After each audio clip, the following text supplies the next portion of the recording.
The House will come to order.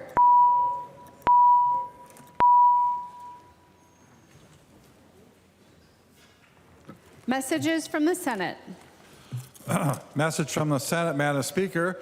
I hereby announce that the Senate has concurred in and adopted the report of the Conference Committee on Senate File Number 2909, an act relating to state government, providing for certain judiciary, public safety corrections, etc. The Senate has repassed said bill in accordance with the recommendation report of the Conference Committee. The message is signed Thomas S. Boddern, Secretary of the Senate. The message is addressed to the Honorable Bobby Joe Champion, President of the Senate, and the Honorable Melissa Hortman, Speaker of the House.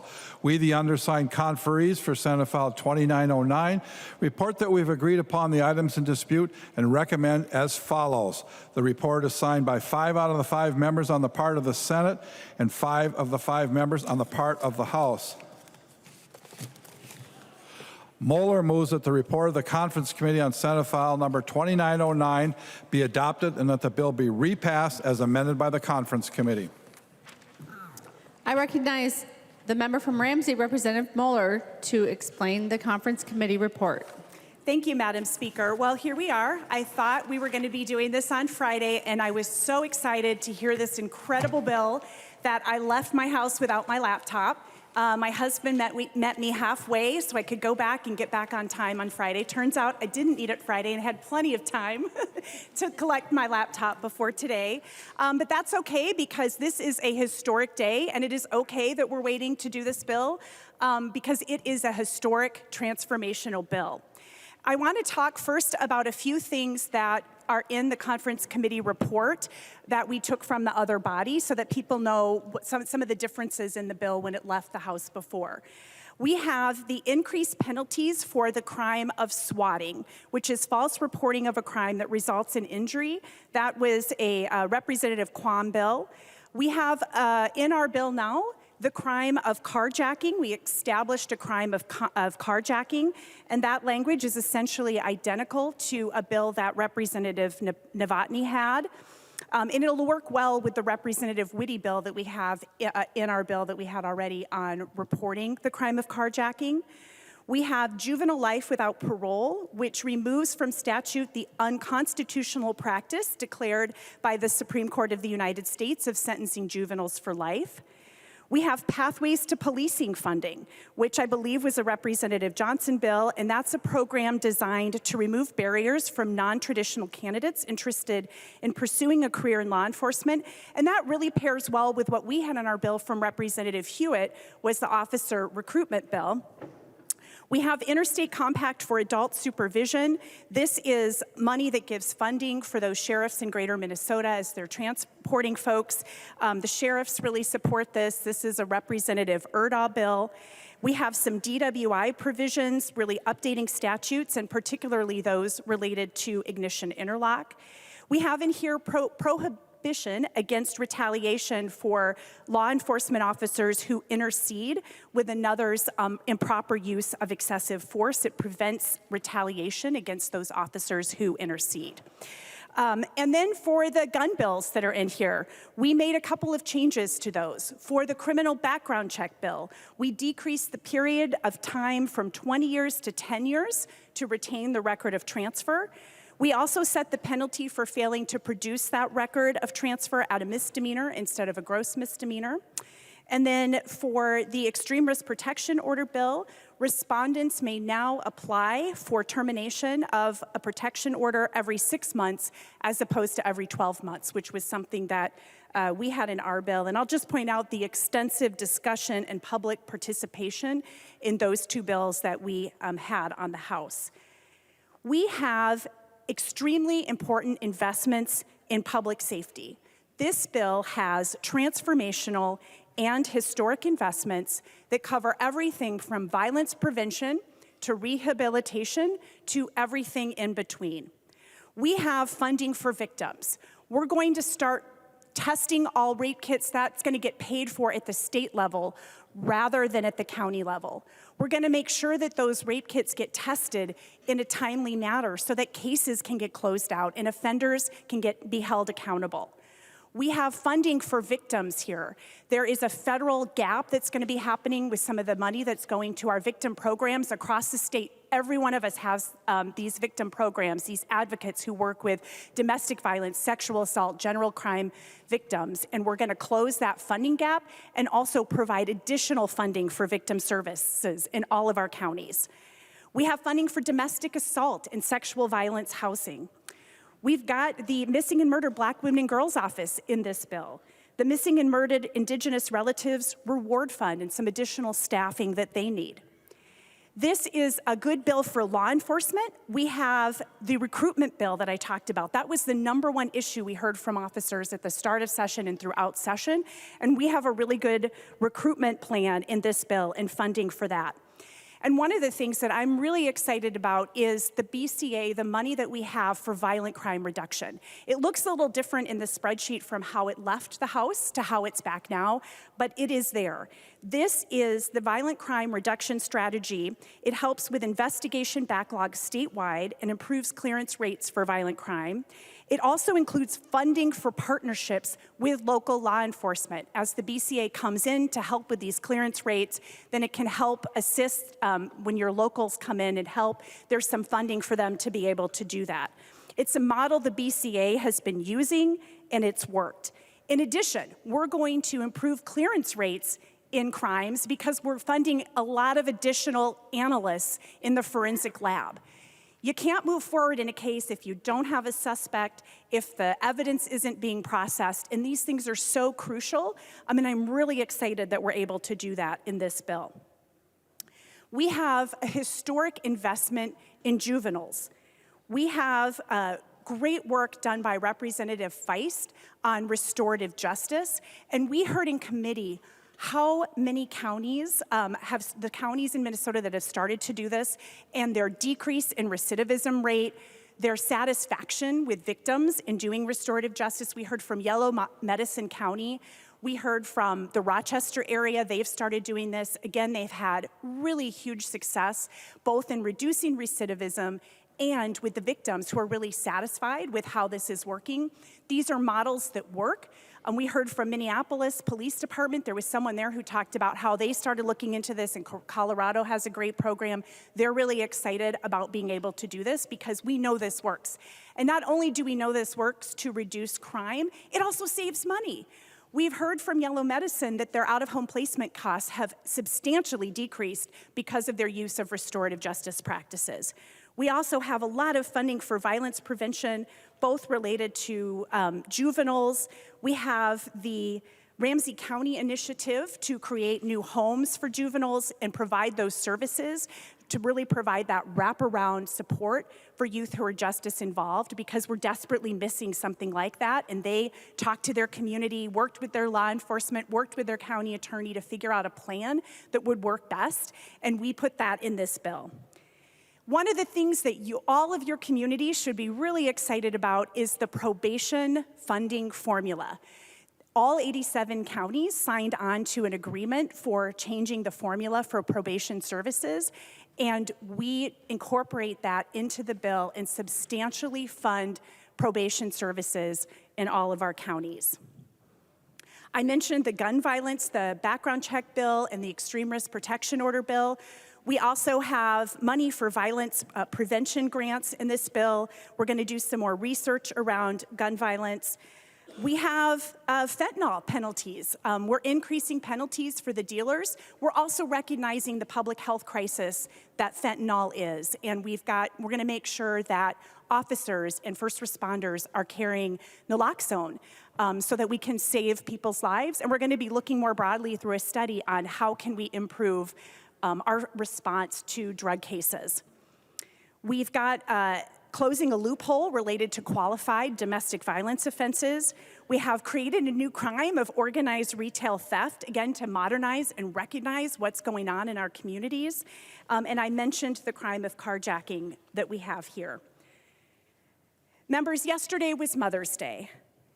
And today, when I'm working on this bill and this conference committee report that we have, I'm going to be thinking of the mother whose son almost died due to carbon monoxide poisoning in a hotel room. We're closing a loophole with this bill. I'm going to think of the mothers who testified about losing their children to fentanyl poisoning when I vote yes for this conference committee report. I'm going to think about the moms who fiercely advocated for their daughters because of this weird interaction between the aiding and abetting law and the felony murder rule to make sure that they are adequately held accountable for the crimes they actually committed, not ones that they didn't intend to commit. And I'm going to think of a woman who just became a mother in recent weeks who will be eligible to apply for a pardon based on a similar set of circumstances. I'm going to be thinking about the mothers who are leading organizations to end violence in their communities.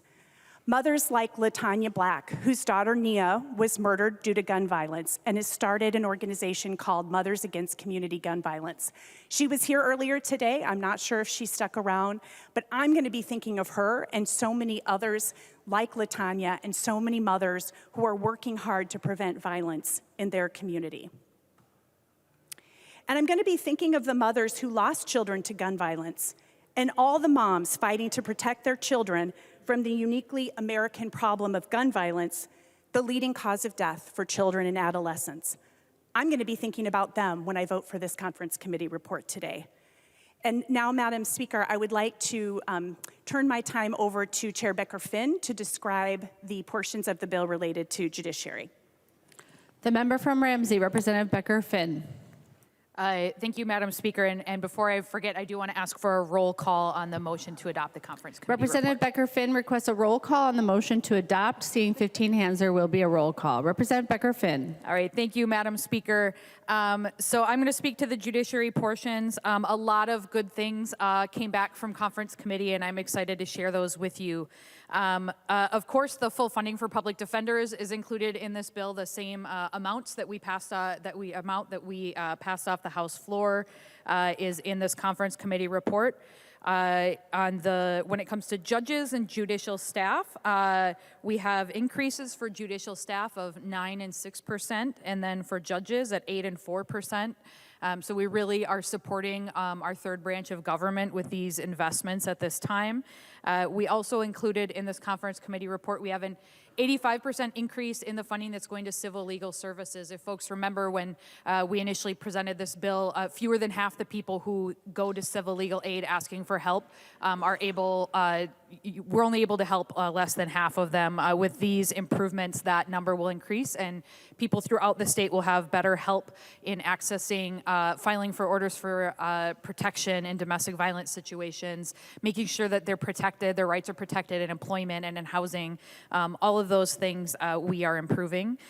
We also are coming back with the Office of Appellate Counsel and Training to make sure that parents who are involved in child protection cases, when they're faced with, kind of the weight of potentially losing their child and a termination of parental rights or another child protection hearing, that they do receive legal counsel and that their rights can be upheld. We are setting that up. Finally, we also have the access to court documents, the free access, well, not free, but no fee to the public to access publicly available court documents, as well as a provision that I've been working on for a long time in protecting the privacy of student data. So make sure that our kids in schools, that someone can't just call up the school and find out where a child lives or their email or phone number. We're finally going to protect that data. And then I will move on to a little bit of a story time, if you'll allow it, Madam Speaker. So when I was first elected, I came into this body straight from doing full-time legal work as an attorney. And the thing that was most disorienting to me about working in this body in those first couple committee hearings was that this place does not turn on logic. And it was really frustrating that it didn't matter how logically sound my argument was, whether I was telling the truth, because there would always be somebody, in these spaces or online or in some article who is willing to restate things that were untrue over and over again. There will always be people outside of here willing to gin up hate and sow division between us. And unfortunately, that's been the case already with provisions in this conference committee report. There are people and entities out there who are willing to state things that are false in order to create unnecessary fear and division. exploiting our genuine care for our kids as an act of political opportunism, inciting hate in the quest for more clicks. That is what is happening online, and I do think it's important that I name that. And so now on to the truth, which I do think matters, whether folks want to hear it or not, and I think is really important when we're talking about legislative intent when we do this work in this body. So back in 1993, Senator Alan Speer and Representative Karen Clark authored legislation to amend Minnesota's Human Rights Act to guarantee protection from discrimination in education, employment, and housing to LGBTQ plus Minnesotans. This was a monumental thing that they were working on that literally took decades to get to that point in 1993. At the last minute, language was added to the bill in response to bigoted fear-mongering by outside activists, and one sentence was added in the definition of sexual orientation, stating that sexual orientation does not include a physical or sexual attachment to children by an adult. The chief authors did not want to accept this amendment, but they did in order to, and this is to quote things that the chief authors of this original language, to increase the comfort level of some legislators by making it clear the bill will not do some of the things that opponents claimed it would do. The statutory language never did do those things to begin with, but the authors made the concession to get the bill passed. Here we are 30 years later, and the Department of Human Rights drafted the Take Pride Act to clarify language that better represents Minnesota's LGBTQ plus communities. And one of those updates includes clarifying language of gender identity and removing outdated language that wrongly prejudices our community members by attempting to tie sexual orientation to criminal acts. Prejudicial and harmful language have no place in Minnesota's Civil Rights Act, and so it was removed. This Take Pride Act, this language is supported by Violence Free Minnesota and many other organizations and people. And during the conference committee, it was the consensus of the conferees that no comfort language is needed in the Minnesota Human Rights Act, and in fact, it would be harmful to our LGBTQ plus community to leave the language in that implies there is any connection between a person's sexual orientation and any crimes against children. So to be clear, the intent is to remove outdated language and modernize the statute. There is absolutely no intent to create a protected class for pedophiles or any other type of criminal activity. This bill actually does a lot to protect children and victims. And as Chair Moller stated at the beginning, increases in the turnaround time for processing evidence so we can actually hold folks accountable, filling the gap in sexual assault and domestic violence victims funding, improving the turnaround in sexual assault exams, making sure that people have access to do those direct advocacy work. We also include money, which these parts you did not mention yet, that we have funding for First Witness Child Advocacy Center, which is a child advocacy center in northern Minnesota that directly does work in helping to make sure that we have good evidence so we can hold folks accountable when they harm and abuse kids. Further, we have funding to the Missing and Murdered Indigenous Relatives Office, as well as starting some startup funds to get the reward fund started in that office, as well as the data protections that I mentioned earlier. So this is a life-changing bill, a very good bill, and I look forward to passing it today with member support. Thank you, Madam Speaker. Discussion on the motion to adopt the conference committee report. The member from Anoka, Representative Scott. Thank you, Speaker Hortman. Members, I move to re-refer Senate File 2909 back to the conference committee. And I would request a roll call. Representative Scott requests a roll call. The clerk will report the motion. Scott moves that the House refuse to adopt the report of the Conference Committee on Senate File number 2909 and that the bill be returned to the Conference Committee. Representative Scott. Members, I'm making this motion because there's still a lot left to do on this bill. The conference report was put together by one party without one single Republican on that conference committee. Folks, public safety and our courts affect every one of us in all of our districts. There was not a good reason for not putting at least one Republican conferee on the committee. We represent 48% of the state. We should have some sort of say in this bill. On top of that, the bill removes the NISCA amendment, clarifying that an adult with a physical or sexual attachment to children are a protected class under the Minnesota Human Rights Act, and the amendment passed 126 to 0. I don't know that in my time in the legislature, when an amendment has passed unanimously, that it's been stripped from a conference committee report. The Niska amendment was crystal clear, and the conferees replaced it with language that is vague and problematic. We need to send this bill back and work on a fix together. And, Madam Speaker, I would request a call of the House. Representative Scott requests a call of the House. Seeing 10 hands, there will be a call of the House. The clerk will take the roll.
The clerk will close the roll.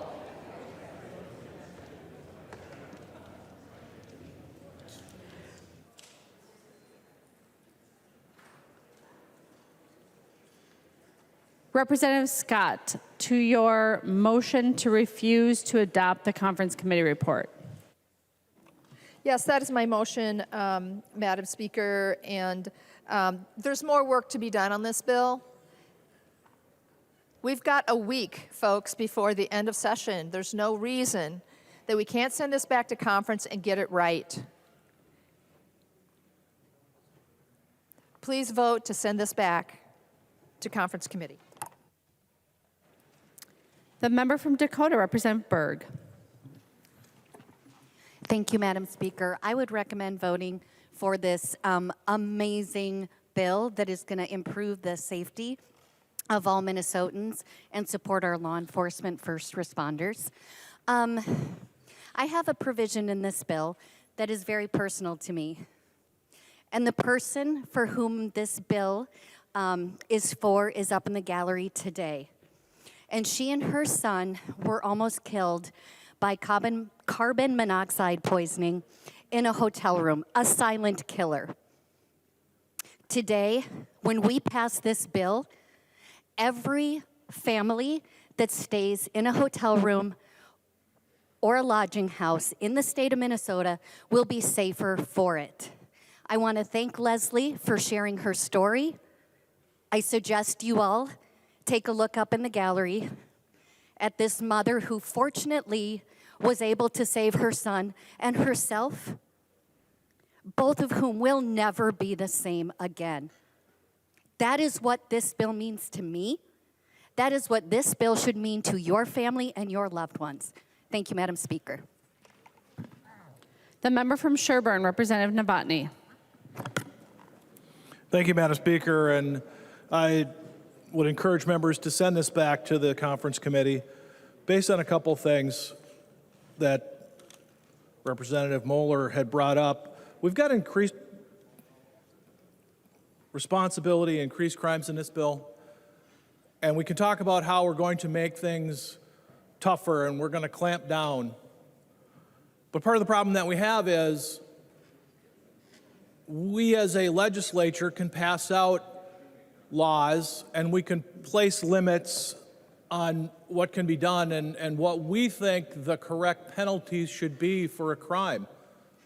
And as we see over and over and over again, the judges blatantly disregard what the people of this House and the other chamber have said we want done and what the people feel should be the proper response to those crimes. In looking at the conference committee and the side-by-sides, I found that there was language removed that would have helped with that. So my request is that if they go back to the conference committee, that we look at enforcing some of these laws. We've got a very small amount of people that commit the vast majority of violent crime, and that is not restricted to any part of the state. That is not restricted to any particular class. Small amount of people are responsible for a vast amount of the crime. During my 30 years, I used to say that we dealt with 5% of the people 90% of the time.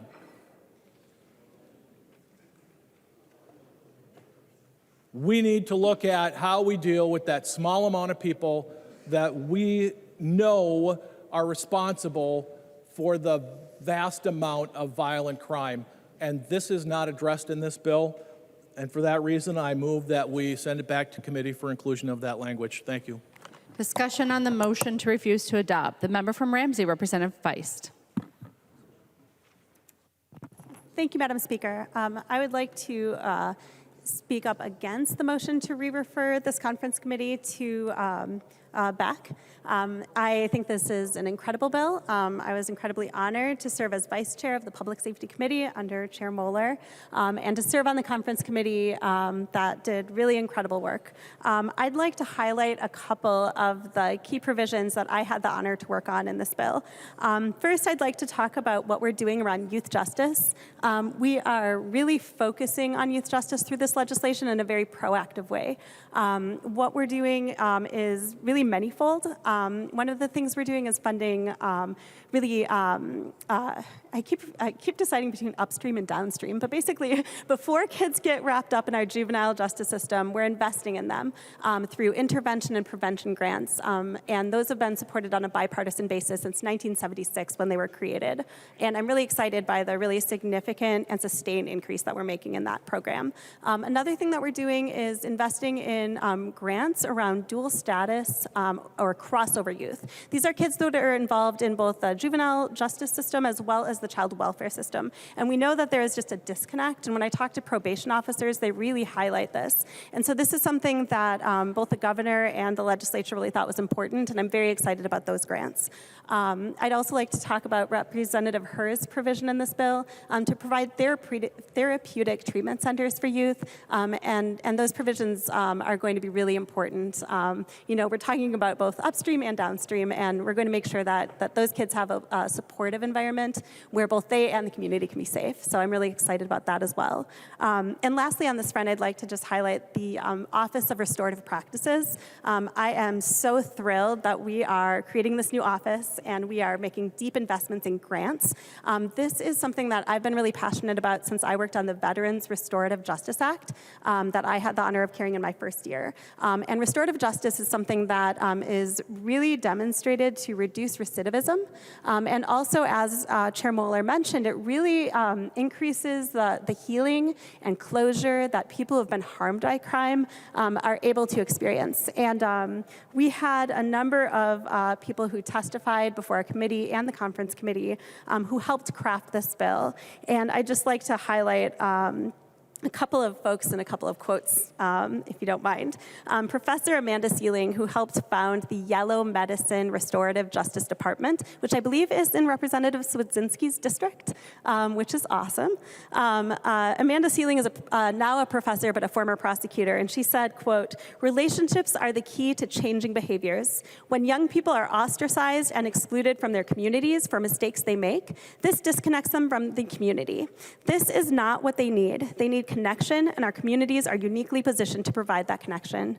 So that's from a prosecutor and somebody who saw the really huge transformative impact of a restorative justice department. And we here in the metro area really are learning from Greater Minnesota because they really have led on restorative justice. I'd also just like to briefly quote Lieutenant Kelly O'Rourke with the Minneapolis Police Department. He is a huge champion of restorative justice and a huge fan of the Colorado legislation, which we really built upon here in Minnesota. He wrote in a letter and testified before the legislature, "I write to you through the lens of real-life experience of witnessing the cost to our youth and citizen victims our current broken system is causing." He talked about how this legislation will, quote, "provide the building blocks for a system that has been proven successful."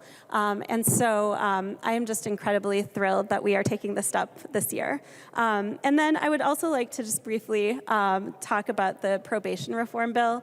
I am excited. I know we're not allowed to have props, but I just happen to have 87 resolutions from every single county in the state of Minnesota supporting the probation funding formula that we passed in this bill. That's something that we have been trying to do for decades.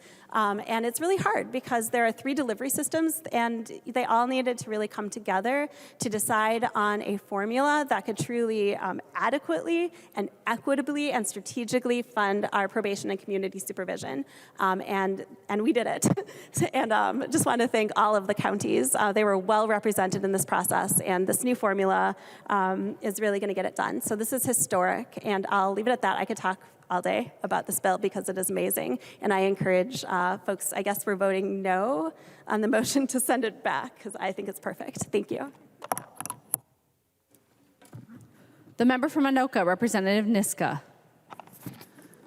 Thank you, Madam Speaker and members. Well, Representative Feist, I understand there are some good, there might be some good provisions in here. There certainly are some provisions in the bill that I would support. There's funding for the Guardian Ad Litem program that I would support. But this is really profoundly disappointing work out of the All-DFL Conference Committee on this. Republicans were totally shut out of the room, and as a result, the Conference Committee made two really profound errors that I think need to be corrected before we move forward with this. And again, like Chair Becker-Finn, I come to the legislature a little bit more recently, but from private law practice, from a career in the law, where I have spent my professional life writing legal documents, analyzing legal documents, helping courts interpret legal documents as a law clerk, and arguing in front of courts about the meaning of those legal documents.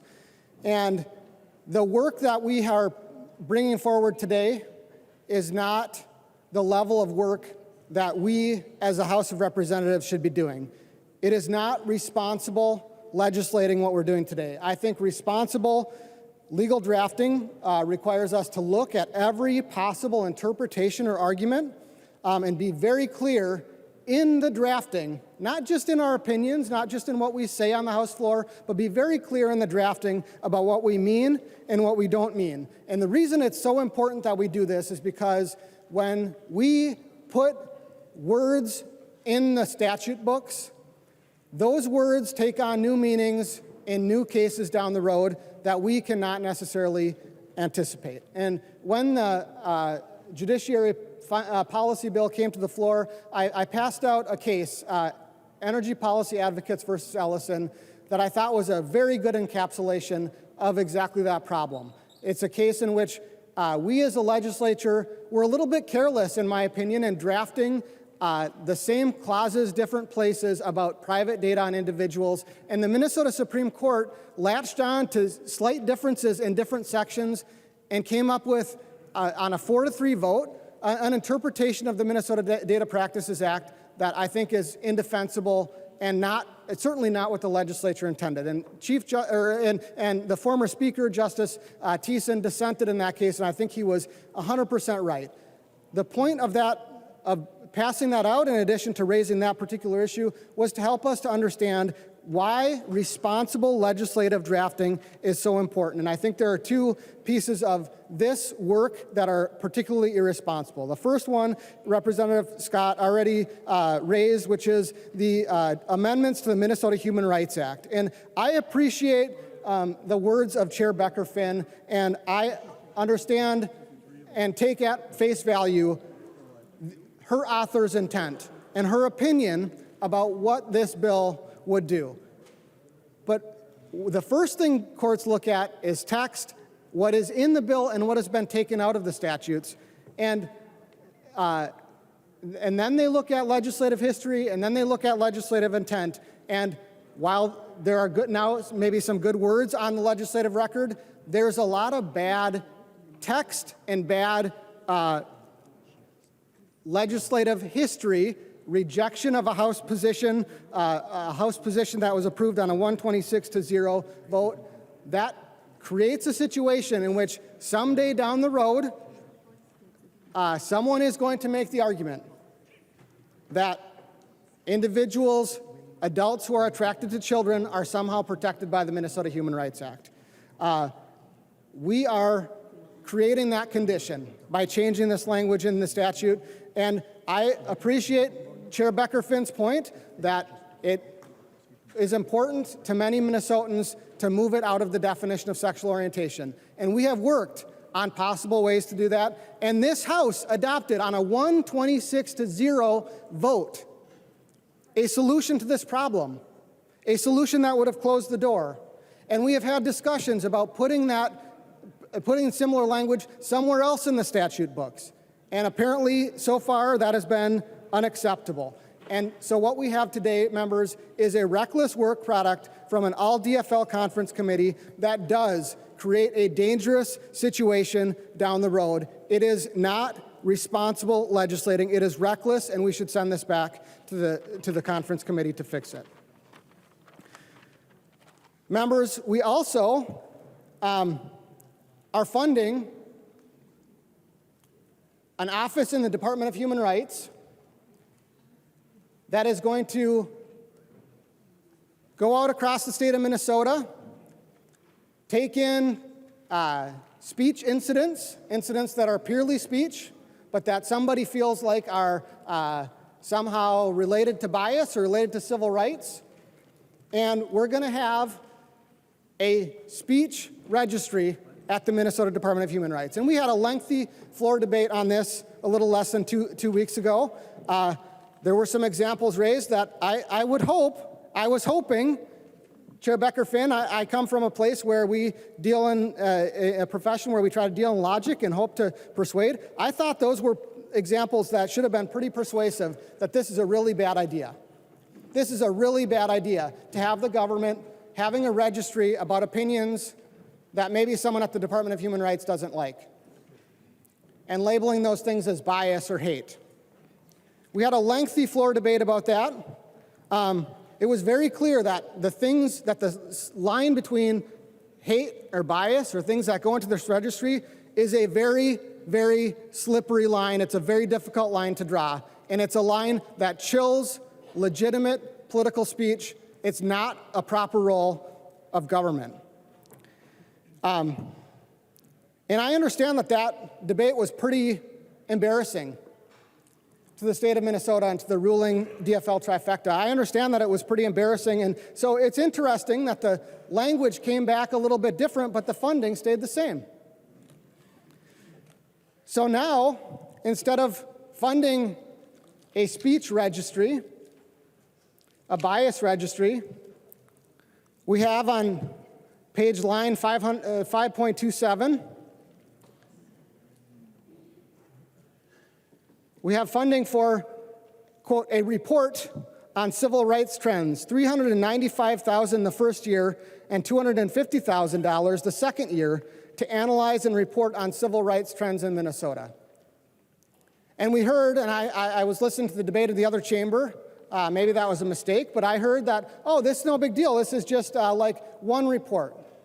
It's just a biennial report. It's just going to be one report. No big deal. We're not doing any speech registry. There's no database.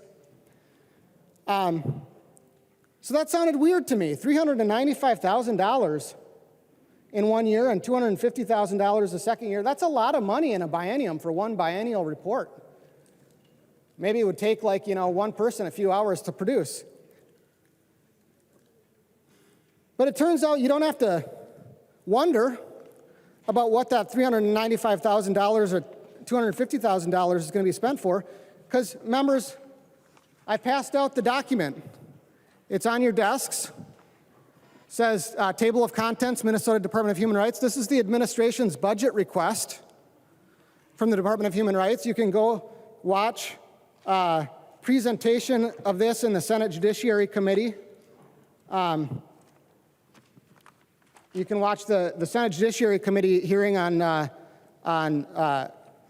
March 1st, where this was presented. And lo and behold, on page 21, we find out exactly what $395,000 in fiscal year 24 and $250,000 in fiscal year 25 would pay for at the Department of Human Rights. It's called Discrimination and Hate Data Gathering and Reporting. It's the same thing as what's called Reports on Human Rights Trends in our new document. We rebranded it, but it's the same thing. Here's what it says. On page 21, the governor recommends $395,000 in fiscal year 2024 and $250,000 annually ongoing to improve the department's ability to gather, analyze, and report on discrimination and hate incidents throughout Minnesota. And remember, we had a lengthy floor debate that says you can kind of translate in your head every time we say discrimination and hate incidents. What that means is political speech that the administration disagrees with, or really maybe anything, speech anyone disagrees with, because tomorrow we're going to consider the PSEO language where we are targeting two particular Christian colleges that are a particular subset of the Christian faith, and the author of this underlying bill admitted on the House floor that that should go in the bias registry, the people who advocate for that. So this is what we're funding. The department's ability to gather, analyze, and report on discrimination and hate incidents throughout Minnesota. And when this was up on the House floor before, I remember very distinctly the chair of the Judiciary Committee, Chair Becker-Finn, saying, there is no database. And that's really funny because the next sentence after that says, the funds will be used to add 2 full-time staff in addition to a one-time upgrade to the department's database system in order to improve the department's data tracking capabilities. Then a sentence later it says, this request will improve the state's understanding of where and when discrimination incidents, again, translate discrimination incidents to undesirable political speech, to where and how discrimination incidents are occurring in Minnesota so that actionable public policy steps can be taken to reduce it. Actionable public policy steps can be taken to reduce it. So remember the article about whether the COVID-19 virus was a Chinese bioweapon, that the author of this underlying bill said that maybe that should go in the bias registry? We're gonna have a report so we can take actionable public policy steps to reduce it. That's what this money is for. That's what this money is being requested for. That's what $395,000 in fiscal year 2024 and $250,000 in fiscal year 2025 would enable the Minnesota Department of Human Rights to do. And we're funding that in this bill. At the bottom of that page, there's a sentence that says, currently the department does not have the necessary database software or the required staff to conduct comprehensive tracking and analysis of discrimination and hate in Minnesota. This proposal provides both a staffing increase, 2 FTEs, and a one-time database upgrade. Both of these are required because this will be a new initiative for the department. We're funding that, the new initiative to the department. They anticipate they could hire the required staff and software updates by January 2024 if all the funds are appropriated in the 2023 legislative session. That's what we're doing. That's what we're doing.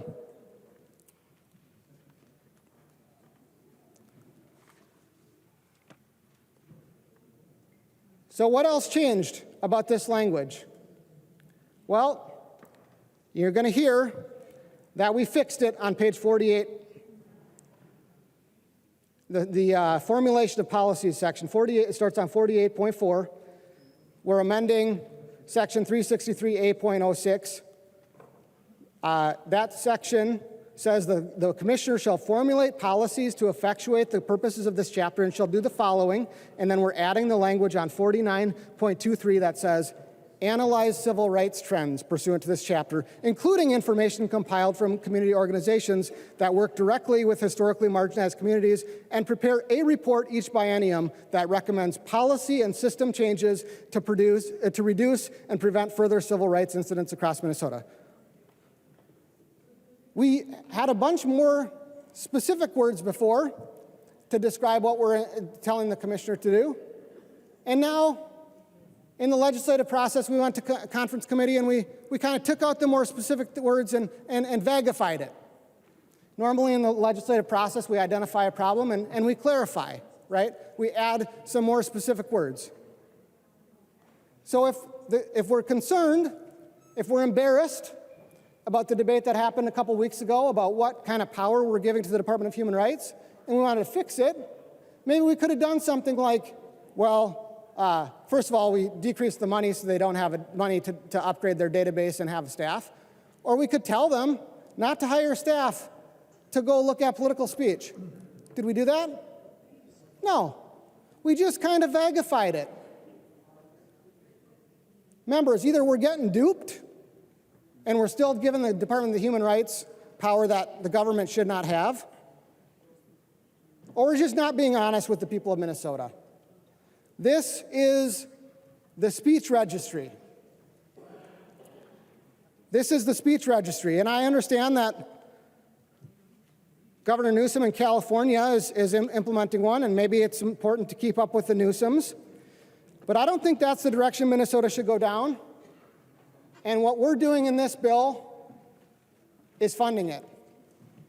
That is reckless, that is irresponsible, that is not what we should be doing, with the constitutional rights of Minnesotans. That is not what the government should be doing. Interfering in the free marketplace of ideas, it is not the proper place of government.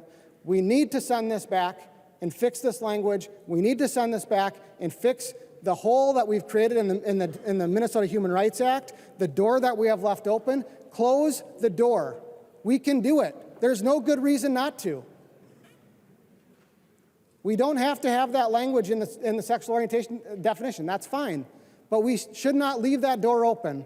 And we should not leave this door open for the Department of Human Rights to do speech surveillance, to have a database of political opinions that the Department of Human Rights doesn't like.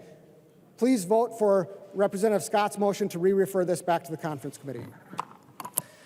Further discussion on the motion to refuse to adopt the conference committee report for Senate File 2909. I recognize the member from Anoka, Representative Stevenson.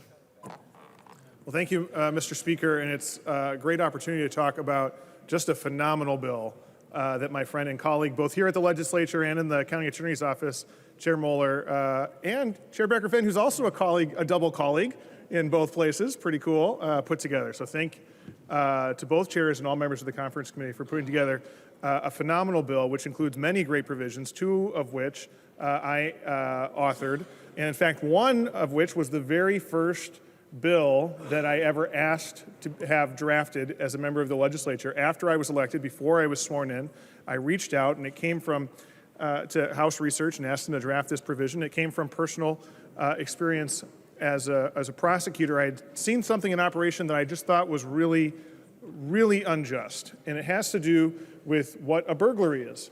So under Minnesota law, a burglary is entering a building without consent and the intent to steal or commit a felony. So, most people think about that when they're breaking into a building, right? You think of broken windows or a bashed in door, but it's not that. It's entering a building without consent, and there doesn't have to be any forced entry to enter a building without consent. So imagine with me a little fact pattern. Let's say that you go down to your local Walgreens and shoplift something of minor value, a few items of groceries, and you get caught. Okay, that's a misdemeanor under Minnesota law, misdemeanor theft. But in addition to that, you're probably going to be trespassed from the store. In other words, Walgreens is going to tell you, don't come back here. You're not allowed in this store anymore. If you then come back to that same Walgreens and enter the Walgreens and steal something, you have now entered the Walgreens without consent and stolen something. In other words, you have committed not misdemeanor theft, but you have committed felony burglary under Minnesota law, without regard to how minor the value of the item is. So if you, while trespass from that Walgreens, go in and steal a candy bar and get caught, you very easily could be charged with burglary in the third degree, which is a felony under Minnesota law. And that's wrong. That shouldn't happen, but it happens all the time in Minnesota. Those cases get charged. So this bill has a fix for that, the trespass burglary provision, which would make it a gross misdemeanor if you do that the first time, and then if you keep doing it, eventually it can be a felony, which seems to me a sensible compromise that is proportionate to the activity. On the other hand of the equation, the chair also was able to include my bill on organized retail theft, which is something that I've been working that's had bipartisan support. I've worked with Representative O'Neill on this provision, worked with the retailers on this provision and law enforcement on this provision. If we are under-penalizing those low-level, or over-penalizing those low-level shop things I just mentioned in the burglary, there's also something different going on in Minnesota right now around organized retail theft, syndicate-level, enterprise-level crime of people moving through the state, stealing and reselling merchandise, defrauding honest retailers, putting people out of business. And in committee, we heard testimony from small business owners who had lost their businesses due to this. And so we are adopting a whole new approach to that organized retail crime. And we're not just increasing penalties, but we're giving law enforcement tools in the form of ability to get data more easily in order to combat that crime, able to get financial information from banks, for example, which I can tell you again as a prosecutor who's worked on financial transaction card cases, identity theft cases, and things like that. That's often a barrier to prosecution. But we are seeing more and more on the enterprise level bad actors moving into the retail crime space and into the identity crime space.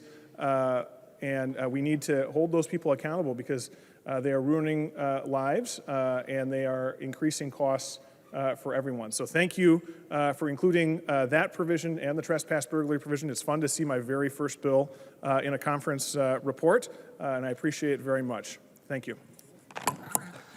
Further discussion to the motion to refuse to adopt the conference committee report on Senate File 2909.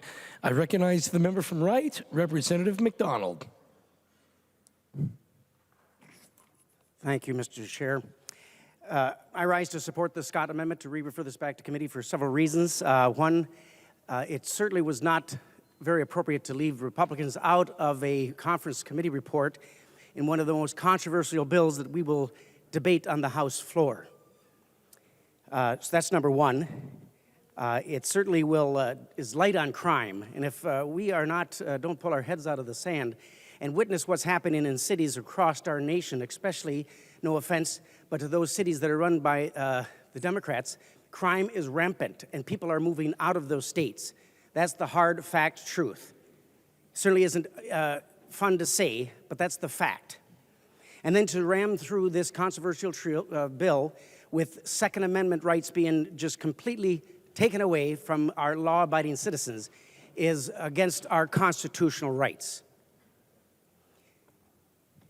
Have you ever wondered why our founding fathers used the eagle, the three-headed eagle, to demonstrate what government is? I know some of you probably do. I would presume Representative Pawlowski knows why, and I hope that as lawmakers, many of you do. But if they're in their infinite wisdom, the three-headed eagle, the three heads, legislative, judicial, and executive. And then you have the two wings. You had the wing one, could be the right or the left wing, or wing two, respectively, as well. And wing one was to identify the problems of our country or our state and have compassion on the issues and come up with solutions to the problem. And then wing two, you could say the right wing, was to agree with some of the problems, but to find ways as to what's best suited. What is the cost and what, if any, is the loss of liberty to its individuals for solutions? Now, what happens when one wing of an eagle gets too much power? It veers off to the left and crashes. They could call that tyranny. Also, if the other side, the other wing, two, doesn't identify the problems of our nation, of our state, and just says, well, we can't afford it, let's just have the status quo, what happens then? That eagle veers off to the right and crashes, and that's called anarchy. That's just the facts of our founding fathers. It's a beautiful thing. Through divine intervention, they created such a wonderful republic. Justice Scalia said that the best form of government is a divided form of government. I challenge you to go to YouTube or whatever station you want to do and listen to his fine speech. The last 4 years, we had divided government, where the Republicans had the majority by one seat in the Senate, and of course the House was majority of the Democrats, and we had the Governor Wells. That, my friends, I believe, at least many of on our side, and even some on the Democrat side, was the best form of government because it had checks and balances. The left wing, as it continues to just pass anything they want without even advice or listen to us Republicans. Oh, certainly you listen, some of you, well, not many today right now, but not even to listen or invite a Republican on the conference committee to help solve some of the problems or come up with some of the solutions. I'm afraid that is tyranny. And that is the beauty of our founding fathers with the wing. Folks, my friends on both sides, when we go to talk to our school kids and our constituents, don't forget to educate them and inform them of what this great republic is. and that why it is important that we have a divided government, that we have a judicial, executive, and legislative, and then the two wings. You don't have all the answers to every problem. We don't either. But the right wing, Wing 2, we are here to help guide and to protect the rights and individual freedoms and liberties of our constituents as well. And this bill here will just continue to have a free get-out-of-jail card. Now, I was not on the committee personally, but my seatmate here, Representative Novotny, and several others are. And I've listened very intently and closely to their concern. And with his expertise,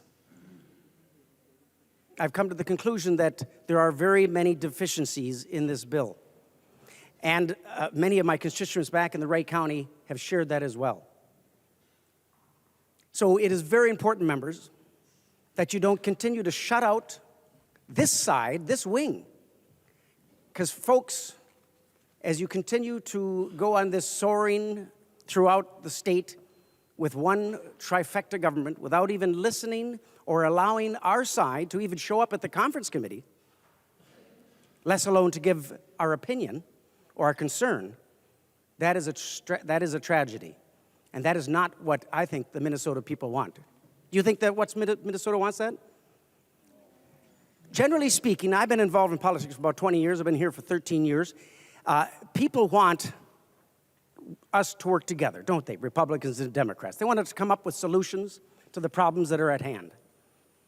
And they certainly don't believe, the majority, that one party should have such authority and such tyranny, if you will, I know it's a dangerous word to say, that you won't even include on our side one of our members at a conference committee to express our concerns, our constituents' concerns to the bills. There's no doubt that your bill has some great components. Representative Niska mentioned it, Representative Scott mentioned it, and several others will tonight. But there are grave concerns of eroding our Second Amendment rights and not being hard on crime. Your bill doesn't take a bite out of a crime, it takes a little nibble. Remember that old saying back in the 80s? We're taking a bite out of crime? Have you seen the crime in the cities? Folks out in Delano and Wright County, Howard Lake, Annandale, Waverly, Rockford, South Haven, Montrose, thank you. All of us are quite concerned of going into the cities because of the crime. And your bill does not go even far enough to taking a bite out of the crime and keeping our folks safe. So I would just entertain you to send this bill, vote for Representative Scott's amendment to send it back to conference committee, so at least you can listen to our side of the wing, Wing 2 or right wing, whatever you want, and put some balance to this eagle and not let it soar off and crash into our state. Mr. Speaker, thank you. Further discussion. I recognize the member from Wright, Representative Hudson. Thank you, Mr. Speaker. Boy, it's been an interesting few days, interesting week or so.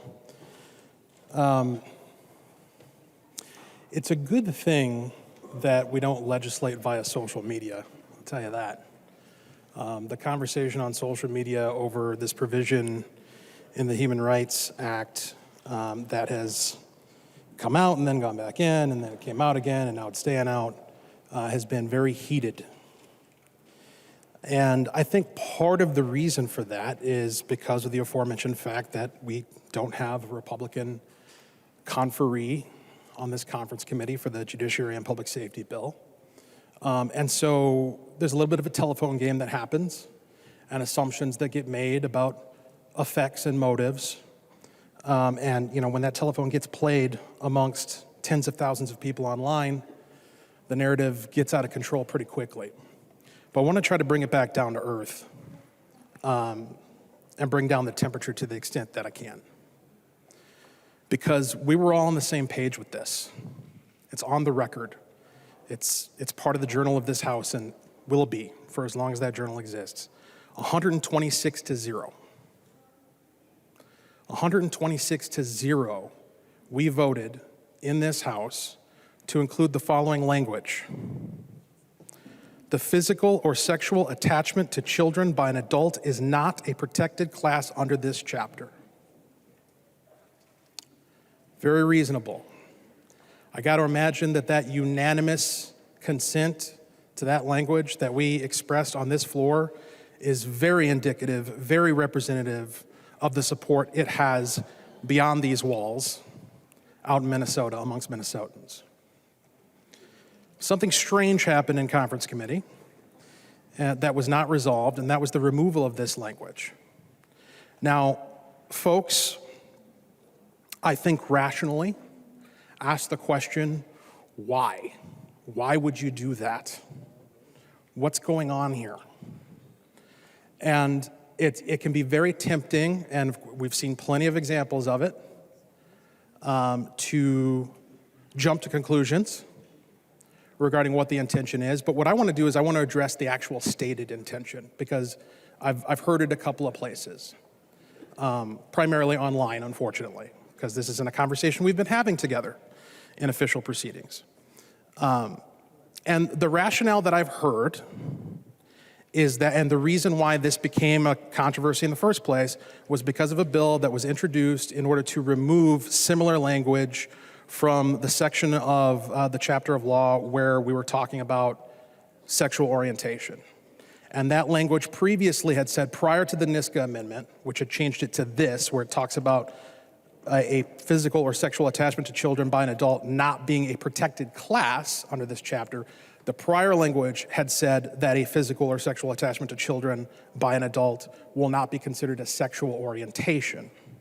And so the concern, as I understand it, is that that was furthering a harmful trope, that there's some inherent characteristic to the LGBT community which precludes them towards deviant behavior when it comes to children, and that in order to combat that harmful trope, we need to remove this language from statute.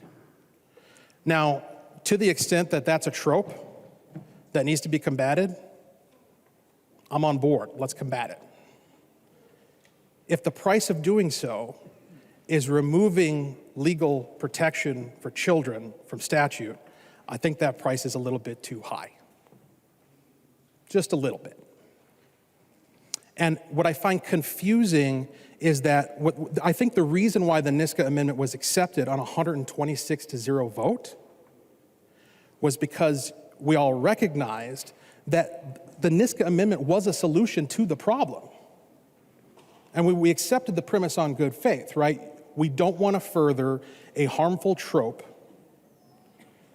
that a physical or sexual attachment to children can be a sexual orientation. Okay, then let's change the language. Let's put it in a different section. Let's say that physical or sexual attachment to children by an adult is not a protected class, because there are all sorts of protected classes that go above and beyond and outside of merely sexual orientation. So now there's no longer that connection. The connection has been severed. The trope has been put down. But we're still protecting kids. We're still saying that we're going to stand against efforts which do exist and are ongoing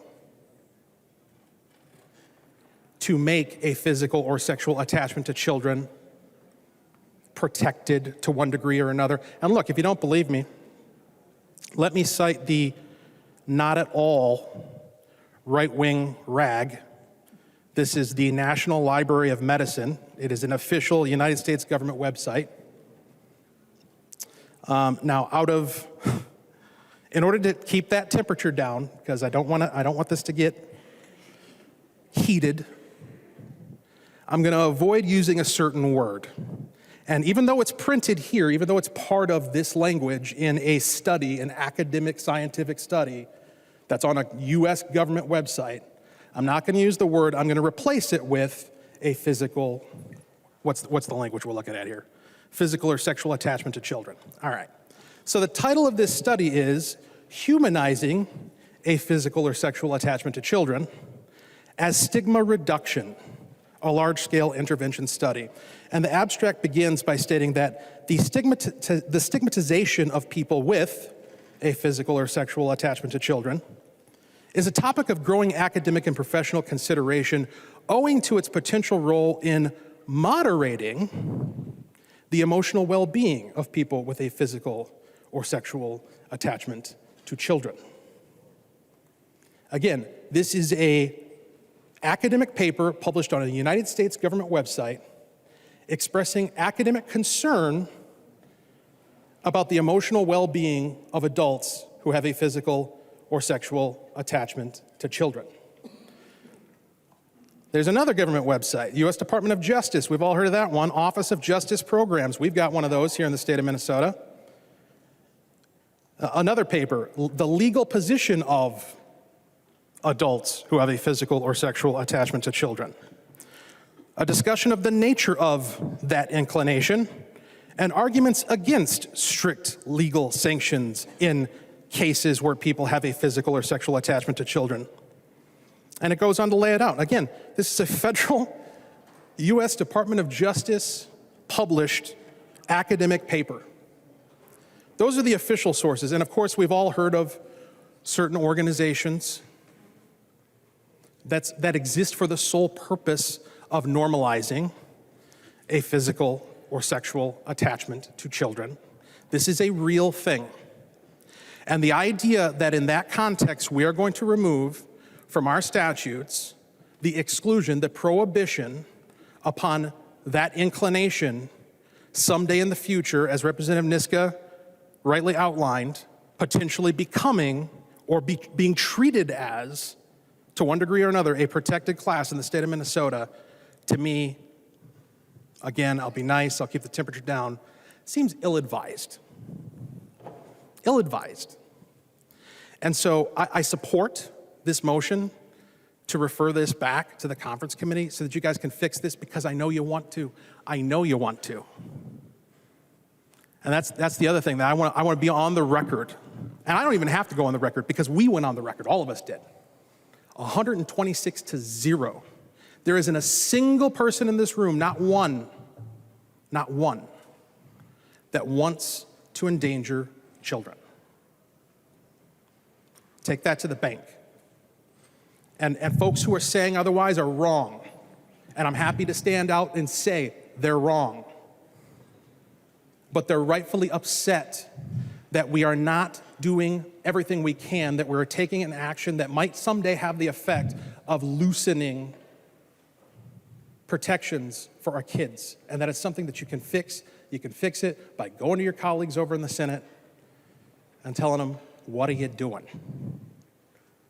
Guys, please, for your own sake, because you're not going to want this. You are not going to want to be able to look back on this moment at some point in the future where something that none of us want to see happens, and know that you had the opportunity to fix it and that you couldn't because you let somebody over in the Senate tell you that they weren't going to let you do it.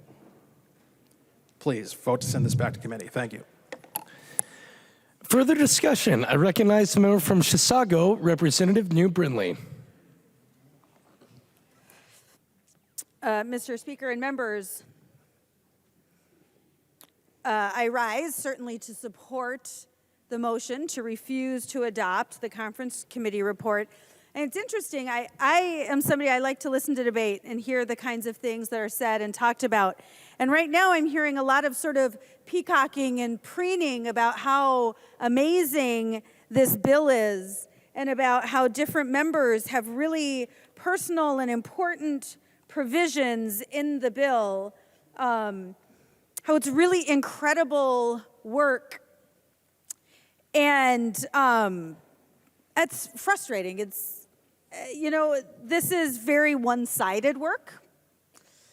It is work that chose to shut out 48% of Minnesotans' viewpoints. Frankly, I look at this very differently, and I think this is pretty arrogant work. This is work that really says, frankly, if you don't agree with me, I don't care. I don't have to listen to you. I don't have to take your opinions into consideration and into account. There were a lot of, actually, and I would give particularly Chair Moller credit, because there were actually quite a few Republican provisions included in the bill that left this House floor. And a lot of that stuff has been jettisoned. A lot of that stuff went to conference, and miraculously, that just went away. And frankly, with no Republican representation in the committee, I can imagine that it was really easy to just toss those provisions. There was no one there to make a pitch. There was no one there to argue and say, hey, wait, have you thought about this? Because that perspective was not invited into that room. The people who were invited into that room were the people who were going to be a rubber stamp for whatever the Democrats want to do. So these are some of the things that I find particularly concerning that were jettisoned from this bill. Things that were voted out of this chamber, things that the Democrats voted for coming out of this chamber. One happened to be my provision to try to put some parameters around the get out of jail free provisions in this bill. I tried to add some parameters and say that,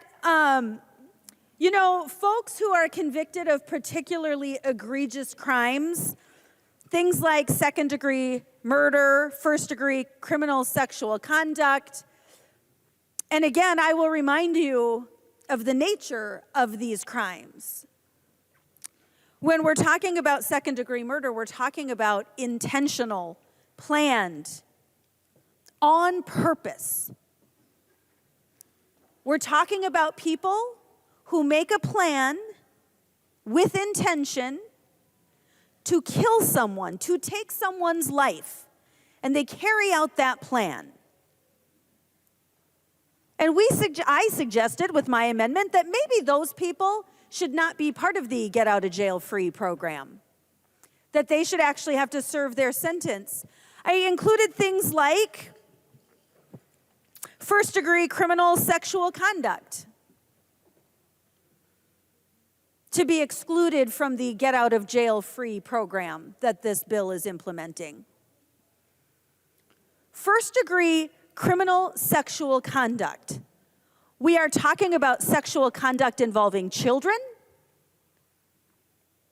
We are talking about sexual conduct involving penetration. We are talking about the most heinous crimes. And my amendment, my suggestion was that, you know what? People who commit these particularly heinous crimes should not be eligible for the new Get Out of Jail Free program. And as it turns out, that amendment was watered down on the floor, just to say that rather than excluding them from the Get Out of Jail Free program altogether, that the Department of Corrections with, quote, stakeholders would be allowed to exclude those criminals. And somehow, even that watered down version was jettisoned from this bill.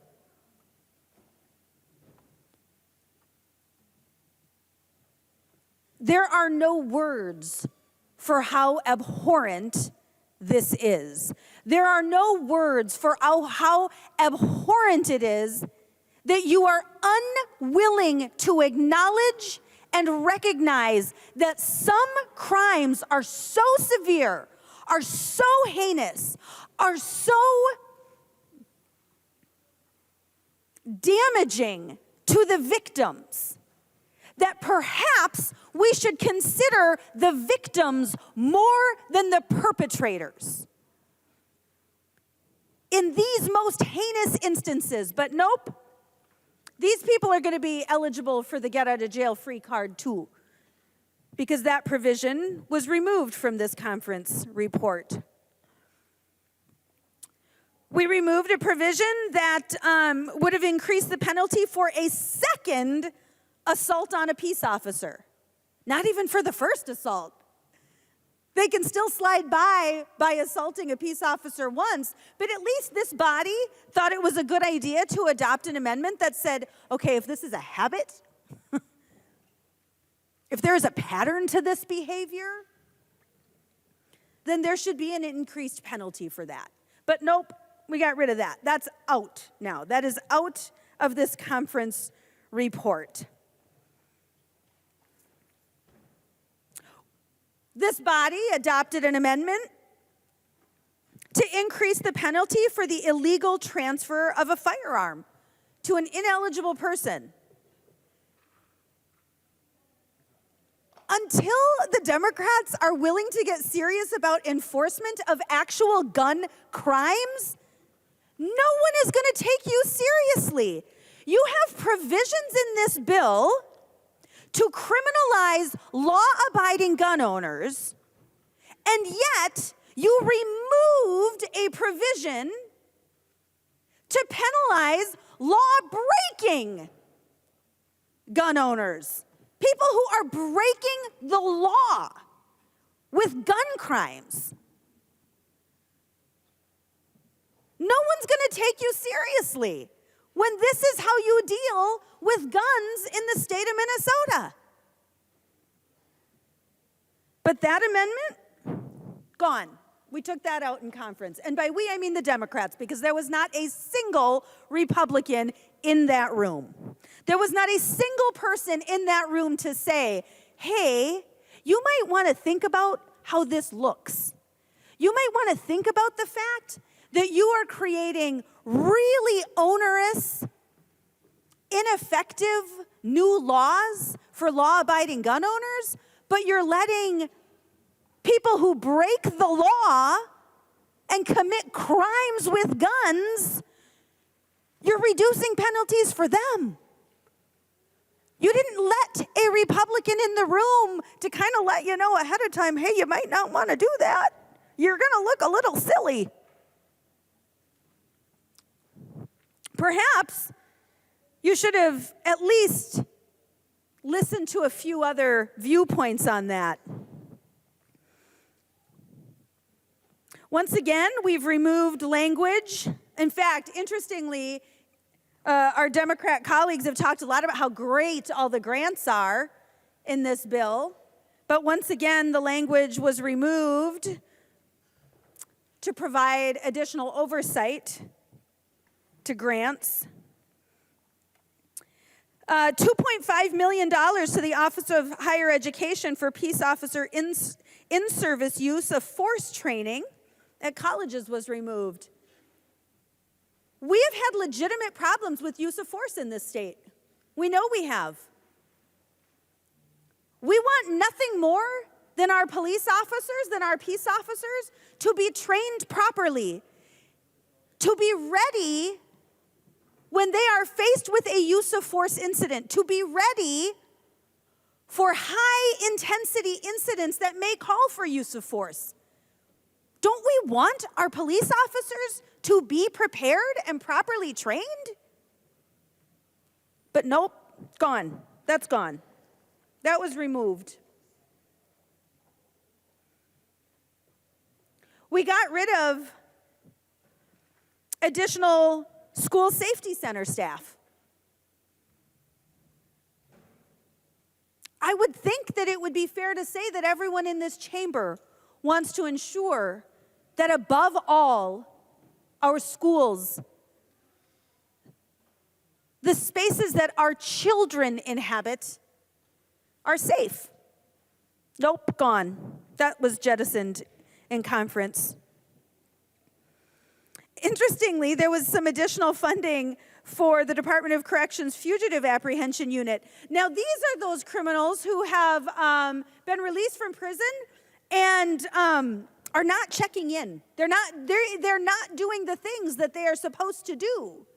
They're not checking in with their probation officer. We don't know where they are. They are literally fugitives. I just got some additional information. Who have reoffended? These are literally people who have been released from prison and reoffended.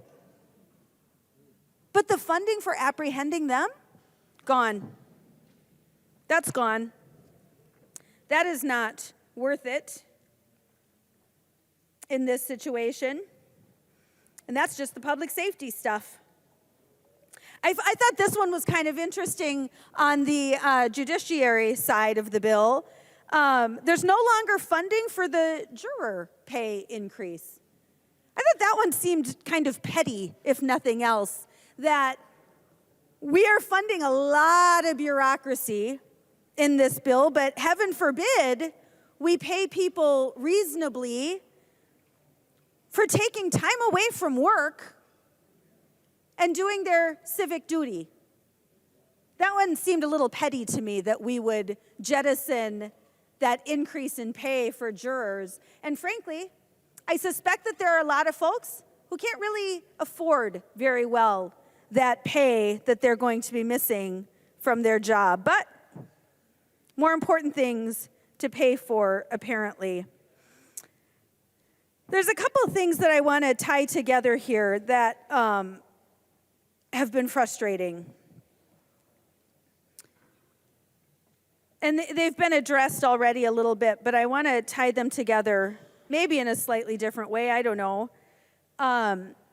As Representative Niska said, there's this speech database, and it kind of feels like a database by any other name is still a database. The funding is still there. The wording is slightly different, but the intention is the same. And I get it. When the Democrats talk about this, they talk about the concern over normalizing speech. And that we want to track that because there's concern about normalizing that. And I'm actually sympathetic to that in theory. I really am. Because frankly, I don't want it normalized. I have seen hateful speech from my side, just like I've seen hateful speech from your side. And I'm pretty horrified when I see hateful speech from my side. In fact, frankly, I like to have that amplified so that we can know who those people are. I want to know exactly who those people are. But guess what? It's not the government's job. And it's pretty scary to make that the government's job. But you better believe, on a personal level, on an individual level, I will have conversations. I will shame that. It's wrong. But then on the flip side, we're unwilling to see the same problem on the Niska amendment that we voted on 126-0. And I actually, once again, am really sympathetic to the removal, the initial separation of this idea of having some kind of physical or sexual attachment to children. I'm actually, again, really sympathetic to separating that from sexual orientation. I will tell you a story. It was probably 30 years ago. In fact, it was 1996. It was 1996, and someone who I am very close to was staying with some relatives, their son, in fact. This person was staying with their son for a short period of time to be helpful with a work thing, with a business that they owned. And the son and his wife became concerned that their little boy was being molested at daycare. And this person, who I'm very close to, happens to be gay, and said, holy cow, I got to get out. of this house. I can't stay here. Because as soon as they're talking about young kids being molested, who do you think they're going to go after? Who do you think they're going to look at? They're going to look at the gay grandpa. I understand the need to separate these things. I absolutely do. And I agree with you, actually, that these things should be separated. But let's go back to this idea of normalizing speech and normalizing language. And on this issue, on the issue of talking about people with a physical or sexual attachment to children or attraction to children, we should continue to say, as we did in this chamber already, 126-0, we should continue to say that we will not normalize that language. We will not normalize the idea, the concept of a physical or sexual attachment to children by an adult. This should not be normalized. And this body did that. 126-0, we did that. And it was the right thing to do. And once again, that language has been jettisoned.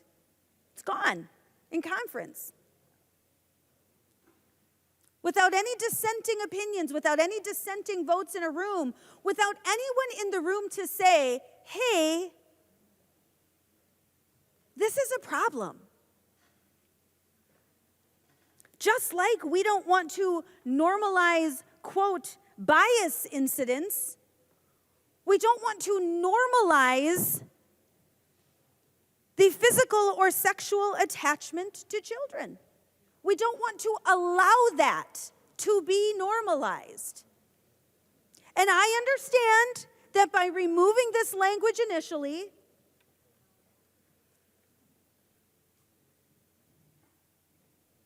it has very little immediate real-time effect. I get that.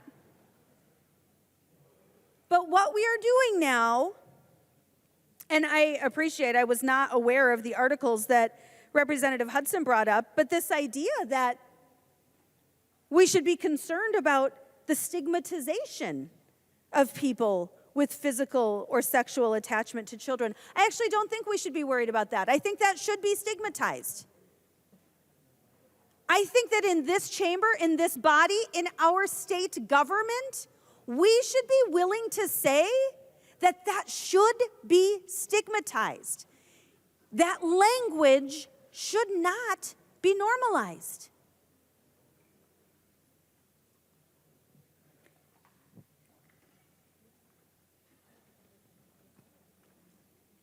Interestingly, I just went through all of the things that were taken out of these bills. I didn't even talk about all of the things that are in these bills.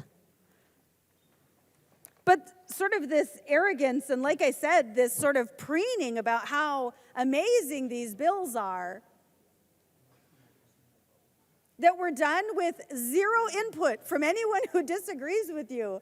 I suppose when you surround yourself with sycophants and you surround yourself with everyone who agrees with you, it's really easy to get lost in that group think of how great it is, instead of being willing to consider the fact that, you know what? You don't always have the best, most perfect ideas. It's a good idea to listen to other people because it just might make your ideas better. It just might. But that wasn't done with this bill. And it's really unfortunate. But it is certainly why we should refuse to adopt this conference committee report and send it back to conference. Do it right. Even if, I get it, there's still not going to be any Republicans on the conference committee, but maybe invite some into the room. Maybe have some conversations and try to fix this stuff.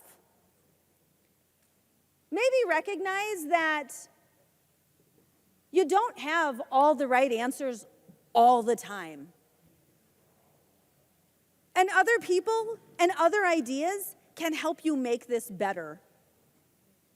Other ideas and other people can help make this better for the people of Minnesota. And it can be what the people of Minnesota need it to be.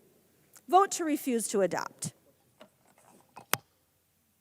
Further discussion to the motion to refuse to adopt the Conference Committee report of Senate File 2909. I recognize the member from Hennepin, Representative Kraft. Thank you, Mr. Speaker. And thank you, Chairs Moller and Becker-Finn. I don't consider myself a sycophant, but I think it's a great bill. So thank you very much. And many reasons, but there's a small provision in this, a small but important one that I actually authored, and I just want to talk a bit about because I think it's important. And this is to support the Minnesota Fire Service. So there's a thing called the Fire Safety Account that was created by the legislature in 2006 with a 0.65% surcharge on homeowners' insurance premiums. This account is a vital funding source within the fire service, and yet over the years it has been raided many times and was reduced to a 0.5% level in 2013. So there's increasing demands on our fire service and fire safety folks. This bill would return the fire safety account surcharge to that 0.65%, and ensure that the Minnesota Board of Firefighter Training and Education, the State Fire Marshal's Office, and the statewide response teams, including hazardous materials, the structural collapse team, and the air rescue team, are provided the resources they need to do their jobs and keep us safe. It will also help to provide more dollars for firefighter training, which can especially be an issue in greater Minnesota. Now, you may not realize this, but Minnesota repeatedly appears in the bottom 5 of states in per capita spending on the fire service.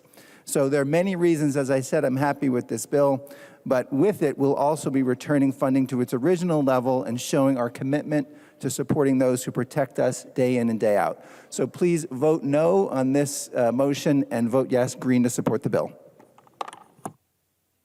Further discussion. I recognize the member from Carver, Representative Nash. Thank you, Mr. Speaker.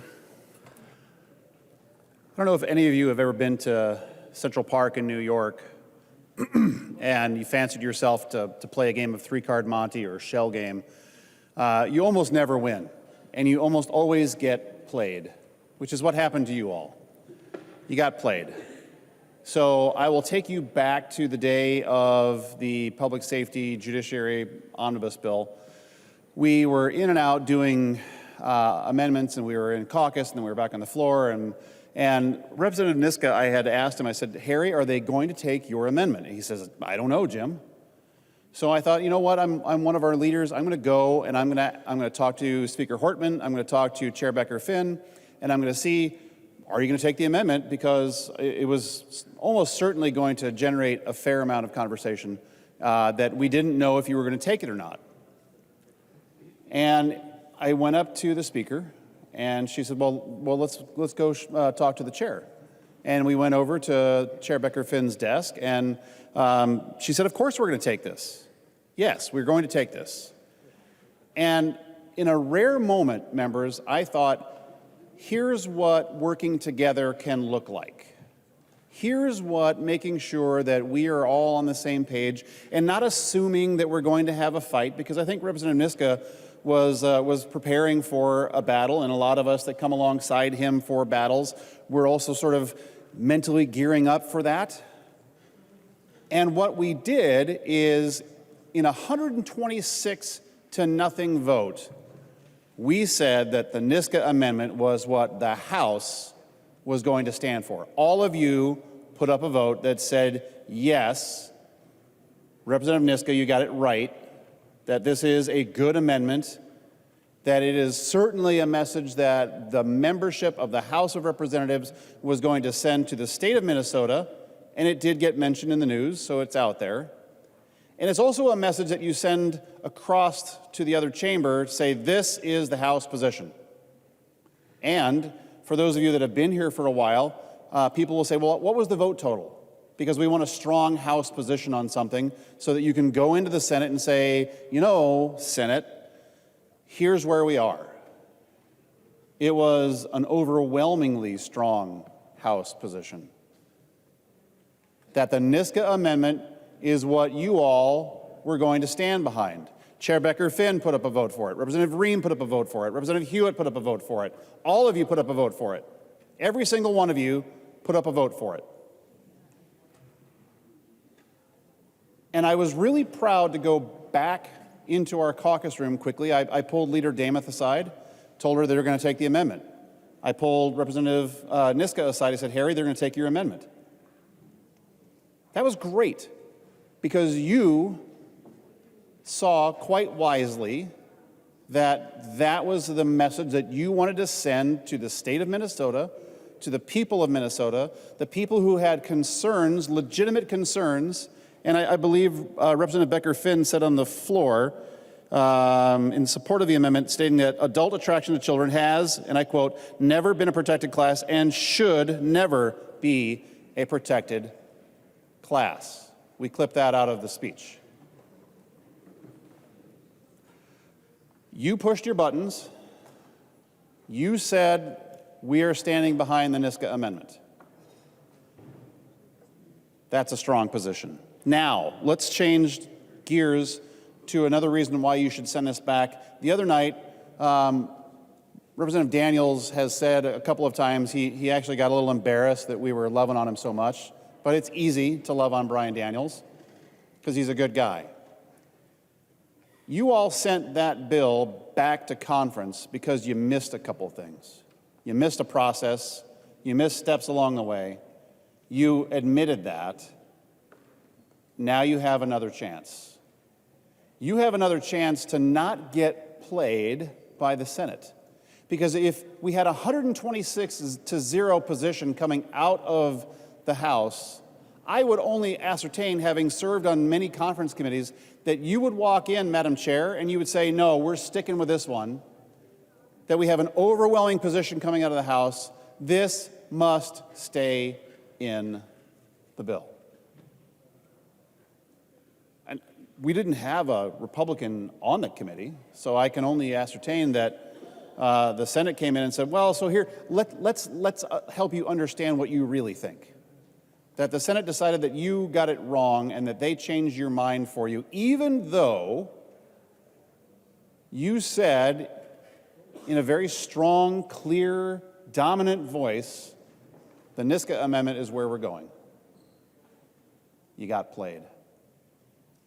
You got played. Now, I will grant you, that the allure of a powdered wig sometimes has some power over people, that sometimes when you wander over to the Senate and you feel the closeness of the walls and the grandeur or supposed grandeur of the Senate. They make you think that they're fancy people and, the robes and the wig that sometimes gets you. But you were in a conference room, so you weren't there. You got rolled. I just think that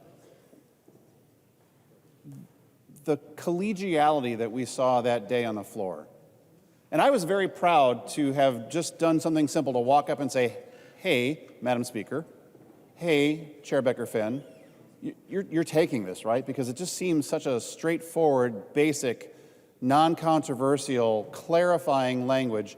When I was a freshman, I heard for the very first time, and I'm not 100% sure that it wasn't Representative Lilly, that used the term belt and suspenders on sometimes why we do things.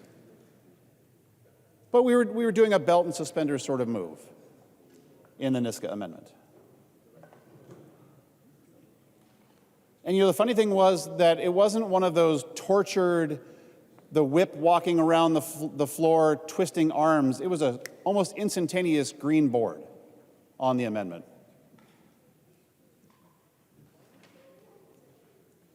And wisely, Representative Niska asked for a roll call vote to create a very strong House position. I said, well, Harry, they're going to take it. You don't need to roll call it. He said, yeah, I'm going to roll call it anyway. Well, I hate to admit that I'm wrong to a freshman, but you got that one right, Harry. You all put up a strong vote. Now, to Representative New Brindley's point, she missed one of the things that came out of the bill. Chair Moller, maybe just to make me shut up, said of an amendment to take the school safety center that one of the people in there must have a cybersecurity background. And I even joked that you rarely hear the words from the DFL, Jim Nash, logical amendment. We all had a little bit of laugh. But maybe that was done because a hot minute into conference committee, that was coming out. The disingenuousness of that is fairly cloying.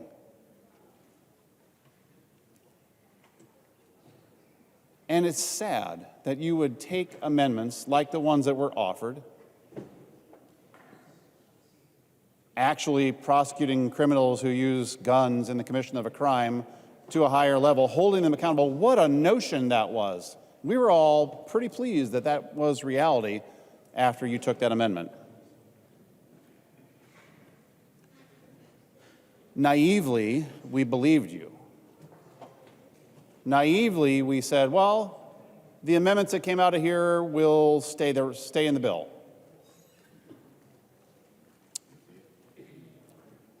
So I guess you took a stroll, metaphorically, down one of the sidewalks in Central Park, and you said, you know what, I'm going to play a game of three-card Monte, because I can win.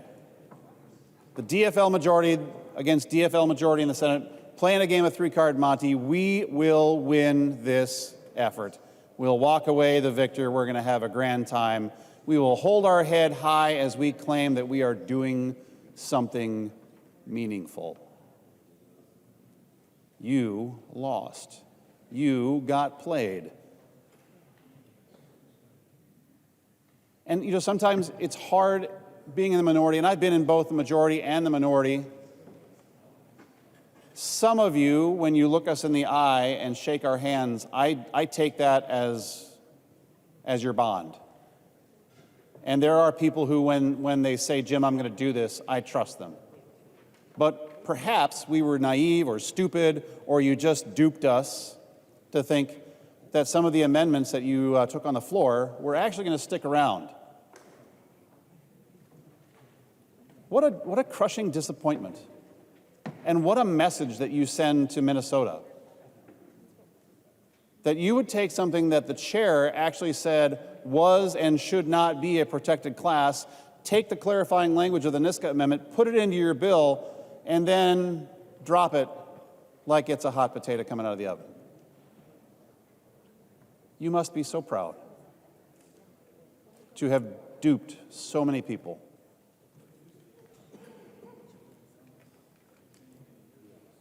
I'm not proud to say that this happened. I think it's actually a very clear and declarative statement to the state of Minnesota that I think it was Representative New Brindley said that you just don't care about our opinions, that you don't care what the other side, I think she said the 48% of Minnesota thinks. I don't even know what to say, and I'm almost never at a loss for words. But what you're saying right now in standing up, and whenever this gets to a vote, and we have no idea when that'll be, I'm not sure what the list looks like. But if you have the temerity today to stand up and say, you know what, this should go back to committee, send it back. I would urge you to find the strength to say, we are not going to let this through. Because you took a lot of amendments and you sprinkled a lot of love on them. You said, oh, this is great. Representative Nash, you have a logical amendment. That makes sense. Yeah, we'll put that in. Ha ha. Sucker. Maybe it just was there to make him shut up and go away. But I think the biggest thing, again, is the backpedaling on the Niska amendment. Members, you have an opportunity right now. You've got time. We're not under any great crush of time. You can send it back, much like you did with Chair Pinto's problem bill. Send it back to conference. And you can stand up to the Senate. You can stand up and say, you know what? We put forward a very strong position coming out of the House. We're going to take this up again. We are not going to allow you to roll us. We're not afraid of you. We're not in the mood to be bullied by the Senate. You have that ability if you support the Scott motion to refuse. Once again, you've got time, and we're going to show you that we know how to use time as well. You know, I'm not talking right now as to some of the deficiencies in the gun provisions or some of the other provisions. That's for third reading. Trust me, I got lots of good stuff. But the criterion as to why send this back, one, in some of the amendments that were put in by us that you just, I guess, jettisoned almost immediately. Maybe it was as you were walking out of the chamber that night. Like, well, we got them to shut up by taking their stuff. That was great. Congratulations. But when you put your finger over the green button and you voted yes on the Niska amendment, you said we're standing behind that. You even spoke to it. Several of your members spoke to it, saying, yep, we're behind you, Representative Niska. And now, much like at the conclusion of a game of three-card Monte where you've lost maybe all of your souvenir cash that you went with to New York, you walk away hanging your head, you're a little embarrassed. You wonder, wow, what the heck happened here? Because that's what we're wondering. We're wondering why you allowed the Senate to roll you as easily as they did. So as we, I guess, chug along to the vote here, you've got an opportunity again to send a strong message as you did on the day of the vote. Send it back, that message to the Senate saying, you know what, we're not going to allow you to roll us. We're not going to allow you to bumfuzzle us into taking your word as the gospel truth. We actually have a spine here in the Minnesota House. We have the ability to make decisions that stick. We have the ability to send a strong message to Minnesota, and we are going to refuse to adopt. Support the Scott amendment, or support the Scott effort. I recognize the member from Ramsey, Representative Hollins. Thank you, Mr. Speaker. I wasn't going to speak today. I know, everybody starts that way. But I wasn't going to speak today, but I've heard a lot about how we are not caring for victims in this bill and how we are more concerned with every other aspect of crime. And that really is upsetting to me as a person who was raised by a social worker who worked with domestic violence victims and sexual assault victims, because I know that this bill is exactly what victim advocates have been asking for. And so I wanted to bring us back to a letter that was submitted by a coalition of victims advocacy groups who wrote, and I'm going to use their words because it's better than my own words, let's be honest. There's a common misconception that victims of crimes always want the most severe punishments possible for those who harm them. However, many victims have shared that what they really want are stronger community support, opportunities for restoration, and avenues for healing. Victims' survivor safety can be enhanced through good criminal legal system reforms, like those included in this bill, and a robust investment in culturally responsive and community-based programming and services for both victims and offenders. And that is signed by the Minnesota Coalition Against Sexual Assault, Minnesota Indian Women's Sexual Assault Coalition, Violence Free Minnesota, Mending the Sacred Hoop, Minnesota Alliance on Crime, and the Minnesota Children's Alliance. Members, This is a good bill. This is a bill that looks at the idea of public safety and says it's not just about police, it's not just about crimes, it's about every aspect of safety that impacts Minnesotans. That's why we've got language in there around EMTs. It's why we've got language in there around fentanyl and around victim support. We have gone broad with this bill. And that's why I believe that it is time for us to support it. I also am chafing at the notion that we're only listening to the people who are in, I don't want to say in our pockets, but the people who agree with us. That's not true, because there's parts of this bill that I don't even really like. That's how I know that we're not just listening to people who think like us. We have bold investment in law enforcement. Do you think that's something that I sat by and said, wow, I just can't wait to give more money to the police? No, that wasn't my stance. But guess what? We have it in there because we know that it's important for public safety. We've got work that was done with Representative Baker on fentanyl. That was something that was really difficult for our caucus to get behind, and we had to work hard to make those changes. But it's something that we included in this bill because we know it's important and we know that it's impacting communities across the state. I think that the notion that we are only listening to or doing work for a particular group of people is just patently false. And I'm honestly a little disappointed that the other side would even suggest that something like that is happening. We have taken suggestions and ideas and bills from across this entire body, and we have heard testimony from a wide variety of individuals who don't think like us, who don't look like us, and from every corner of the state. And we have incorporated it into this bill. This is a good bill, and I would urge members to support it. Thank you. Mr. Speaker, point of order. Representative Damoth, please state your point of order. Thank you, Mr. Speaker. Under 2.02, call of the House, Mr. Speaker, we are under a call of the House, and the third paragraph under that rule says that the Sergeant of Arms must not permit a member to leave the chamber unless the member is excused by the Speaker. And Mr. Speaker, I am noticing that there are a number of members who have left, and that is not lining up with who we see as listed on the excused members, and I would instruct the Sergeant of Arms to return those members that are not in the chamber unless they've been excused. Is there any advice to the Damoth point of order?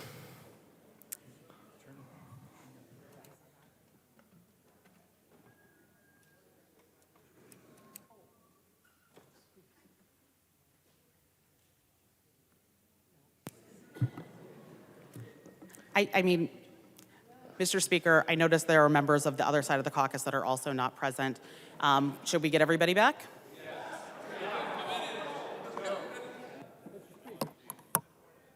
Mr. Speaker.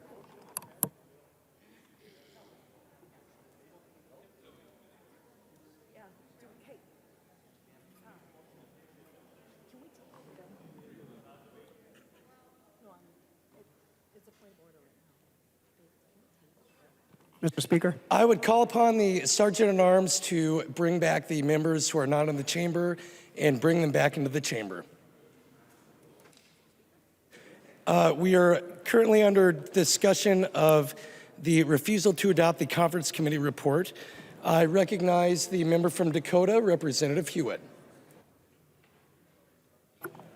Well, thank you, Mr. Speaker and members. I have to tell you that, yep, this bill isn't perfect, but what bill is, right?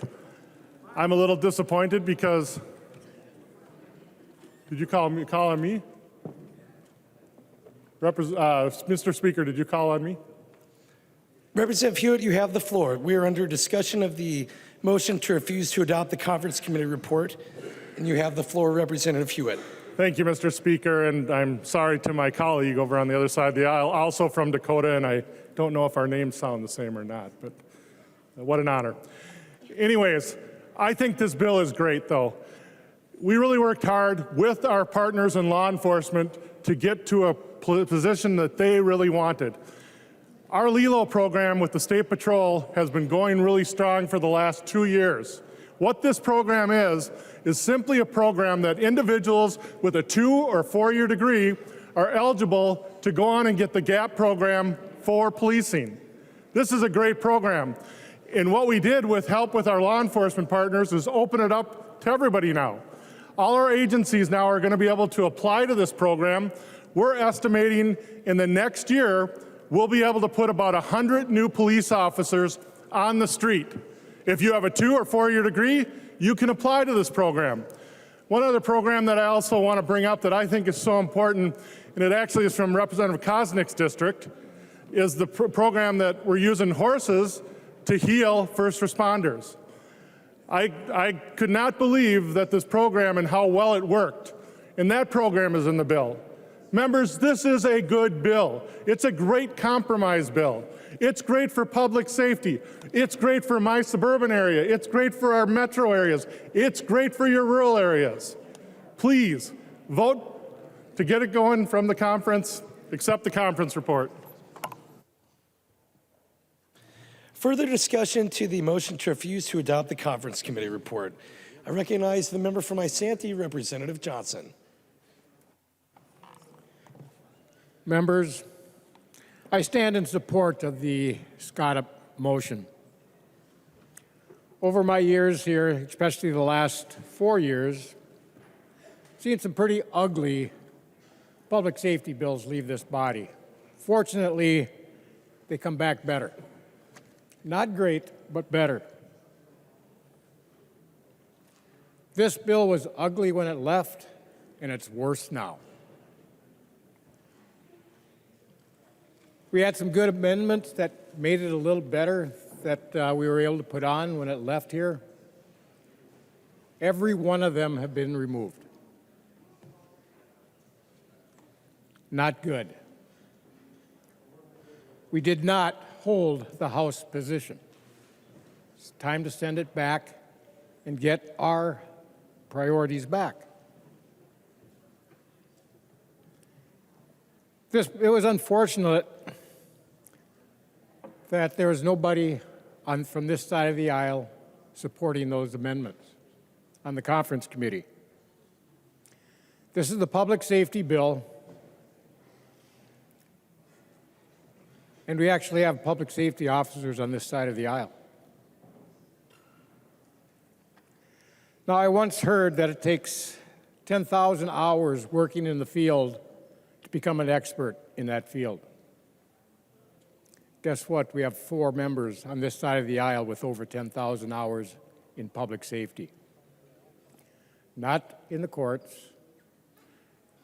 not in an ambulance, not on a fire truck, but in a squad car dealing with public safety, talking to the victims, interrogating the perpetrators,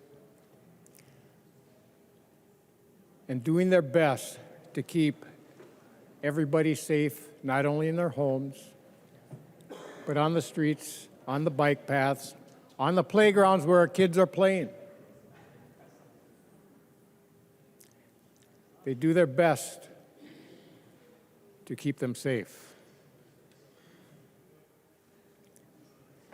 Now, what we do once law enforcement actually arrest somebody, prosecutors charge them, we put them into the prisons, and they don't behave.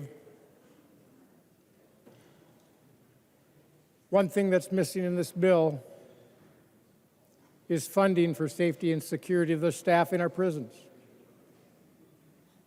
If you didn't know, just over 2 days, every day of the year, it's like 50, remember, every 52, 53 hours, one of our staff in our prison systems, a state employee, is assaulted by somebody that's incarcerated.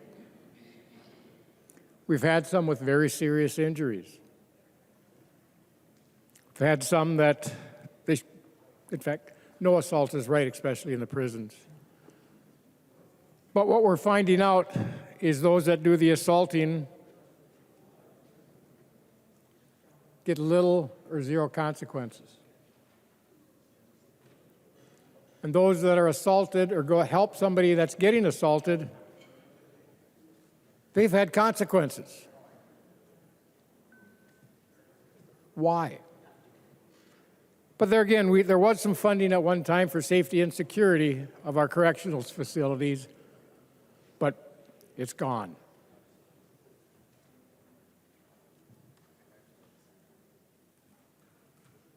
Disappointing, like this whole bill. There's many things we can talk about on this bill that are not the greatest. I like what Representative Novotny said, where 5 to 7% of those we deal with every day working the streets commit 90% of the crimes. Guess what?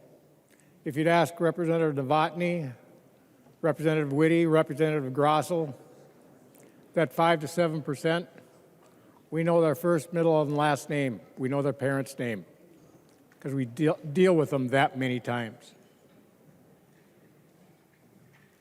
I could still, after 10, 11 years of retirement, I can still rattle off first, middle, last name, and date of birth on a number of people.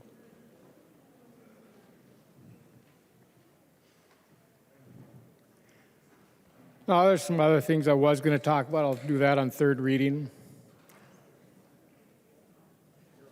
But I want to remind you why we should send this back. There was a British historian from the late 19th century to early 20th century named Lord Acton. And he made a statement that I think is very true, very wise, and very applicable today. He stated that all power tends to corrupt, and absolute power corrupts absolutely. We need to send this conference committee report back to get it fixed. It doesn't hold those accountable of violent crime accountable. It doesn't hold those who commit horrendous crimes to our children accountable. I'm sure Representative Novotny, Grossel, and Whitty have had to do what I have had to do in my career. We had to actually set up special child advocacy centers to help us. And that's doing an interview with a child who was sexually assaulted. It's one of the worst, most horrific, tragically thing that we had to do. If you want PTSD, go try to do that with talking to a 7 to 8-year-old or even younger little kid that's been sexually assaulted. There's no words that can describe it.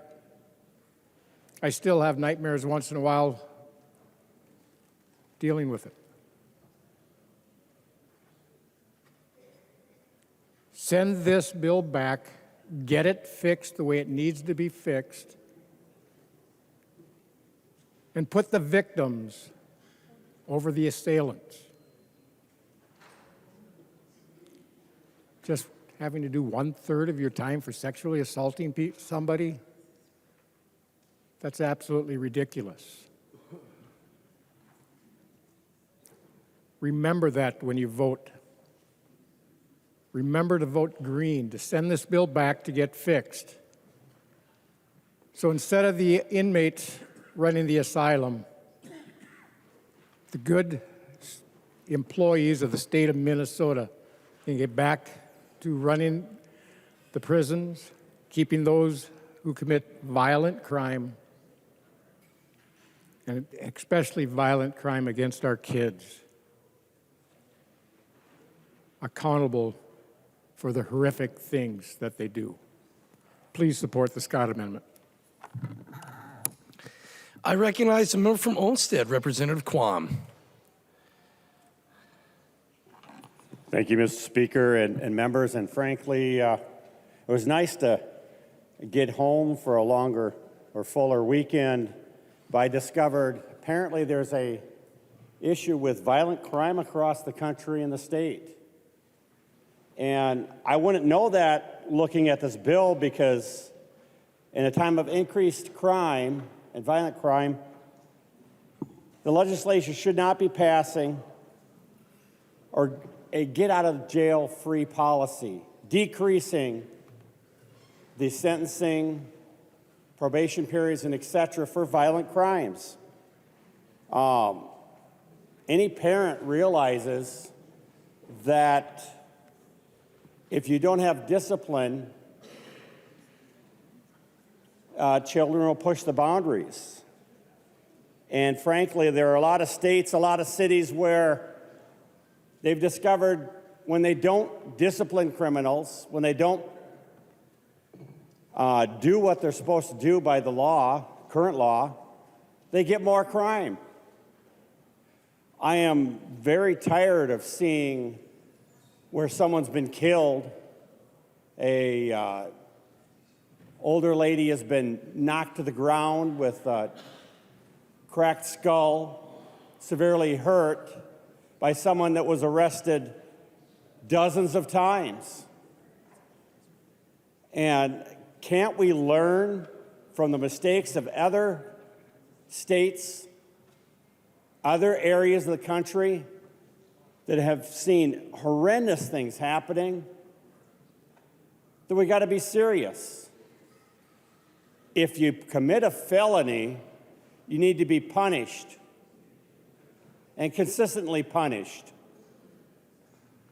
Because I don't want a person that makes a mistake, maybe, and bad things happen, to discover, oh, that's not a problem, that's not an issue. We found that out when it wasn't that long ago or too far from here, of where there was a mob. I would say a violent mob, but some say mostly peaceful. And law enforcement came out and officials came out and said, wait a minute, there's a curfew, everybody go home. And then they left. And the violent mob didn't go home. There were no adults present to enforce the curfew. So what they do, they burn stuff. We consistently say we have to help these communities. Well, it's not helping the community if you allow criminals to kill, steal, burn, and destroy the community. Maybe that's part of the reason, other than taxes, people are moving out of the state. Anyone that's been a parent realizes that by having rules and discipline, the children learn and it helps them. I have met with so many charter and other schools and organizations in Minneapolis, North Minneapolis, and around that have great results with their kids because they have structure, they have rules, their kids learn, they graduate, and they're better for it. Well, frankly, a lot of these felons never learned. And this bill isn't going to teach them, don't do that. Well, I guess they might have with that amendment that says the second time you would assault a police officer, then we're going to get serious. But like so many things, this bill isn't serious. And instead of increasing support for law enforcement, which I don't know if you've checked, but a lot of people are leaving it up here in the metro and across the state because there's not support. I'd be a little bit demoralized if I arrested somebody for the 12th time and I saw him out on the street the next week. But apparently that isn't bothersome to some members of the legislature because you think it's better to use unproven things or pass things that haven't worked in other states, other cities, other parts of the country. We're going to save you by doing this. First thing I ever learned in the legislature, where has this been tried before? But apparently, we don't look and see if it's ever been effective anywhere. It sounds good. Let's do it, boy. Yeah. And then, if the legislature was really concerned about the safety risks of individuals, instead of ignoring due process, they would do a 72-hour hold. They would try and confirm and help that person. But instead, this bill, in fact, I think we even had discussion on the floor about having a 72-hour hold. If we think that they are unstable or have mental health issues and are going to hurt themselves or others, we thought do a evaluation and a hold to make sure that they get help. No, let's ignore due process. Let's knock on the door, take their constitutionally protected private property, and then leave. You're not helping that person if they actually need. We need to be concerned about them, their safety, and others by just saying, bye now. Common sense, logic, and reason need to be part of it. Plus, frankly, talk to people that have gone through situations. I've had discussions with people that have had mental health issues. They have gotten through a tough time. Sometimes they'll show me on their wrist where they were unsuccessful. And it hurts that a person had to go through that. And this bill could have something to help them because those constitutionally protected private property items are not the only thing that happen. My wife, for over a decade, was the head of the first responders in Byron. And I would hear the pager go off as she rushed out the door. And then I would sometimes hear the news afterwards. And people still did harm to themselves or ended their lives without the use of a firearm. Are we only concerned if that might be the technique they use? We shouldn't be. We should be concerned about their well-being, their family, and the people around them. But this bill is only concerned about one thing because we had the debate, and that was ignored.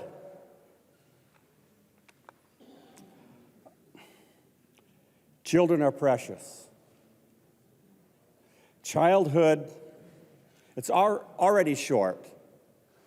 You talk to parents and grandparents, and it's wonderful, the childhood and interacting with the kids and grandkids.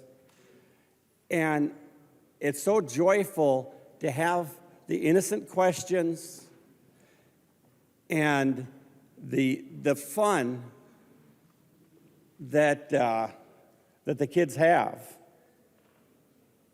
It's a duty to adults to protect children. And frankly, I thought we all agreed on that when we voted unanimously for some verbiage that would help protect kids. Why are I and others concerned? It's because now there are too many things out there that are trying to shorten the innocence of childhood. Let kids be kids. They don't have to be forced to think about adult stuff. There should not be a lack of protection from the sexualization of children. This bill should never have been stripped of the language that was meant to just do that. We'll address that later. No. Address it before stuff happens. The trauma that kids endure should be prevented.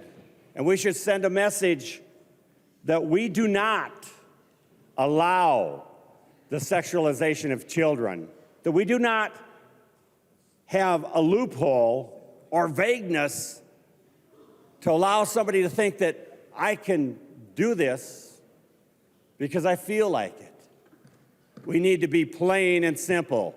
Kids are precious, protect them. That shouldn't be a debatable thing. I am shocked that a unanimous vote wasn't defended in a conference committee.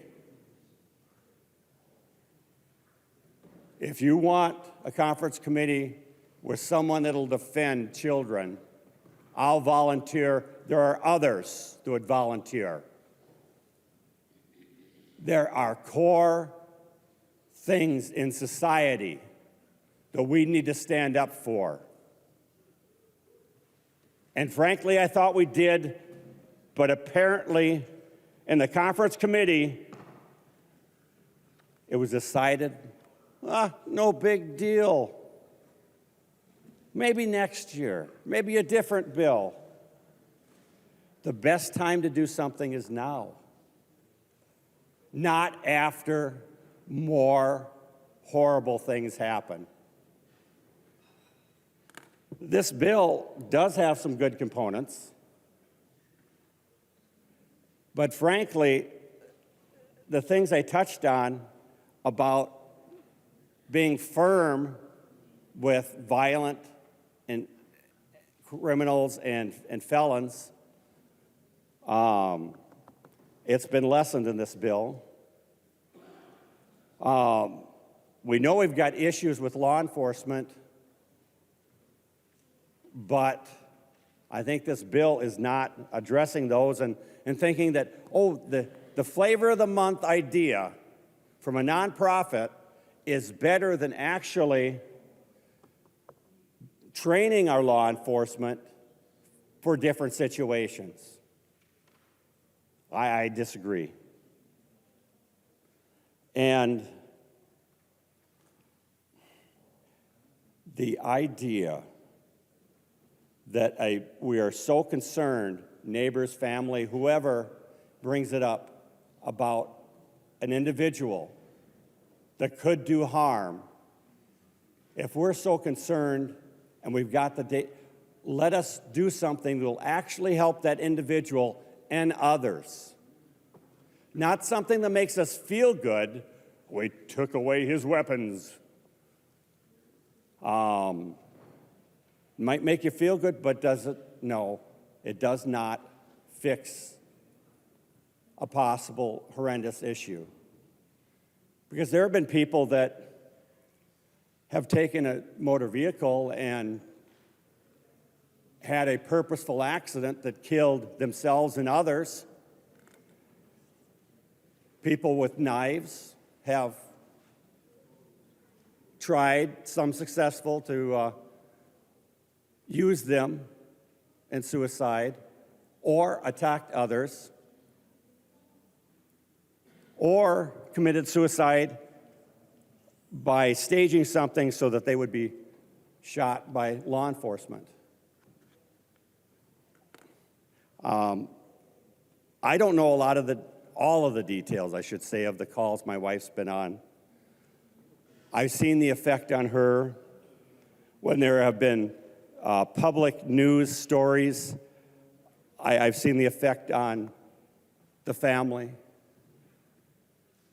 And if we're going to do something, help those people, because I have talked with people that went through that tough time, and they're better now. They got their help, and they're actually enjoying life, and they're helping others. A lot of them are peer assisting different groups and activities to help others, because life isn't always fun and easy. There are tough times, and we have to look at helping people through the tough times. And sometimes that's a helping hand. Sometimes getting them medical help and assistance. Other times it's to wake them up from doing stupid stuff that hurts their community and others. And frankly, I see good. I don't see what we really need to do. Because I don't want to come back here next year and say, oh, we should have done this. We should do it now. If you say, well, the Senate just wouldn't let us, frankly, maybe talk to a few more people than were on that conference committee, and you might find out that a majority of the Senate would be just like the unanimity of the House. So maybe they're not unanimous, but maybe they have 50, 60 members that would support it. Don't give up on good ideas, and don't give up on doing the right thing. I guess, disappointed. Being in the legislature long enough to see good things come out, and also seeing we should have done this. It hurts when you see in your community, we could have done this, and now we've got a tragedy we could have avoided. Last week I talked, Representative Pinto and I worked together on some human trafficking stuff. And then when he was in the minority and had a good idea, because we didn't do correct work or best work, we had fuzzy language, and a judge used that language and said, sorry, you're free. The law isn't covering what you did, and there were more victims. So Representative Pinto got active to help fix that language. I would love to be able to say next year or later this year, 3, 4, 5 representative names from the majority that were key in doing that extra step to make the bill better. Because frankly, it's not us versus them. It's us serving our communities and our people and doing the best job we can. And if language is is there something wrong? Let's sit down and fix it. And not say, oh, we'll do that next year or whenever it comes up again. Our people and our communities deserve us to work together and do the full job, a complete job, and not use the excuse of, Senate didn't like that. Sorry. Because there are times when you stand up and you fight for what's right. And I'm asking that we send this back, because I have confidence that our members, House members on that conference committee, can stand up and fight for what's right and make this as a better bill, because our communities deserve it. Thank you. Further discussion to the motion to refuse to adopt the conference committee report for Senate File 2909. I recognize the member from Washington, Representative Hemmingson Yeager. Thank you, Mr. Speaker. And thank you for the opportunity to speak in support of this bill. I am very impressed with this bill. As someone who used to work, I would say, in a law enforcement adjacent profession, I'm really impressed with how thoughtful the bill is and truly how transformational it is. I've been classically trained and working to always keep an open mind about everything and to look critically at things to how we can always make things better, and I think that this bill does that. I do have a small provision in the bill. It was brought to me by a constituent who he's a retired correctional officer from one of our state prisons. His story is unbelievable, I would say, because what he has gone through and how he has taken this with him to get positive change is truly remarkable. His name is Antonio. His friend for over a decade, his partner, his colleague, was murdered in a prison by an incarcerated individual. And instead of leaving the profession behind, instead of saying, screw it all, I'm done, he reflected and he saw the pain and he saw that there was a lot of stuff happening that shouldn't be happening. And he chose to take all of what he went through and transform it into something positive. And he started a program with supportive arts therapy. And it's shown success. And it's really interesting because this is supported by educators, it's supported by therapists, it's also supported by the Department of Corrections. And again, I say transformational because it is transformational. It's transformational for the inmates, it's transformational for the correctional officers, and I think it's a transformational way that we as the public and as legislators look at how we view incarcerated people. These supportive arts therapy interventions result in improved coping strategies, improved self-esteem, improved self-regulation, and an awareness of their own body's responses. And this was testimony from a therapist at a correctional facility. Research corroborates that supportive arts therapy leads to an improvement in mood, socialization, which we want these prisoners to be a good part of social society when they leave.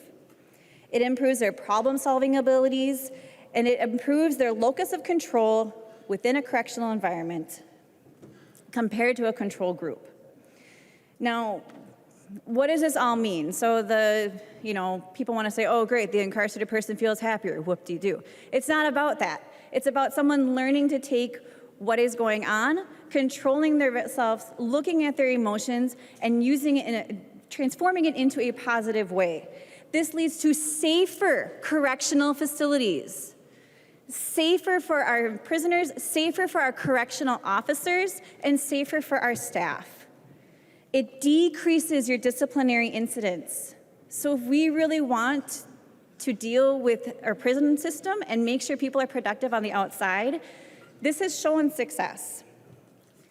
And on a personal level, I have learned so much, and my own self has been transformed in how I look at corrections.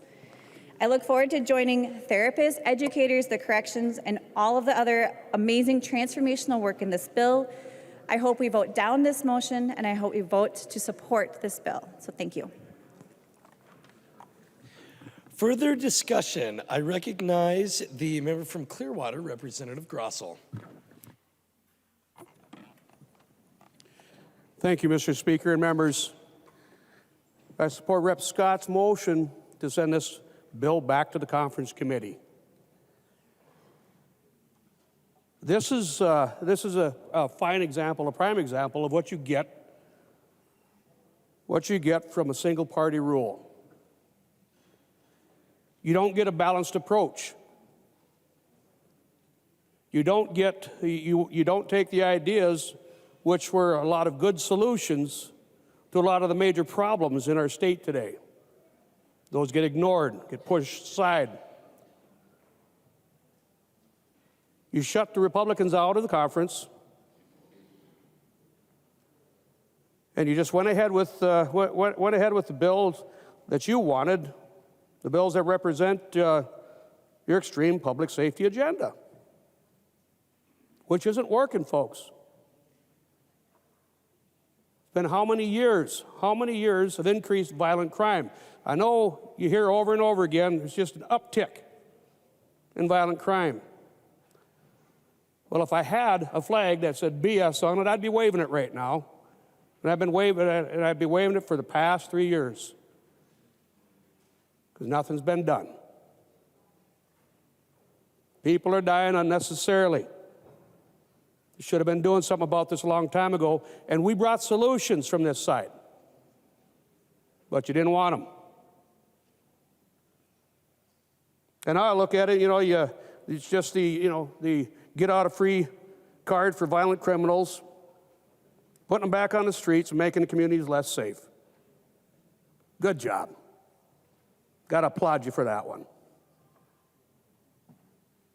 And then you go and put greater restrictions on no-knock search warrants, making them virtually useless and unattainable so that law enforcement can't use those resources to apprehend these violent criminals should they go out and commit another crime, which, if you talk to the Minnesota BCA, a major part of those reoffenders, major part of the violent crimes are from reoffenders. Kudos to you again. And I won't get into the gun bills right now. I'll save that for later, too. Among other things. We've got a list. I got a list, folks. The gun bills, for crying out loud. I asked in committee, will these things actually stop violent crime? Well, here's a clue. Criminals don't go and get background checks, folks. They don't go and get background checks. They go and steal weapons. Or they have somebody go buy them for them. Well, that's straw purchasing. We already have laws on the books. That's a crime already. You don't need to hinder law-abiding citizens. That's all that background check bill does. Hinders law-abiding citizens. The red flag, good Lord. No state has it ever accomplished what you want it to. You say you want to protect, you have it under the guise of, we're going to protect people who are in mental crisis from committing suicide. The CDC, and you can find this, the CDC says that suicides kept increasing in the states that implemented red flag laws. Except for, what was it, Nevada or Connecticut. Nevada was already on a decline before they implemented red flag. And I believe Connecticut, well, that kept creeping up too. So red flag didn't do diddly squat as far as stopping suicides. So again, you put the burden on law-abiding citizens. And that's going to affect your voters, your constituents as well. But I thought there was kind of a shining light of hope when you actually took the Niska Amendment. When you took and you stripped language out of the human rights statute and then realized the mistake you made, and on a 126-0 vote, you voted to put back into the bill the Niska Amendment. You voted right alongside the rest of us to fix that error that you made.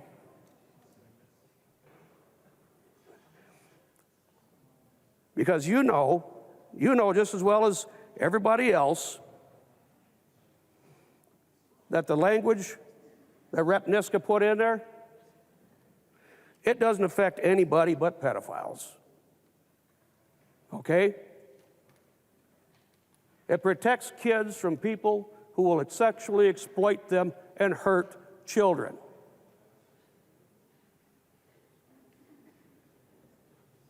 Now, I know there's not a person in here that has anything against protecting children, because you voted 126-0 to put that into the bill. Put it back in there. You supported it. So clearly you believed it was a good language, otherwise you wouldn't have voted that way. But then you went to conference committee, and Rep. Nash put it good. You got played, you got rolled. And then suddenly you thought it was a bad idea again. You should have stuck to your guns, folks, for crying out loud. Oh, wait, you don't like guns. Never. I shouldn't have used that one. Shouldn't have used that one. You should have stuck by what you know is right. And you know it so much that when the old snafu last week on the House floor where somebody got caught in a little bit of a quagmire there and didn't want to tell everybody, oops, I did something wrong here. That was one of the offers made to, why don't we look at that language again and let's work something out. Put some language together that we can put back in here to protect kids from sexual predators. To make sure that that argument isn't made out there, that they're a protected class, that these pedophiles aren't a protected class. And again, the language specifies who that would affect, and it's nobody else. I don't know if anybody else was listening in public safety when the public safety commissioner comes in and says there's a 122% increase on reports of potential crimes, computer crimes against children being reported. 122% increase from last year. Okay? Those aren't all actionable cases, but that's a massive increase that our ICAC, our people who are on the front lines trying to protect kids from these computer crimes, and they're trying to protect them from, guess who? Pedophiles. All right? Those who would exploit and hurt children. I mean, come on. When the Minnesota BCA is having to investigate all of those types of crimes and make sure that they get the ones out of the reports that are actionable, that they can go and work on and try to stop somebody from hurting children, you should have been paying attention to that and not tie the Minnesota BCA up with extra duties helping the police and the sheriff's offices, because, oh, by the way, when you let conditions get as bad as they are, to where you have a mass exodus of law enforcement who are burnt out, and then you're going to take a specialized state unit, which is the Minnesota BCA, and you're going to burden them with extra duties because people have left the ranks of law enforcement because you made the mess.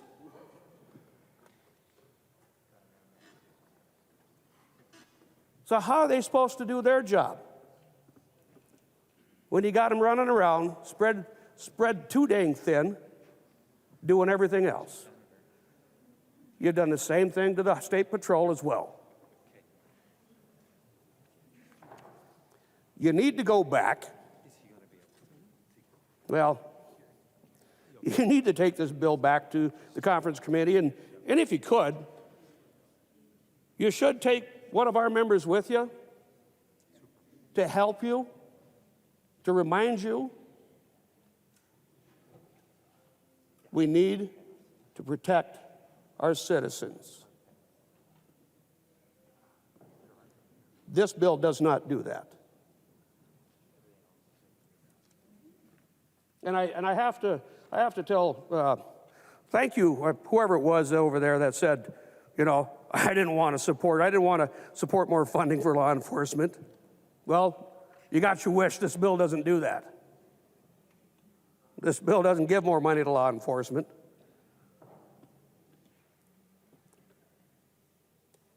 And it just makes me scratch my head, because when you need the police and they're undermanned, understaffed, who's going to answer your call? Who's going to come help you? They're either not going to be there or it's going to be a long wait. And folks, seconds matter. Send this bill back. Do some good work on it. Do the work that should have been done on it before. And oh, by the way, include one of us. We do have some good ideas. You've said so yourself. Thank you, Mr. Speaker. Further discussion to the motion to refuse to adopt the conference committee report of Senate File 2909. I recognize the member from Traverse, Representative Backer. Yeah, Mr. Speaker and members, I would support Scott's amendment to send this back. Unfortunately, as we've heard, us on this side of the aisle was shut down. Now, I do appreciate the $2 million out of the general fund for communication, but instead of, if you take that $2 million, I've put a lot of time in communications for EMS, police, and fire, because just like we heard, seconds matter. The safety of EMS, fire, police matter also. And if you take $2 million, you don't have to be a math science, but $2 million, the basic need is $250 million. So that's going to take 125 years to reach that $250 million. That's just one of the reasons we need to send this back. Instead of focusing on controversial gun law, we need that type of communication. I'll use an example. This was many years ago. It was Monday night about 1:30 in the morning. And that was one of the nights that there was no moon out. It was pitch dark. Myself and Kayla got called out, my most popular seatmate who goes out. And we had a call that this gal was, we'll just say, having challenges at the end of the community. We're in Browns Valley, right over the railroad tracks. And so I got on scene. We've turned on all the lights on the outside lights, and don't know, those lights are pretty bright, but it was so dark out. So I got out, and she just goes, "He's not here. Find him." Okay, well, who are we looking for? "He's not here. Find him." I said, "Well, ma'am, we got a call that you were having problems." And at that moment, she decided to touch me, not in a very good way. She was pretty upset. She started to hit me. So Caleb started to call for police, which they were all, which I was glad we could call them, even though they were up in not close by. They were 10, 15 minutes out. And then I was trying to calm the gal down. I said, what's going on? You guys need to find him. Well, who are we looking to find? And she wasn't communicating, so we called fire. We called fire to come and assist us. Now, we're on the northern end of town. That's out. There's a field. Again, no moonlight. It was pitch dark. And she was still not very happy with me, and I wasn't quite happy with her because every time I tried to help her, she was not cooperating with me, and so forth. I don't know, still to this day, I don't know what substance she was on, but anyways, she kept saying, you have to find them. Well, we kept asking who to find, and she seemed to be the little bit I was able to check her out, she seemed to be okay. I mean, she was breathing, pulse, respiration. So fire came, of course, fire asked, who are we finding? I haven't found out who we're finding out. So we set out, literally, we did a call, not a call of the house, but a call of other firemen. Again, this is 1:30, Monday night, Tuesday morning. So we're out in the fields, and I'm talking about why is this significant? Because guess what did we use to communicate? Portable radios.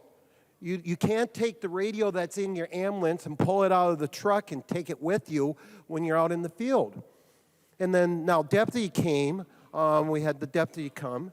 And then when the deputy came up, of course, we're trying to find her, and she decided to take off. I don't know if she thought she was on a marathon, but she took off. And I run once a week, and I could not keep up, so we hopped in the rig and hopped in the car. Now, the fire was still trying to find whoever this person was. They're out in the field, and we're communicating by radio. This is why radio is so important, because we took her for her word that there was someone out there. We didn't know what was up with this person, because I've been on many, many runs in which we have, and I could literally, I know we wouldn't want to, but I could go all night on EMS stories. Probably surprises everybody in the chamber, but we've had many times in which we were out in the field of a car accident that we're looking for people in the middle of no place, trying to find other people that were in the car that got thrown in the car. Those are a little bit more serious situations.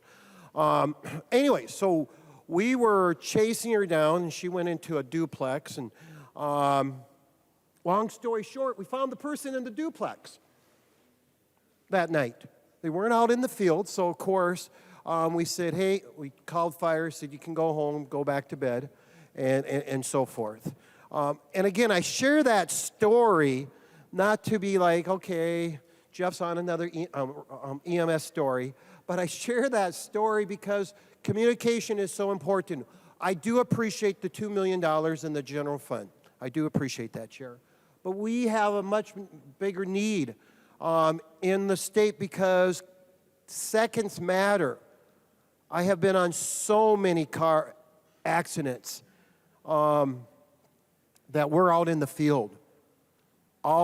We call the other mutual aid, looking for other individuals who have been thrown from the car or the pickup.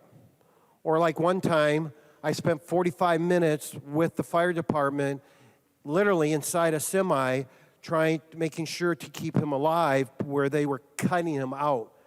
And you would not have recognized it was a semi at all. And we're communicating with the helicopters, we're communicating with State Patrol, we're using those portable radios because seconds matter.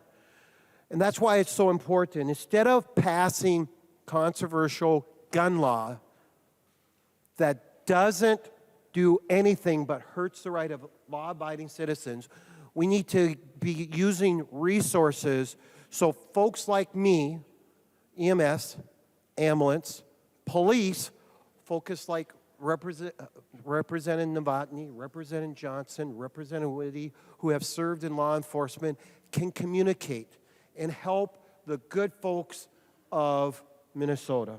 It is so important. And this is what happens when we don't have members from both sides of the aisle on conference committee. We don't have all the right answers. Not one side has all the right answers, and not the other side has all the bad answers. but together we have the right answers.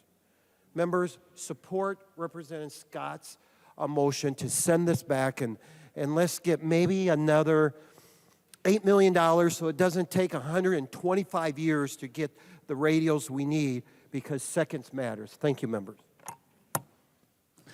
Further discussion on the motion to refuse to adopt the conference committee report of Senate File 2909. I recognize the member from Hennepin, Representative Robbins. Thank you, Mr. Speaker, and thank you, members. I support the Scott motion to send this back to the conference committee, primarily because of the big fight we had on the floor the other day. We do our best work when we do it together, and this certainly has not had input from our side. So, Mr. Chair, or Mr. Speaker, I'd like to ask Representative Scott to yield. Representative Scott will yield. Representative Robbins. Representative Scott, are you the lead on the Judiciary Committee for our side of the aisle? I recognize the member from Anoka, Representative Scott. Mr. Speaker, Representative Robbins, yes. Representative Robbins. Would she continue to yield? She will yield. Representative Robbins. Thank you, Mr. Speaker. So, Representative Scott, were you appointed to the conference committee? Representative Scott. Mr. Speaker and Representative Robbins, no. Representative Robbins. Would she continue to yield? She will yield. Representative Robbins. Thank you, Mr. Speaker. So, Representative Scott, could you talk a little bit for the body about what input you had on the conference report that we're considering tonight? Representative Scott. Mr. Speaker and Representative Robbins, I didn't have any input on the conference committee report that we are talking about tonight. Representative Robbins. Thank you, Mr. Speaker. Would Representative Novotny yield for a question? He will yield. Representative Robbins. Thank you, Mr. Speaker. Representative Novotny, are you the lead Republican on the Public Safety Committee? I recognize the member from Sherburne, Representative Novotny. Yes. Representative Robbins. Thank you, Mr. Speaker. Would Representative Novotny continue to yield? He will continue to yield. Representative Robbins. Representative Novotny, were you appointed to this conference committee? Representative Novotny. No, I was not. Representative Robbins. Thank you, Mr. Speaker. Would he continue to yield? Representative Novotny will yield for a question. He will yield. Representative Robbins. Thank you, Mr. Speaker. Representative Novotny, did you have any input in the conference report that we are currently debating? Representative Novotny. No, I did not. And I really wish I would have, because I would have been able to address the situation with the removal of the NISCA amendment from the conference committee report. It would have been the perfect opportunity for me to explain some of the situations and investigations I've been involved with over my career. I could explain how working in a lower density county that I worked in when it first started, it's getting pretty built up, but even now you can see children grow up. So when I think about some of the cases that I was involved in and some of the early CSCs and criminal sexual conduct investigations I was involved in, it's a community where you'll see repeatedly the same people over and over again. And I thought about the one case in particular that I heard her father shoot himself after we had been called to deal with them. And I remember being at the dentist about 6 months later and seeing that little girl with her family and how they looked at me. And then as she grew up and I watched her grow into a young woman, the effects of the things that her father did had on her and how she behaved and the long-term effects that they had on her. So yes, these are things I could have talked about if I was on the conference committee to try to convince them not to strike the NISCA amendment. Representative Robbins. Thank you, Mr. Speaker. So members, this is why we want to send this conference report back. The other night, we had a huge fight about how the conference committees are being run, and that committee did have a Republican appointed. This committee, which combines two very important committees in our body, Judiciary and Public Safety, did not get the lead from either the Judiciary or the Public Safety Committee appointed. We have had no input in this process. And I appreciate that during committee you took testimony from lots of people.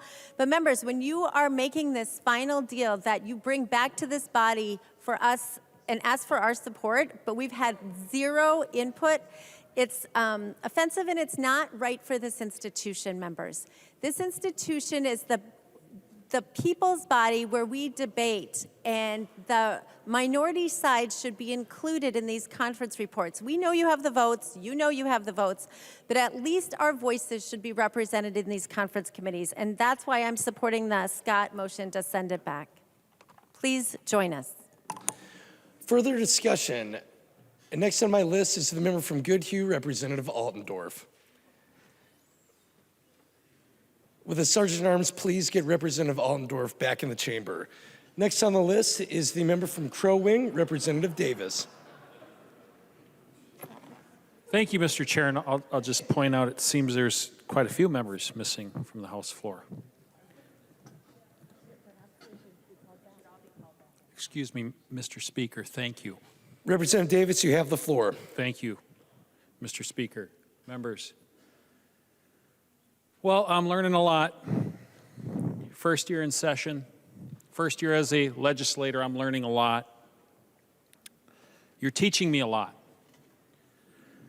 I'm learning that you are the party of shutting Republicans out of conference committee. You did it with Representative Daniels, and he was actually on the conference committee. Now you fixed that mistake, and I'm really glad you did. Let's fix this one. We need to refuse to adopt this and send it back to conference committee, because not a single Republican was invited to this conference committee. In the Public Safety and Judiciary Committee. Members, that is wrong. I mean, this is just what I'm thinking. I mean, how much do you think you won the election by? I mean, you did win the elections, but you're acting like it was a 99-1 victory. It wasn't. It was a slim margin. And you're shutting out 48% of Minnesotans out of these conference committees. That is wrong. Send this back to conference committee. Let's do this right for Minnesota. I keep hearing from the governor how we're one Minnesota. No, we are not one Minnesota. We are two Minnesotas. That's become obvious. And one side is being completely shut out in this state. Their voices are being silenced. I've seen a lot of that since I've gotten here.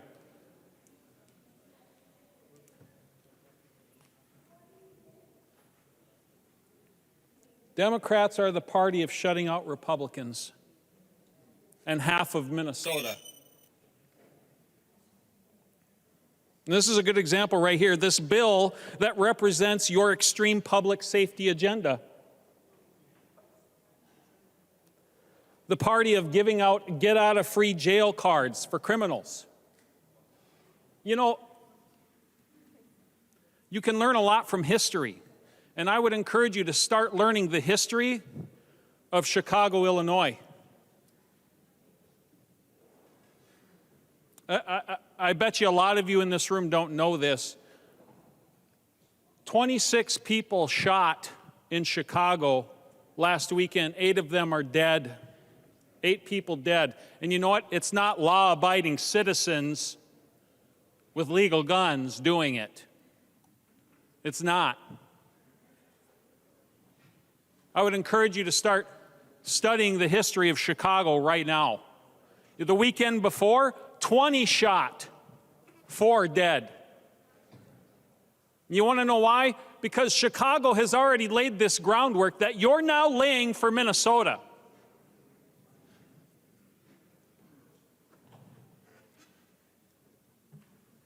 cutting criminals' sentences in half. I mean, the direction we're going pretty soon, crimes aren't going to be crimes anymore. And what you're doing is you're just making it a slap on the hand, a slap on the wrist to commit crime in Minnesota. Folks, this is wrong. You want to protect Minnesotans? Let's harden the offenses for crimes. Not make it easier, not make it slaps on the wrist. We need to change direction. And one way we can change direction right now, it's not too late. We can send this back to conference committee. And you know what? I'm new here, so I don't know if we can do this. Can we invite Republicans to the conference committee at this point, or is it too late?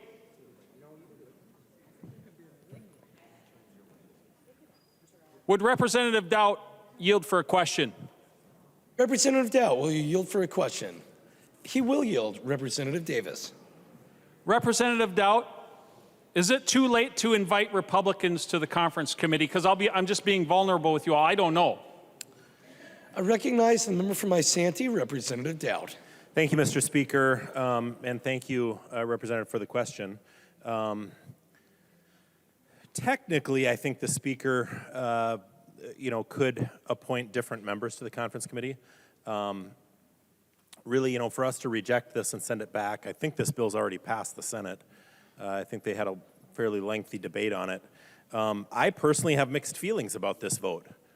I don't like what's in this bill, and when I look at the amendments that we had added that have been stripped out, including one of my own, one or two of my own, one at least. I'd like to send this back, but I have mixed feelings on that because there are no Republicans on the conference committee, and what's going to change? I think that Minnesotans, if they were paying attention tonight, would say this is not what they voted for. This extreme agenda by Democrats, trying to pass a bill here. It's also amazing to me that we would call this the public safety bill. This bill isn't going to keep the public safe. This bill is going to, allow criminals more opportunity to reoffend and, certainly do nothing to scare criminals from offending in the first place. And I just think it's a huge missed opportunity. I mean, I do want to send this back to conference committee, but I think we need a new conference committee. I think we need a conference committee that represents or is representative of the voters of Minnesota. And so I do have mixed feelings about this. I look at this provision on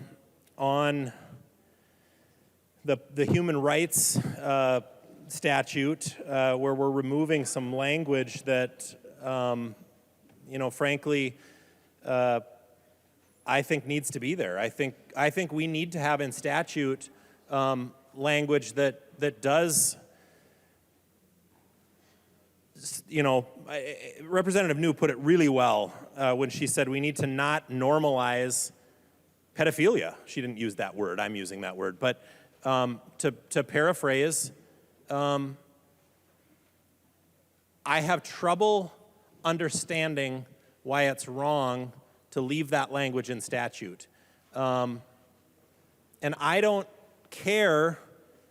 Earlier I had to apologize to drunks on the House floor to comparing them to Democrats. And I'm not going there with this one. But, should we be apologetic to pedophiles? No, we shouldn't. That behavior should not be normalized. We should not normalize it in our legislation. And by removing that particular language from the statute, I think it's a step in that direction. And I don't understand it. I don't understand how a provision that goes out of here with 126 votes unanimously in favor and 0 votes against, and then we get a conference committee report back where that language has been stripped out. What are we doing here? You ever wonder to yourself what your role is as a state representative? And you represent the same 43,500 people that they do. But just because there's a couple more of them than there are of us, does that mean they get 100% of the conference committee and they get 100% of the contents of the bill and the people that you represent get nothing? And that somehow is okay? You know, I look at these gun control provisions in the bill and I think to myself, I don't remember, somebody on that side of the aisle was talking earlier about, I think it might have been Representative Becker-Finn talking about how she doesn't see a lot of logic here in the legislature. I thought that was the most obvious statement I've ever seen, and this bill is the best example of that I've seen in a while. I mean, are you kidding? I understand that you got groups of people that show up in red t-shirts that want you to do something, but you know what they want you to do? They want you to keep people safe. This bill doesn't do that.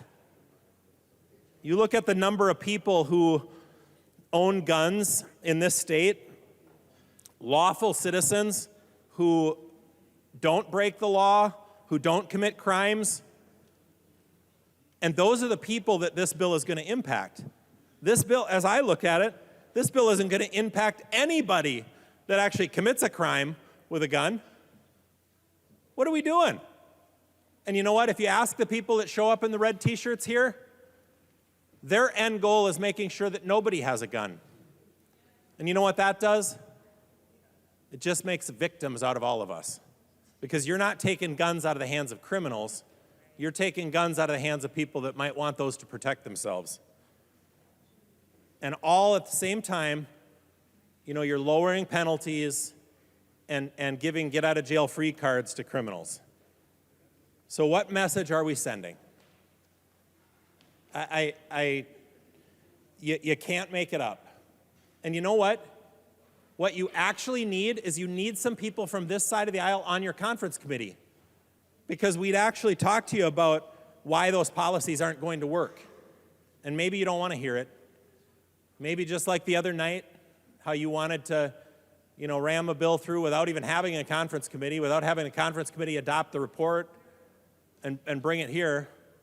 Maybe you want to go back to the people in the red t-shirts and say, look how we solved everything, even though you didn't solve anything.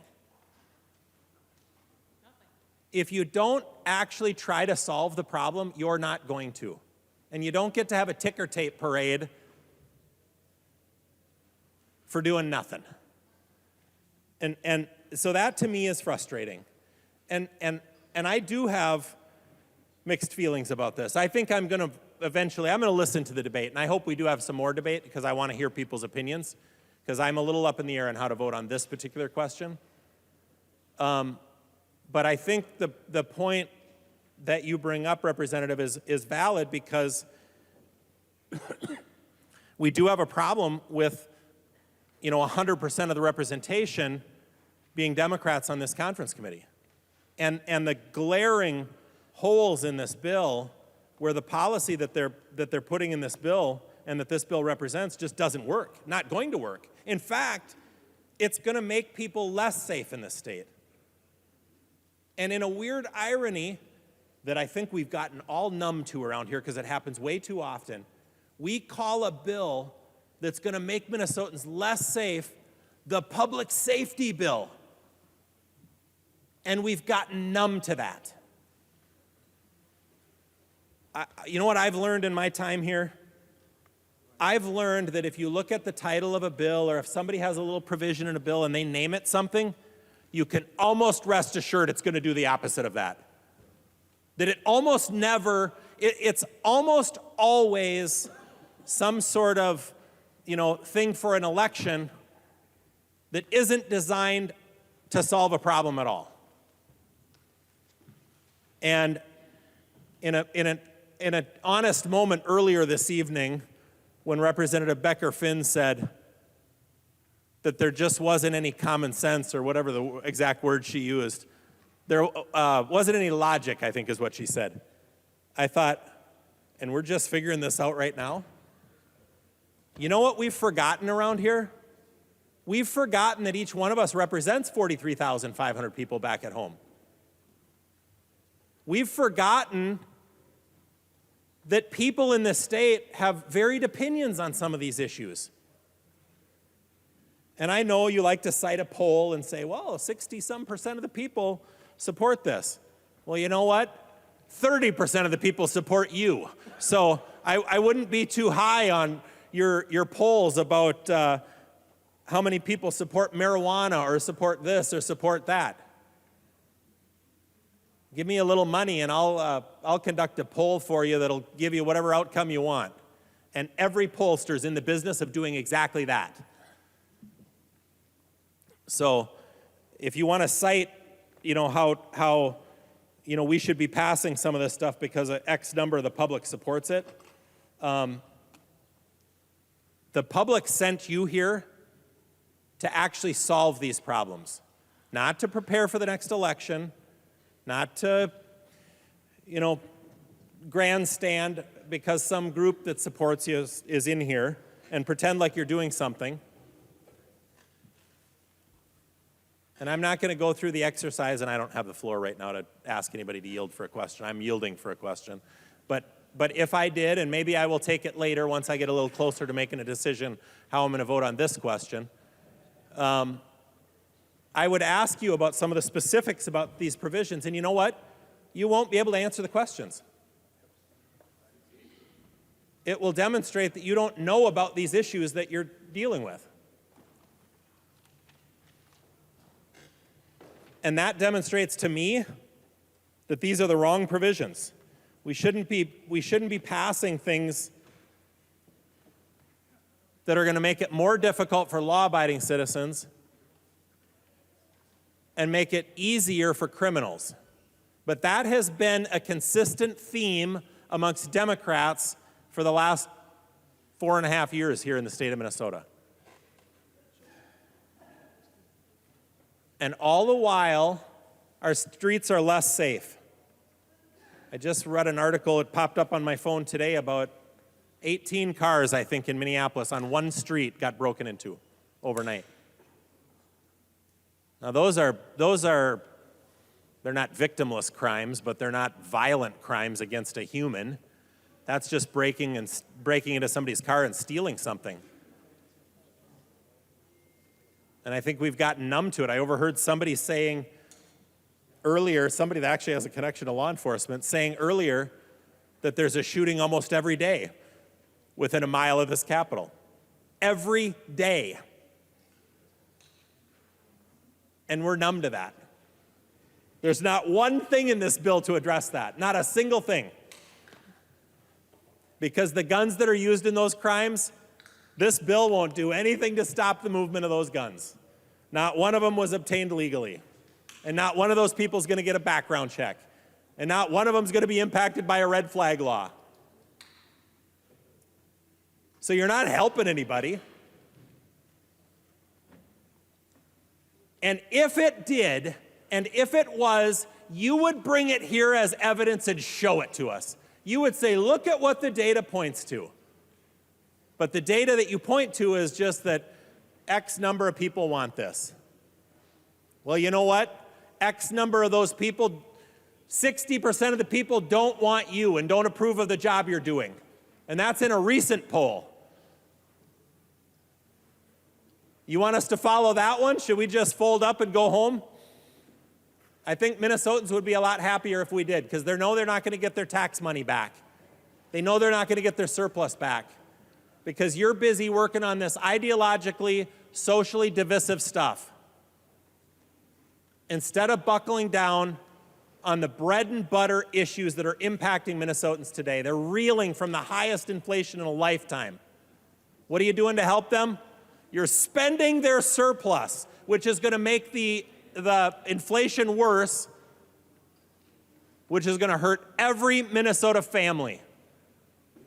And your excuse to do it is because 60-some% of the people want whatever stupid ideological bill it is that you want to pass today. Nobody believes it. And people are smart enough to figure out at the next election that you didn't do your job, that you didn't deliver. So, Representative, thank you for the question. The answer to the question is the speaker can replace somebody on a conference committee. I don't have great faith that that's going to be the case. But I think this bill is all the evidence you need to see why it's important that we have a Republican on every conference committee. If for nothing less than for Democrats to just be able to say, you know what, we at least listened to them. We at least took into account their opinion.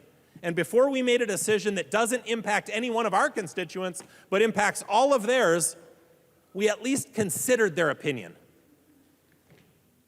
I don't know if that'll make me feel any better at the end of the day when they pass this crap, but sometimes you feel a little better just when people listen to you. And so thank you for letting me stand up every once in a while on the House floor and talk a little bit, because if it doesn't make you feel, I hope it does, but if it doesn't make you feel better, it at least makes me feel just a little bit better. So thank you for the question.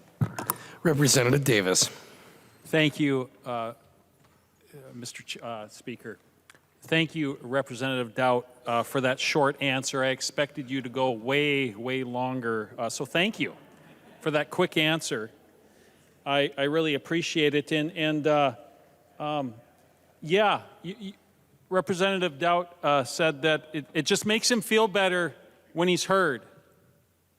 You know what? That's what half of Minnesota wants too. We're representatives. I asked Representative Doubt a question, and in his answer, he asked a question to this House. Do you ever wonder what you're doing here sometimes? What you're actually doing here? Yeah, sometimes I don't feel like a representative simply because I'm not heard. I've seen plenty of times where we've gotten shut down on this House floor for violating rules that really weren't violation of rules. So not only have I seen that you're the party who shuts out Republicans out of conference committee, you're also the party that silences the opposition's voice. I don't ever want to do that. This is America. We are the United States of America, and we have these great freedoms that was paid for by precious blood. The blood of patriots who gave all for their country, or at least signed up to give it all for their country, and who survived, and then later battled through survivor's guilt, all for the freedoms that we enjoy. And we're slowly seeing those freedoms dissipate. And we have an opportunity, representatives, to stop the madness. We can lead when it comes to freedoms in Minnesota. Minnesota can be a leader in the United States of America. People can look to Minnesota and go, look at Minnesota, man, they protect constitutional rights that are God-given. That's another thing. The Constitution doesn't give me my rights. God Almighty gives me my rights, and the Constitution just declares it.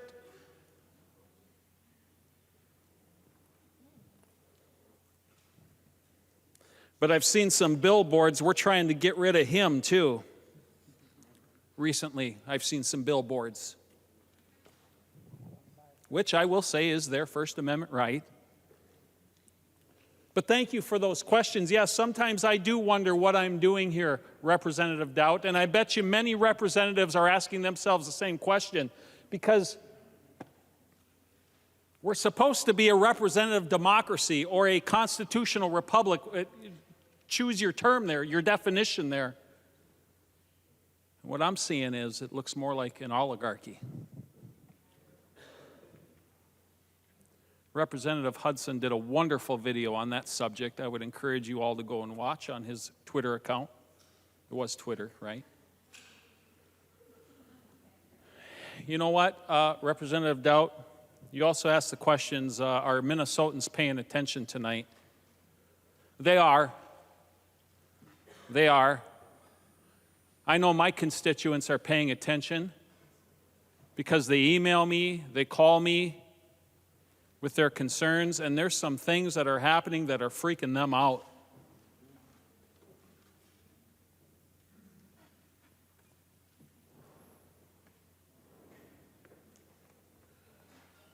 You're the party of decriminalizing crime. Representative, Mr. Chair, Mr. Speaker, would Representative McDonald yield for a question? Representative McDonald will yield to a question. Representative Davis. Representative McDonald, can you tell us a little bit about what happened to your son's car the other night? I recognize the member from Wright, Representative McDonald. Thank you, Mr. Speaker. Well, thank you for asking me to yield for that question. Unfortunately, I do have some bad news that last Sunday, my son was here for the Page program. He drove down from Delano on his own in his Chevy Blazer. And he said, well, Dad, is it safe down there? Well, yeah, relatively. It's the Capitol. They're staying at the Radisson, the hotel. I said, just make sure you kind of park up front. Not in the back, but it's safe. I parked there a couple times when it's snowy. And Monday morning, he wakes up and his car is broken into. He didn't leave anything out to be, susceptible to be stolen, but they broke the mirror and they shattered his windshield. And I said, welcome to St. Paul, son. So I hope this bill, although I'm very hesitant it will from the experts here and my friends who are in law enforcement, will do anything to squelch the crime that is rampant in St. Paul. Now, furthermore, the Pages who stay at the Capitol Grill, what is it called? The Capitol Ridge, are told to not walk over here from the hotel. If you know where the Capitol Ridge is, the Radisson, raise your hand. You Democrats don't know where the Capitol Ridge is? Not one of you? Thank you. Thank you. Thank you very much. Well, anyway, it's right across the street. And last week, there were some beautiful days. And he couldn't even walk across the street. The Pages were told, don't walk across the street, take the shuttle. Isn't that a shame? Now, I called the police. St. Paul Police, never told them who I was. It doesn't matter, make a difference, a hill of beans. Didn't expect it would, but I just said, hey, my son's car got broken into, and they stole about $30 worth of change in his red Solo Cup. And to a 17-year-old, that's a lot of money. Anyway, they said, well, fill it out on the line. Thanks a lot. I hung up. Well, I knew nothing was going to be done. There's greater things for them to do, but even on the greater crimes, there's not enough police to do the things. Just 2 days prior to that, a gentleman was shot and killed in his driveway when his car was being hijacked. He was a coach and a father in a beautiful, quiet neighborhood here in St. Paul. Now, folks, if your bill does not stop that, if it does not put the criminals behind bars, if it does not increase their sentence, not decrease it for felonies, then we all should be ashamed and afraid of being here in the cities. And yes, I raise my voice because we all should raise our voice for our constituents who are not feeling safe, even here at the Capitol. I refuse to take a shuttle from the Radisson Inn. I will walk gladly, proudly, and happily from the Capitol Ridge when I stay over the night to the Capitol. And if I am injured or killed, well, I got a better place to go in the first place. But I will not be afraid of the place I work in St. Paul here on the Capitol grounds. And if your bill doesn't defer crime, deter crime, and put criminals behind bars for their full sentence, then that is a shame and a scam. So yeah, thank you for asking me that, Representative. The car still isn't fixed. I'm going to fix it after session. He's kind of nagging on me. Why don't you fix my window? Well, for $500 or more, it can be fixed, but I can do it myself. So as soon as we get done here, we just pray there's no rain until we're done with session next week. Thank you, Representative, for asking me. Representative Davis. Thank you, Mr. Speaker. And thank you, Representative McDonald, for that information. I know why these things are happening. Representative Dowd, I believe you said 17 or 18 cars were broken into on one street, if I Remember, I won't have a yield. I know why this is happening, because criminals are feeling it, they're emboldened right now. That's why it's happening. Thank you. They're being incentivized by the Democrat Party and the legislation that you are passing and the legislation that you are proposing to pass. And you're shutting out the voice of half of Minnesota. What are we doing here, folks? What are we doing here, representatives? Would Representative Doubt yield for another question, Mr. Speaker? He will yield. Representative Davis. Representative Doubt, would you just share a little bit more from your heart about what you see with criminals being incentivized right now? I recognize the member from Isanti, Representative Dowd. Yeah, thank you, Representative, or thank you, Mr. Speaker, and thank you, Representative. I appreciate that. That story, I should have pulled it up here while you were talking, and I just saw a glimpse of it really quick. And it's funny because I've gotten so numb to it. It was like, oh, okay, well, at least nobody was hurt, right? But I think it said 17 cars or something on one street overnight got the windows broken out, and there was a picture. It was on, I don't know, ABC or CBS on their website. But I think what it means to me is just lawlessness. I mean, that's what people think of when they think of our big cities. And frankly, these cities should be the jewel in the crown of our state. I mean, they should be a place where people, want to come and go to sporting events and different, events or shopping or out to restaurants. But unfortunately, they're not. And it's not even safe to go to a DFL convention anymore. I was just shocked to see the headlines when even at a DFL political convention, lawlessness broke out. People in the hospital. I mean, it's just shocking. But at least it wasn't a Republican convention, because we've actually voted to try to keep this state safer. So I guess you reap what you sow. And you shouldn't be surprised when the lawlessness that your public policy has allowed to run rampant on the streets ends up in your own political conventions. But I'll tell you, you're going to start feeling the pressure when your friends and your neighbors and your colleagues at your political conventions don't feel safe. So I think the lack of attention on behalf of the Democrats to holding criminals accountable, in fact, really the opposite, letting criminals off with lower sentences, with less, being held less accountable, those are the things that are making our streets less safe.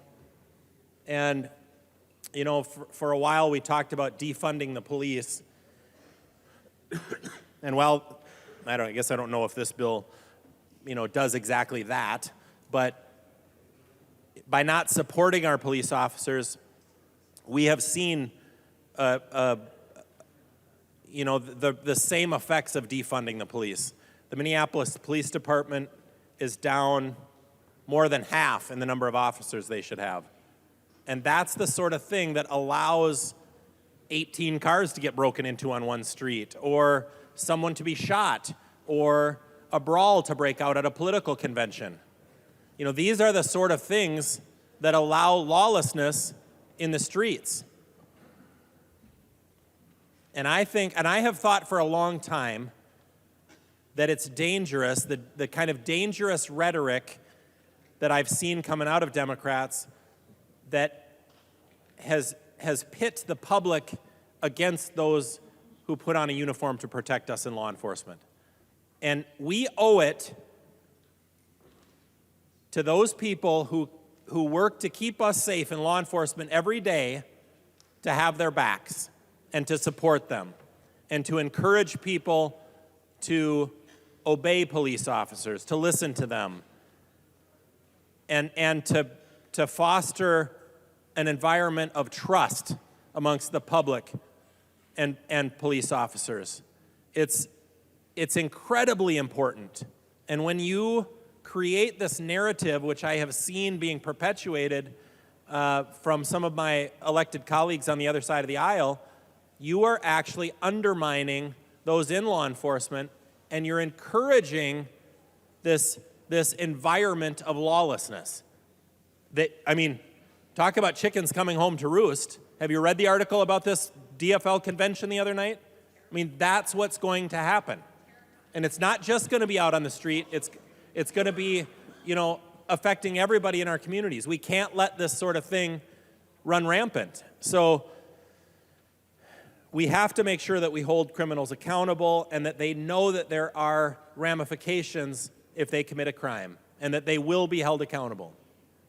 We can't be reducing sentences and sending messages that, well, we'll just, forgive you and, we won't book you or we won't prosecute you or, you name it.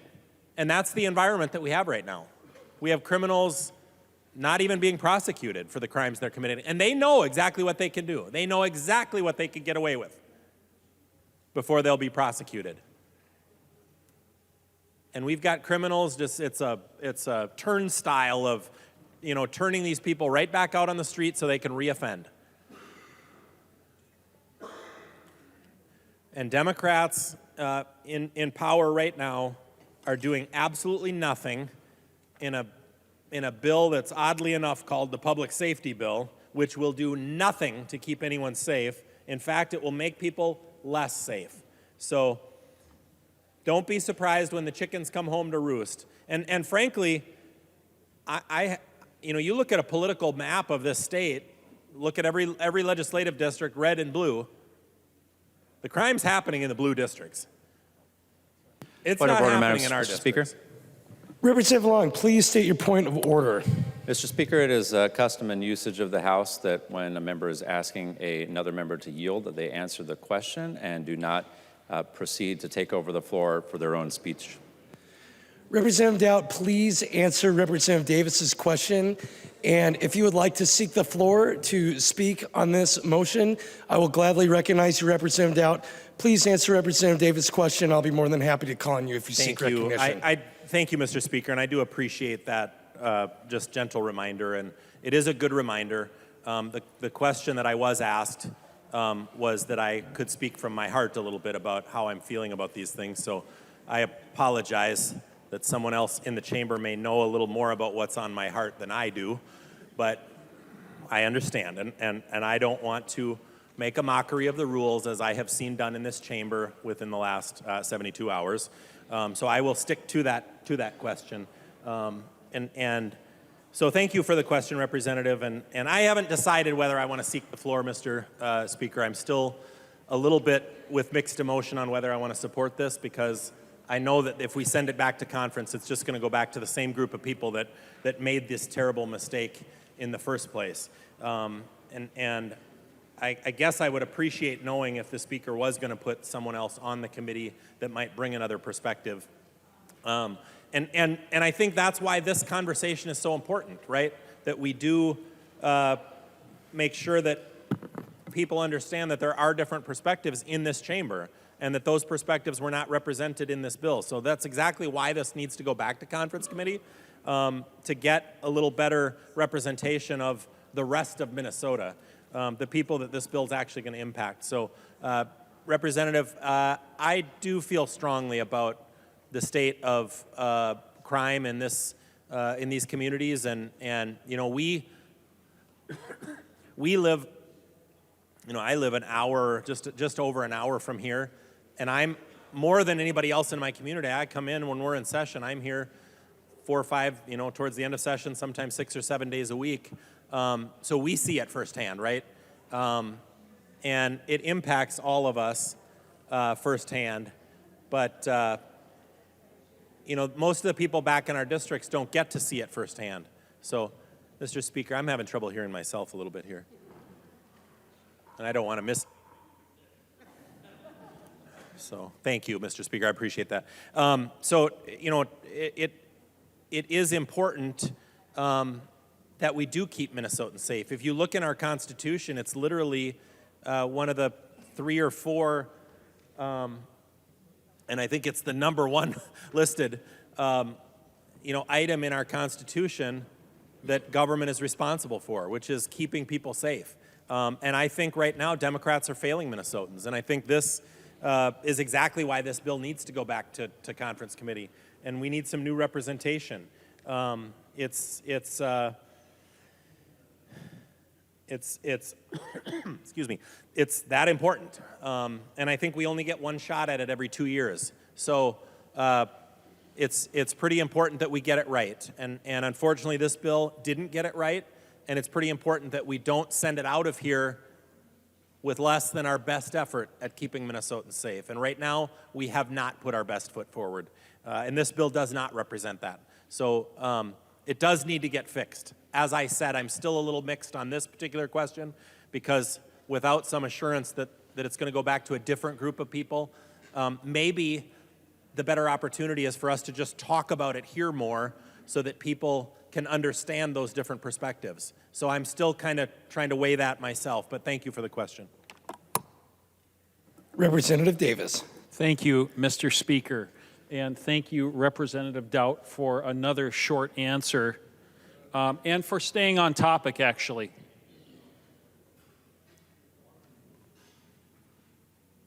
I asked you what was on your heart in regards to crime in Minnesota. Thank you for staying on point. And by the way, I just would like to share with the body, I am interested in hearing Representative Doubt's opinion on the refusal to adopt. So I hope he does speak to this later tonight, because I would like to hear it.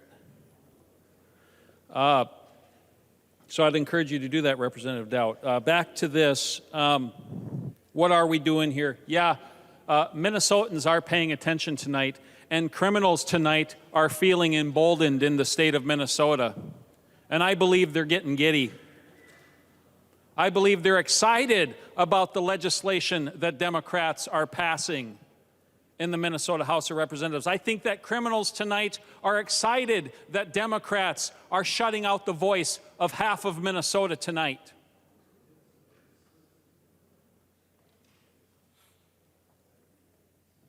Minnesotans are paying attention. You know, did you know this, that the seizure of property without a warrant in due process is illegal? Mr. Speaker, would Representative Doubt yield for another question? Representative Davis, you are pushing too far Mason's Section 91 and Section 95. If Representative Doubt would like to seek recognition, I will be more than happy to call on him, but you do not have the right to use, to ask members to yield as a way to control the floor. So if Representative Doubt would like to be recognized, I will gladly recognize him. Representative Davis, you have the floor. Mr. Speaker, would Representative Doubt yield for a question? Representative Davis, you have the floor. Well, I'm confused. Does that mean I get to ask Representative Doubt another question? Mr. Speaker, point of order. State your point of order. Parliamentary inquiry, Mr. Speaker. Am State I your point allowed of right now to parliamentary ask Representative Doubt, and can he yield for a question? Representative Davis, as the presiding officer of this chamber, I control the floor. You have pushed too far using the method of asking members to yield for questions as a way to monopolize the floor. I will let you continue to have the floor, and I will certainly, once you have ceded the floor, I will recognize Representative Doubt. Representative Davis, you have the floor. Mr. Speaker, because again, I'm learning how this process works, and I represent 43,000 people in the state of Minnesota, and they certainly don't want my voice silenced tonight, because that's silencing their voices tonight, if it is. Am I allowed to ask another member a question on this floor right now? Representative Davis, you are using asking members to yield to questions as a way to monopolize the floor. If other members would like to be recognized, I will certainly recognize them. But Representative Davis, you have the floor. Thank you for that, Mr. Speaker. So yes, part of my voice is being silenced tonight, District 6A. I'm not allowed to ask questions to any other members right now. So I guess I will continue. Yeah, the seizure of property without a warrant and due process, that's illegal for the government to do. Illegal. I hope you're aware of that. Do you know what a red flag law does? A red flag law seizes my property potentially without a warrant or due process.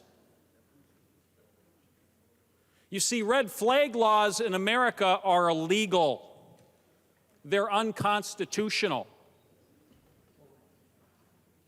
That's a part of Senate File 2909 too. And that's why we need to refuse to adopt this. And that's why it needs to go back to conference committee. And that's why a Republican voice, a constitutional voice, needs to be heard on this bill tonight.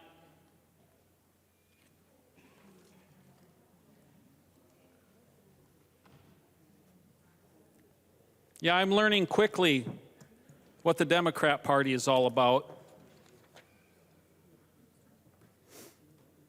You know, I believe, if I'm remembering correctly, on April 26th, right here on this House floor, the Minnesota House of Representatives, the 93rd legislature, came together in a powerful way.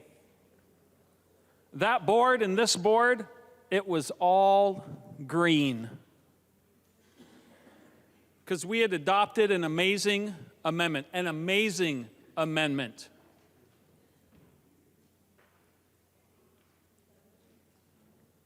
And even Chair Becker-Finn said, stating that an adult attraction to children never has been a protected class and never should be a protected class. And if I remember correctly, she said, members, vote green.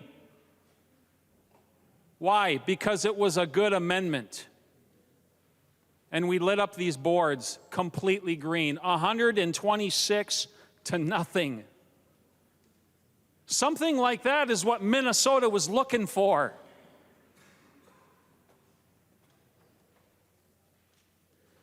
And then I go onto social media, and I won't mention names. No, I won't do that, because I know what will happen. But I saw the condemnation of Republicans on social media over this issue. And I'm going, what?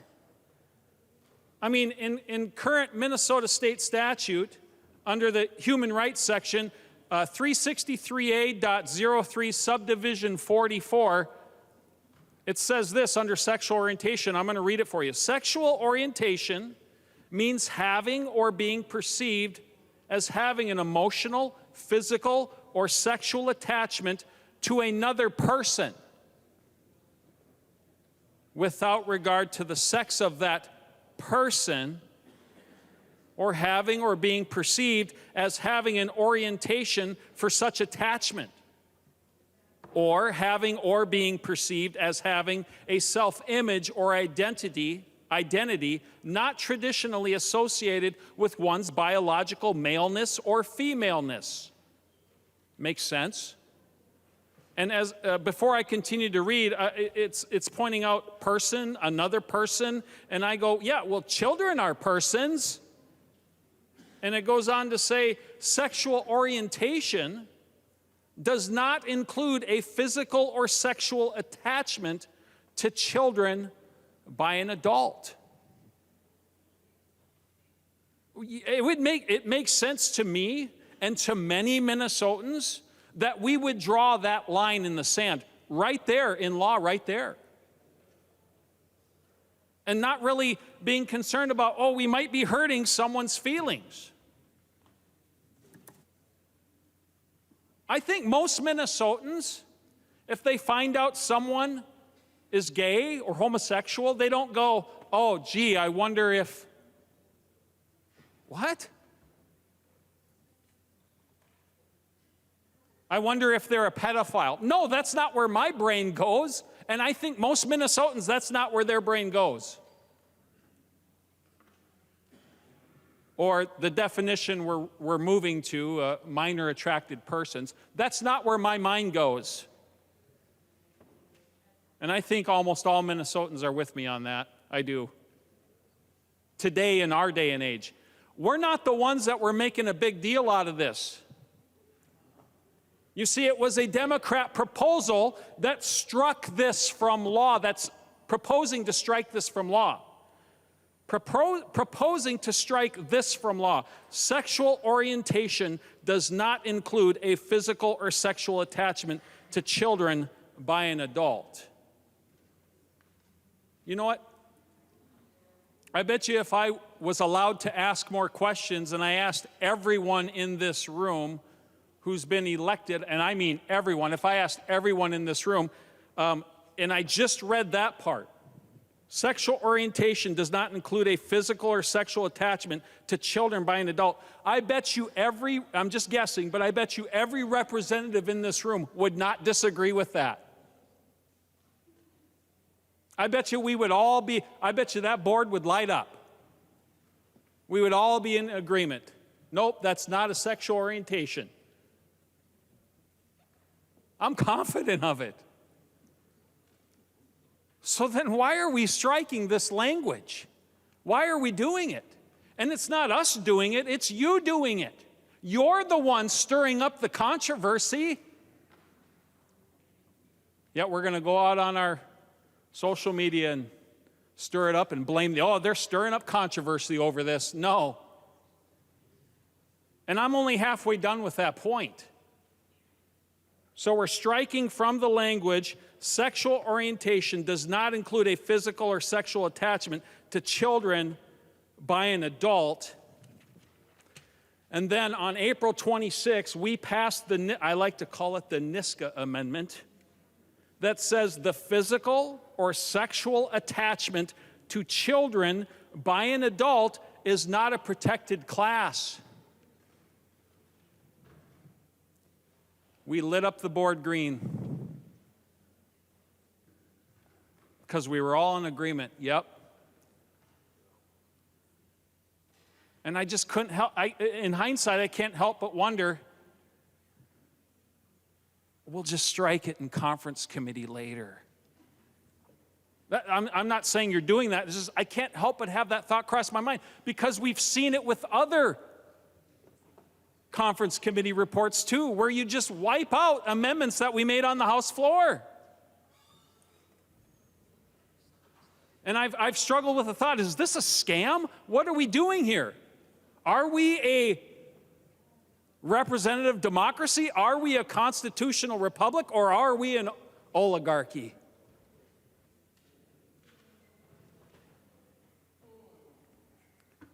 It's not us stirring up controversy on this one, folks. It is not. I was contacted by many constituents who were concerned that we were not protecting children with what we're doing. Genuine concern. And you know what? I didn't go out on social media and condemn them for it. You want to know what I did? As a representative of my district, I listened to them. I listened to them. And I did a nice little video on it, just laying out the facts.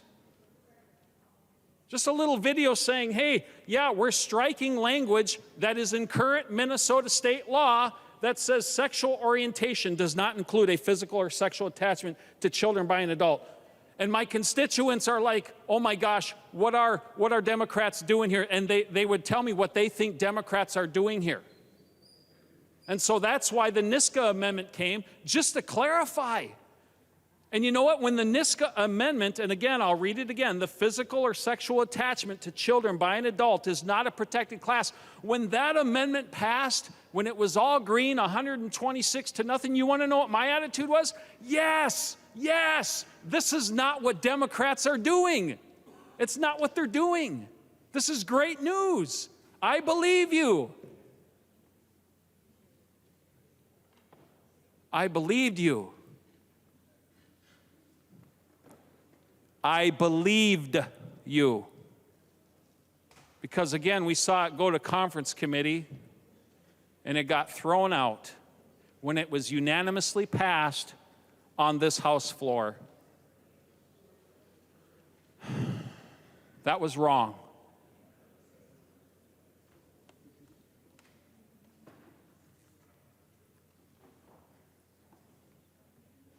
Are we removing critical and necessary language from current state law that protects children? That's the question tonight.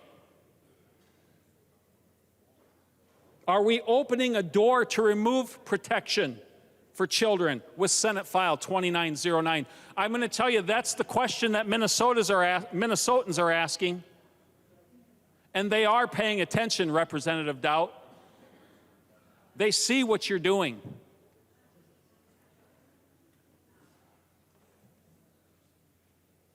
Minnesota, I want you to know that on this side of the aisle, we're listening to your concerns. And we're not just writing it off as bigoted fear-mongering, as I heard on this floor earlier. What a day in Minnesota when we're concerned about children and we hear about bigoted fear-mongering in regards to it. We didn't stir up this problem. Mr. Speaker, thank you. Further discussion to the motion to refuse to adopt Senate File 2909. I recognize the member from Goodhue, Representative Altendorf. Thank you, Mr. Speaker. Thank you, members. Today, I rise support Representative Scott's motion to refuse to adopt this bill and to send it back to the committee. As a freshman legislator, this has been a very different year of legislation. We are seeing this one-sided government that has the governor, the Senate, and the House, and as mentioned, really have left 50% of Minnesota out of the room, out of the negotiations. One of the most important topics that when we were talking to people at the doors, especially after the 2020 riots, was public safety. This, I believe, was in the top two. It might have been the top #1 priority of most Minnesotans as we were out there campaigning and talking to our constituents. What did you want from your representative? Public safety. So we have to ask, is this a public safety bill? Or is this a not so safe public safety? In this bill, we see things like reduced probation times. Minnesota. If this is a public safety bill, and we are having a huge crime problem, a rising crime problem in Minnesota, is dealing with public safety, is it a good idea to be reducing probation times to a maximum of 5 years? And this is retroactively. Minnesota, if this is a public safety bill, and Minnesota is ranked 3rd in sex trafficking, which is not something that I think anyone here in this chamber is proud of, nor should anyone in Minnesota be proud of that number. We are ranked 3rd in sex trafficking. Sex trafficking, members, that is exploitation of our children. So during this session, when we have seen bills come across, bill after bill, the extreme radical abortion bill, which then allows a child to have an abortion with no parental consent. We are number 3 in sex trafficking. Did that legislation increase our public safety or decrease our public safety for our children? This is very concerning. As we passed off this floor and then the governor gleefully signed into law this sanctuary trans bill, does that make that less safe for children in Minnesota or more safe for children in Minnesota?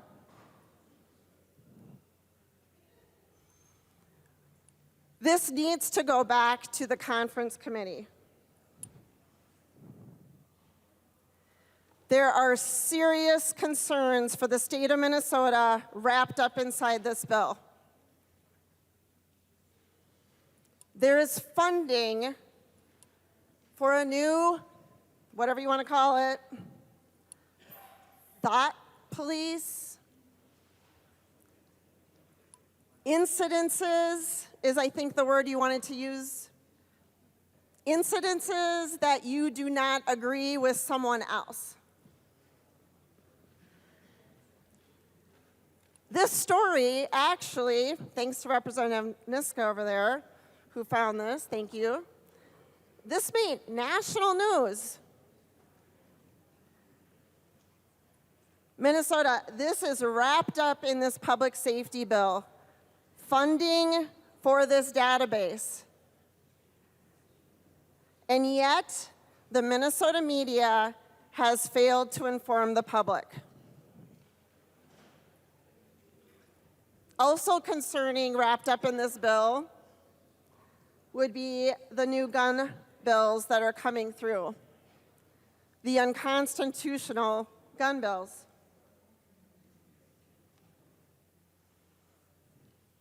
It does matter. People are watching, and they expect us to legislate by following the rules, the procedures.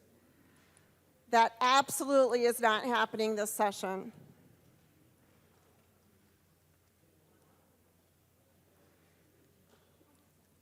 I know in the media we like to show surveys. Minnesotans support these gun bills.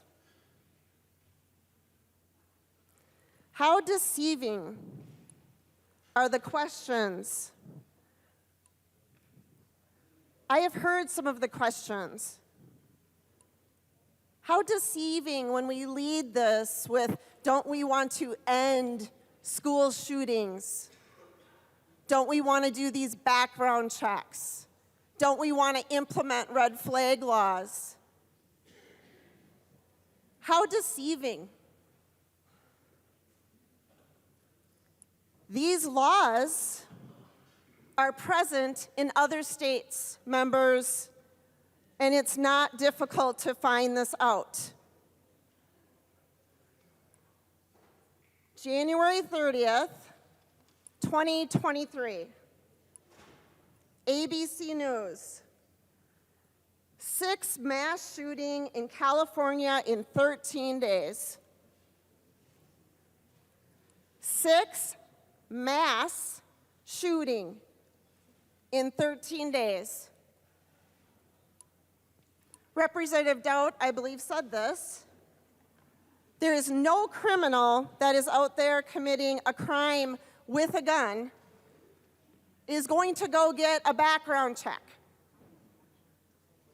There is no criminal out there that is going to be flagged on these red flag laws. The mass shootings will continue as they do in other states who have these laws. But unfortunately,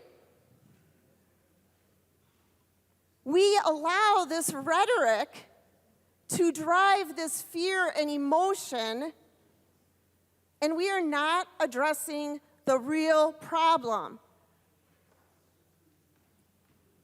Members, how can this be a public safety bill and we are reducing sentencing? How can this be a public safety bill and we are making it more difficult for lawful gun owners to protect themselves?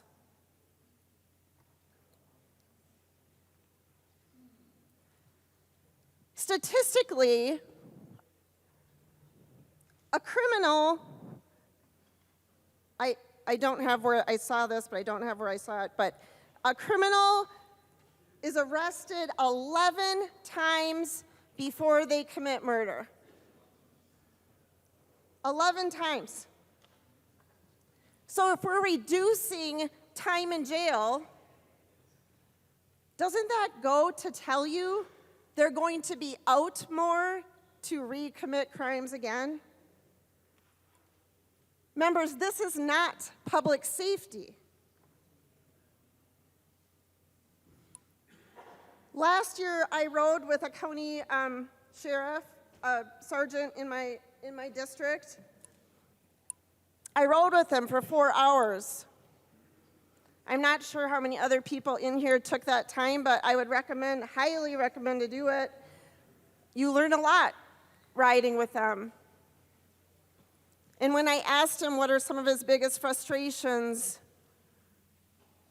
it is that he said he will arrest someone and he sees them back out on the streets. Right now, we have a problem, Minnesota, with recruiting, hiring, and keeping our police working. So is this a public safety bill? Is this a public safety bill? If we are reducing probationary times and making it even more difficult for these police to be working?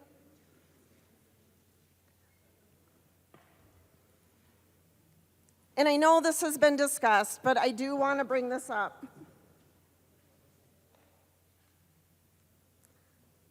Especially after Representative Becker-Finn had said that we are exploiting kids for clicks. When we're talking about the language of the pedophilia, the NISCA amendment from being stripped from this. Members, let's stop with the rhetoric and the emotion.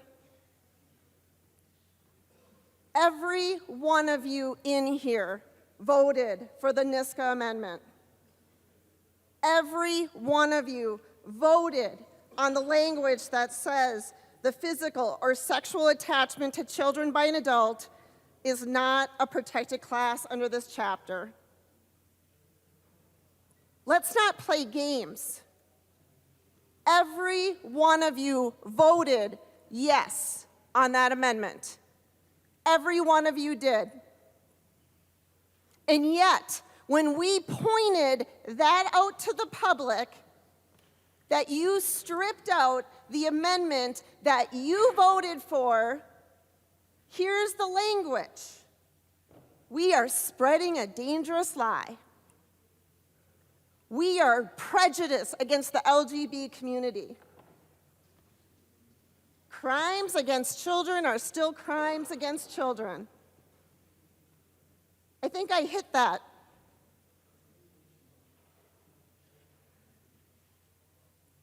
Minnesota, what kind of world are we about to enter if you're allowing this party to create a database to track people who might think differently from them? And this is a perfect example wrapped up right in this bill. There is not one incidence, not one, and if I'm wrong, please show it to me, where I have seen any member or any person from the public connect that someone who is a homosexual, who is part of the LGBTQ community, anyone, that they linked them to being a pedophile. I have not seen that. I have not seen it. So we can't point out facts in this chamber anymore. We can't point out facts that the definition was stripped out. This was stripped out. Sexual orientation does not include a physical or sexual attachment to children by an adult. That was stripped out.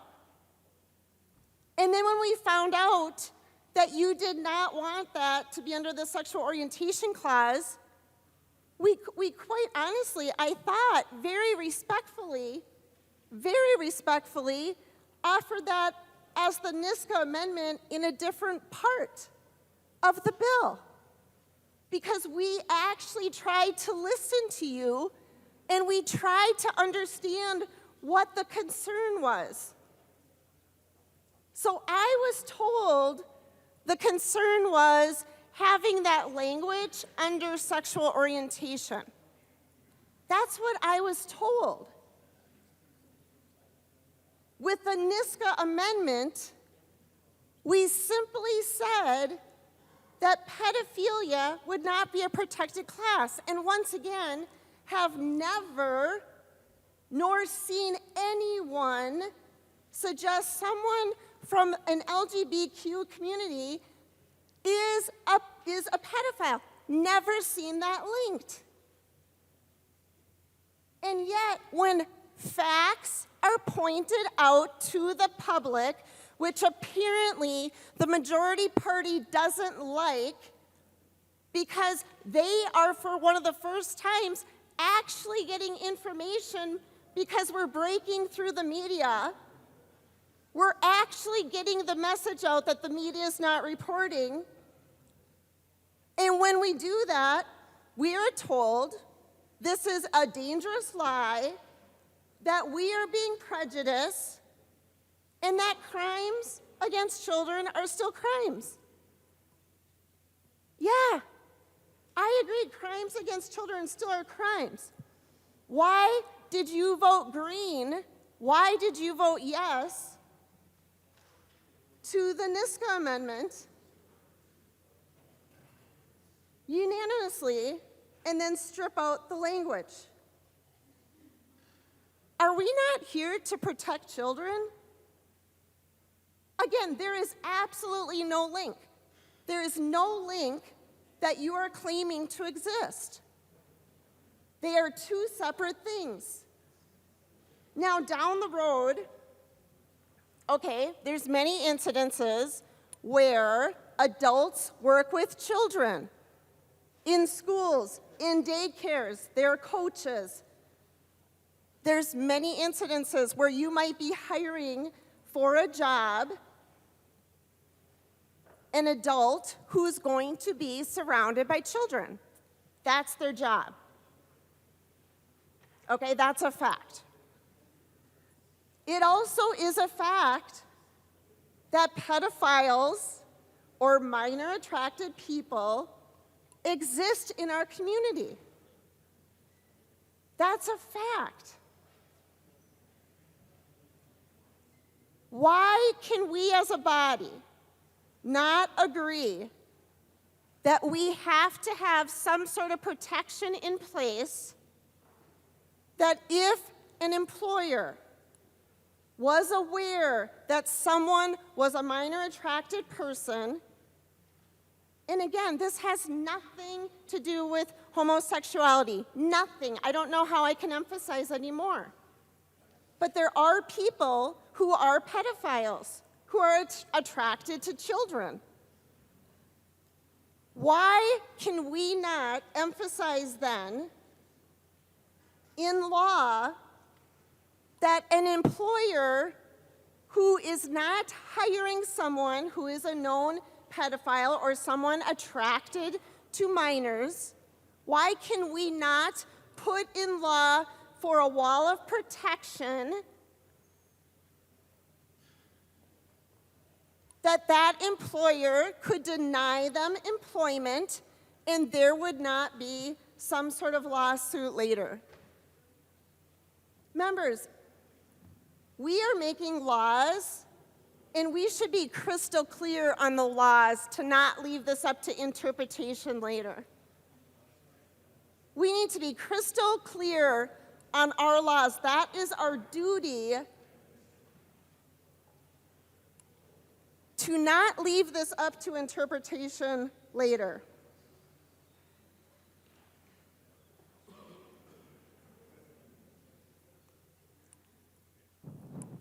Members, I think it's very unfortunate that it has come to this point, that we can't simply put in our amendment that we all agreed to with a green vote. But more so than that, I think Minnesotans expect us to work together. There is a way that we could do this, and I do believe that the Republicans came to you to try to do this in the best and the most respectful way so that we were respecting all of you.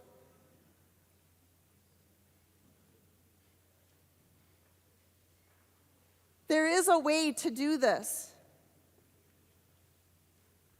It is disappointing, and not only that,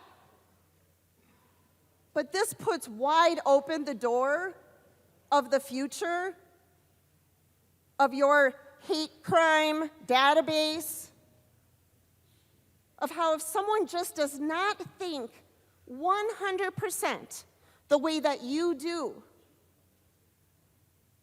and we were told this by one of the representative members at the beginning,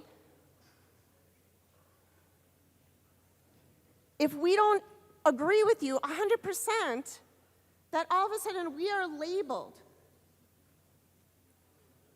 This is a scary road to be going down. I would challenge you to look at history. And in history, the party that was trying to silence the opposition, that's never the party that you want to be on the same side with. So members, please support Representative Scott's amendment to refuse to adopt this, as this is not a public safety bill. This is not going to lower crime. This is not going to stop gun crime. And this is opening up our children not being protected in the future. Thank you. Further discussion to the motion to refuse to adopt the Conference Committee report for Senate File 2909. I recognize the member from Ramsey, Representative Moller. Thank you, Mr. Speaker. And I just wanted to address a couple of the things. Obviously, I'm going to recommend a no vote on the motion. Before I do that, I do want to address some of the things that have been said. First of all, it's customary for the opposite party, the minority party, to get on a conference committee if they vote for the bill. And I had great working relationship with all the members of my committee. And after nearly 11 hours of debate on this bill, when it left the House floor, I was deeply disappointed that we didn't have any bipartisan support for the bill when it left the House. In spite of that, however, we have still included a number of GOP provisions in this bill. I count at least 7 in here. I worked really hard across the aisle with Representative Baker on the fentanyl language that is in this bill. I know we both worked very hard on that language. And there are a number of other provisions as well. A couple of items specifically that were mentioned were sex trafficking. Well, good news. This bill has the funding for the Human Trafficking Task Force. It's about $3.6 million per biennium. I also heard a complaint that it wasn't funding safety and security in our correctional facilities. That is not true. We have about $3.9 million in the first biennium, $5.3 in the second. So we do have funding for the safety and security of our correctional officers, staff, and inmates. I also heard somebody say, and I wrote this down, let kids be kids. They shouldn't have to think of adult stuff. And I thought when I heard that, I'm thinking about the kids who've been killed by gun violence. I'm thinking about the kids who've lost a family member or a friend due to gun violence. I'm thinking about the children who are scared of getting shot when they go to school. And I'm thinking about the trauma the kids experience when they're going through the lockdown drills. Members, this bill does protect kids. And as it's been said by others who've spoken, victims are front and center in this bill in so many different provisions. One bill that we haven't talked about yet is a bill related to interference with privacy, and it was a bill that passed with unanimous support off the House floor based on a sexual assault victim's experience, and we worked in a bipartisan manner to get that passed. Unfortunately, the other body didn't move it as a standalone bill, so it's in this one, but that's just another example of the many provisions in this bill that are related to victims and that protect victims. Many of you know that I'm a prosecutor, and when we're not in session, I will go back to prosecute crimes. I will continue to prosecute sexual assault crimes like I have done for 20 plus years. And the laws that we have will currently be in the books to allow for prosecution of sexual assault cases. Nothing in this bill changes that. And in fact, the legislature, with my help leading the way over the last few years, working in a bipartisan manner across the aisle, we've improved our sexual assault statutes together to make it possible to hold more offenders accountable. In fact, raising the age of children who get the protections of our law. And nothing in this bill changes that great work that we've done. And finally, I just wanted to mention the items that were, or the comments that were made about this not being a good bill for crime. This is such a comprehensive bill, and we've talked about some of those pieces already. But I just want to point out just a few provisions to really bring the point home. The juvenile work that we're doing is really critical to some of the issues that our communities are facing right now. I think about the Minneapolis Police Chief's support of the Office of Restorative Justice. I think about Ramsey County Sheriff's support of Representative Herr's bill related to the therapeutic homes in Ramsey County, to his support of the bill that I'm carrying on behalf of the office for GPS tracking of cars that are fleeing from police, stolen cars that are fleeing. And I can't emphasize enough what this bill is doing with respect to trying to solve crimes. When you have a 50% clearance rate for homicides, you don't have somebody to prosecute. And we are heavily investing in the BCA to help our local governments across the state when there's an issue with crime to be able to hold offenders accountable. And I'm just going to read to you a little bit about what this BCA unit is going to do, because I think it's so important to the scope of this bill. The BCA is designed to provide specialized resources, support, and technical expertise to criminal justice partners as they work to bring safety to their communities. One way the BCA and other statewide law enforcement agencies have done so is to create partnership frameworks, bringing specialized skills and knowledge together to abate crime. Law enforcement agencies across Minnesota are experiencing staffing shortages. This BCA unit will fill this need for local agencies and allow for dedicated partnership positions for local agencies to work in partnership to address violence across Minnesota while creating key relationships with the other components of this proposal in the BCA. This unit will combine partnerships, expertise, analytical support, victim services, and prosecutorial guidance to develop investigative strategies to target violent criminal offenders when they harm communities. Currently, there is no statewide violent crime partnership that can assist communities with violent crime problems as they arise. This new approach would form local, state, and federal partnerships to work collaboratively, assisting communities across Minnesota. So like I said, that is so important to the work that we're doing, to the work this bill is doing. The comprehensive, the balanced bill that you have in front of us doesn't need to go back to conference committee. Members vote no. Thank you. I recognize the maker of the motion, the member from Anoka, Representative Scott. Thank you, Mr. Speaker, and thank you for the lively debate today. Members, it's been said over and over again that this bill needs to go back to conference committee for a number of reasons. We've tried to make our point abundantly clear. I think the public is with us on this. They are very concerned about the language regarding the safety of children. And for that reason alone, you should be sending it back to conference committee. Members, please vote to send this back to conference committee. Vote to refuse to adopt. Thank you, Mr. Speaker. The clerk will take the roll.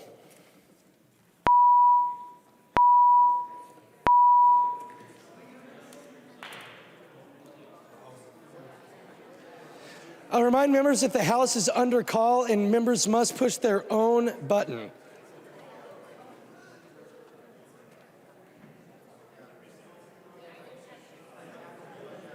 Okay.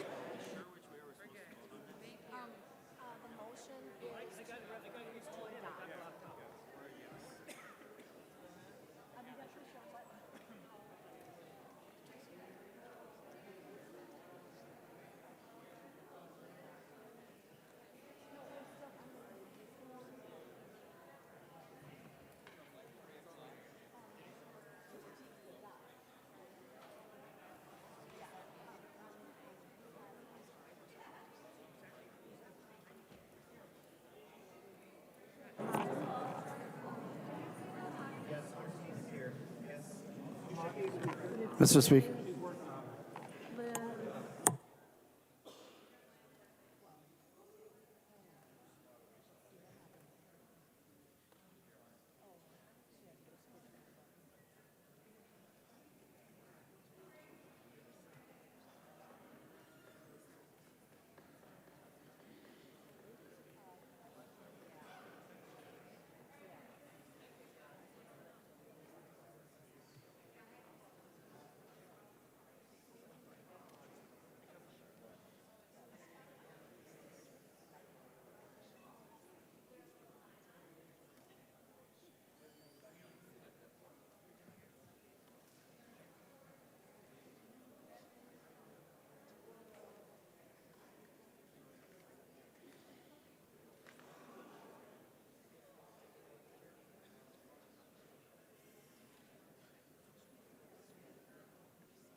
I've actually never.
The clerk will close the roll.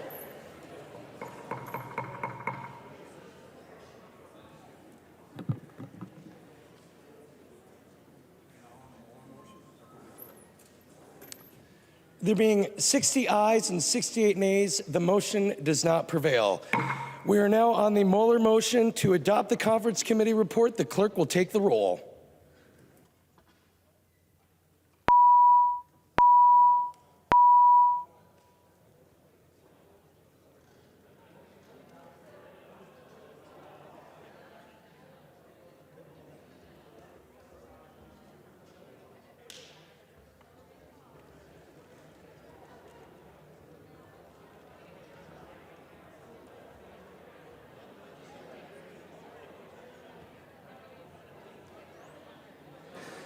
I'll remind members that we are under the call of the House and members must click their own individual buttons.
The clerk will close the roll.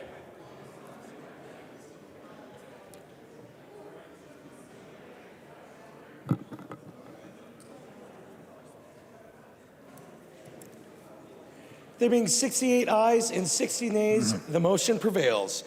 The clerk will give the bill its third reading as amended by conference. Third reading, Senate File Number 2909, as amended by conference. Third reading as amended by conference. I recognize the member from Stearns, the Minority Leader, Representative Damath. Thank you, Mr. Speaker. I would move that the call of the House would be ended and further proceedings would be dispensed with.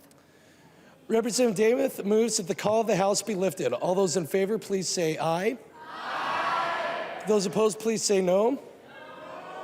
The motion prevails and the House is no longer under call. Members, we are now on discussion of Senate File 2909 as amended by the Senate. I recognize the member from Hennepin, Representative Nadeau. Thank you, Mr. Speaker.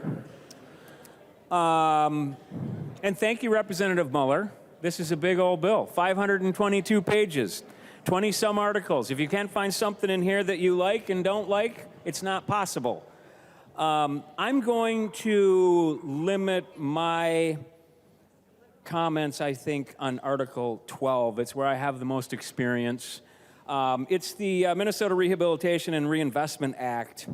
You mentioned in your closing comments of the last of the motion to re-refer, and you talked about being such a good partner and investing in the BCA to fight violent crime, and thank you for that. We need to invest in local gov to fight violent crime. We need to invest in county prosecutors to charge violent criminals. I look at Article 12, and I've got a couple of questions. Mr. Speaker, will Chair Moller answer a question for me? Chair Moller will yield to a question. She will yield. Representative Nadeau. Thank you, Mr. Speaker. And Chair Moller, I'm going to ask one question, and it applies to three different areas in this bill, starting at line 264.11, and then we pick it up again. 266.31. These are assessments. And these assessments are vital. They're vital for school-based mental health. They're vital for our MFIP programs. And I'm wondering, I couldn't find in the spreadsheet where the cost to develop the programs and where the cost to do the assessments is covered. Is there any money, is there any appropriations to the department to do these extensive assessments that are called out in this article of the bill? I recognize the member from Ramsey, Representative Moller. Thank you, Mr. Speaker. And to answer your question, this program is essentially going to pay for itself the way the DOC has designed it. This is a Chair Becker-Finn bill, so I would highly recommend that you ask those very specific questions to her. Thank you, Mr. Speaker. Representative Nadeau. Thank you, Mr. Speaker. And thank you, Chair Moller. Will Chair Becker-Finn yield to a question? Chair Becker-Finn will yield to a question. Representative Nadeau. Thank you. I want to direct you to line 264.3, starting at 264.3 down to 264.11, Chair Becker-Finn. How do you anticipate, how did the department say that they were going to develop, implement, and provide these extensive programs? And it goes further to say, well, evidence-based programs are to be prioritized, selecting, designing, it goes on and on. I mean, evidence-based programs are incredibly expensive, and they're costly to deliver because they have to be delivered with fidelity. So can you tell me where and how the Department of Corrections has determined that they're going to pay to develop these extensive programs? I recognize the member from Ramsey, Representative Becker-Finn. Thank you, Mr. Speaker. So the program actually saves money because locking people up is very expensive. So the savings from not having people locked up unnecessarily will offset the cost to provide this programming. There's actually enough of a savings that the The second R is the reinvestment part, and part of that is that the savings would be directed, would be split up into a couple different accounts, including a victim services account and some of the money going back to the general fund. But overall, it more than pays for itself to make this change in the way that corrections operates. Representative Nadeau. Thank you, Mr. Speaker. Chair Becker-Finn. She would yield for one final question on this. Representative Becker-Finn will yield to a question. Representative Nadeau. Chair Becker-Finn, did the department tell you when they would be able to realize those savings in order for this to be a cost-neutral proposal? Representative Becker-Finn. Thank you, Madam Speaker. I don't have the exact date, but I mean, we've also got, sorry, I was seeing if somebody was trying to text me that exact answer. You know, some of the debate has actually been that we're not going to be implementing this fast enough, but because they need to kind of lead up to get to this point, I'd expect that the savings would be around the time that we would start implementing the program. I would guess 2025, but I can't say for sure. I don't have an exact date that was given. Representative Nadeau. Thank you, Madam Chair. Well, and thank you, Chair Becker-Finn. It's the fact that we talk about these being cost neutral and investing upstream. Those are real investments, and there's nothing in here that would show me that we're gonna save money. And I can go down the list. I'm not going to, but we're going to develop some pretty important programs that I think are important. I'm one of those people that believes that we should start preparing people who are incarcerated to be released the day they go into incarceration, because they're getting out. 99.7% get out. So I believe in the general consensus of what it is you're doing here, but I don't see the money. And when we look at line 264.13, it says we're going to develop these programs acting within the limitations imposed by the funds appropriated for the programs under this section. There are no funds appropriated under this section. There's no funds. We can say that we're going to, take future earnings and we're going to invest them at some point, which is great. But there are no funds appropriated. These programs will not be designed. Evidence-based programs will not be purchased. They cost too much money. They don't give them away for free.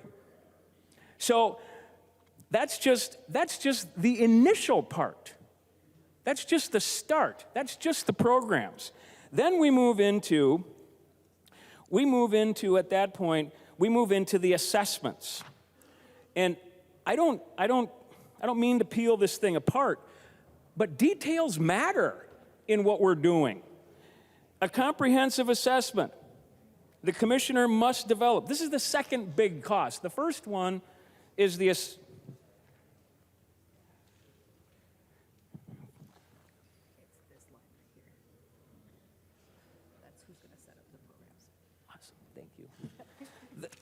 I'm corrected.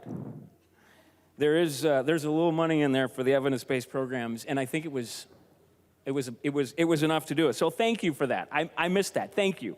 So I'm on to the second on the comprehensive assessment, which is the second big cost. I'm not going to ask for the appropriation on this, because if you have it, just wave your hand and I'll be happy.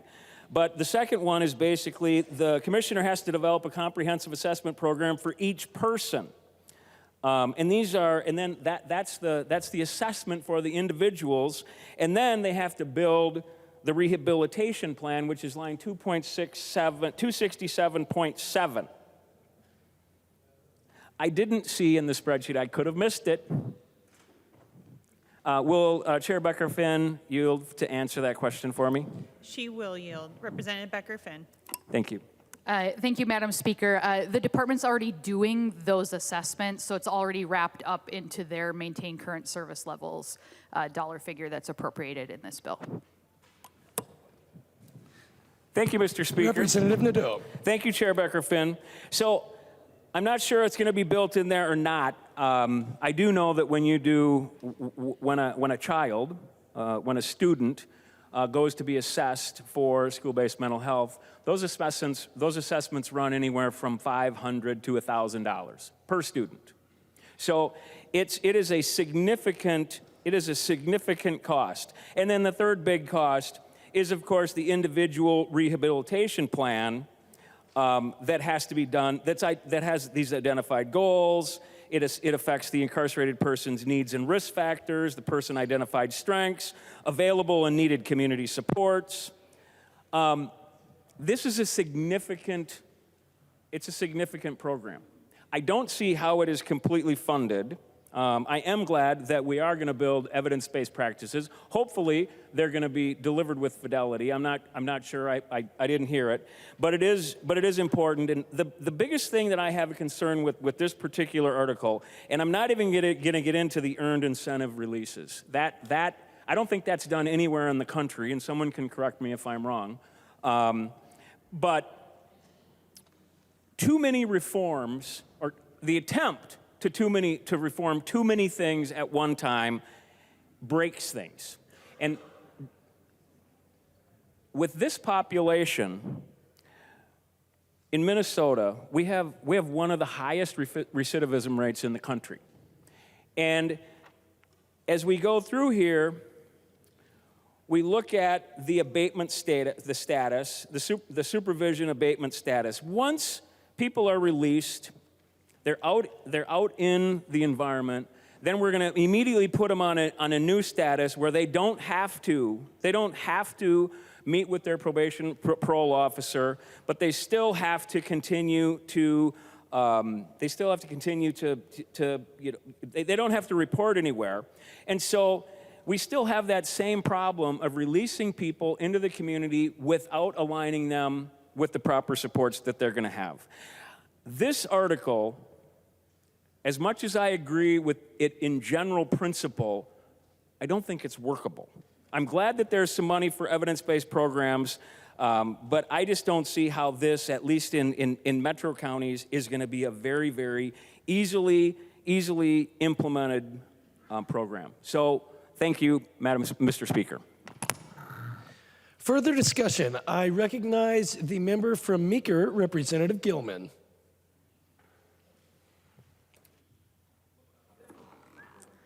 Thank you, Speaker. Thanks so much. I just want to talk really quick about a few things that I'm just frustrated about that did not make it into this bill that would make it better. Leader Damath's Stand Your Ground amendment that was offered was not adopted. Living in the rural district, it's possible that, an officer, depending on where they're at in my county, could be 15, 20 minutes away, if not even further. So I'm curious what we're supposed to do about that. So I believe not only is the attack on the peace and police officers in the Twin Cities through bad policy right now, but in the metro, it's also impacting our rural areas. The concerns I have around red flag, the red flag law is an infringement on our Second Amendment rights. We've talked about that and heard a lot about that tonight. And I want to speak on that again. It doesn't address or reduce violence if an individual is considering suicide or mass carnage. If you remember back in November 21st of 2021, the Christmas parade in Kenosha, Wisconsin, very awful. A gun was not used in that mass carnage. A vehicle was used. And 6 people were unfortunately killed, 62 injured. And those lives are forever changed due to a vehicle and mental health crisis that an individual was experiencing. I just want to note also the stabbing death of a student at Harding High School. This year, if people are needing help with their mental health crises, how are these provisions and these policies going to help these folks that are struggling with those things? And just also noting just the exchange and purchases of illegal guns will not stop with this new law. and law-abiding citizens will be impacted and be on the short end of the stick. I also was really disheartened to hear that Senator Julia Coleman's amendment was stripped in conference committee as well, to keep level 3 sex offenders to not reside within an area of daycares and of children, of minors. It is frightening to hear, and this is not only happening in big cities. This is in little towns and little areas as well. And for that, I rise, and I thank you for your time. Further discussion. I recognize the member from Ramsey, Representative Perez Vega. Thank you, Mr. Speaker.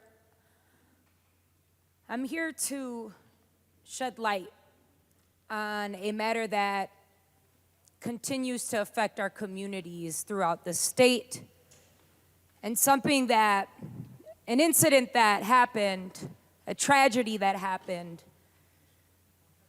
that shed light for me to be in this space here today.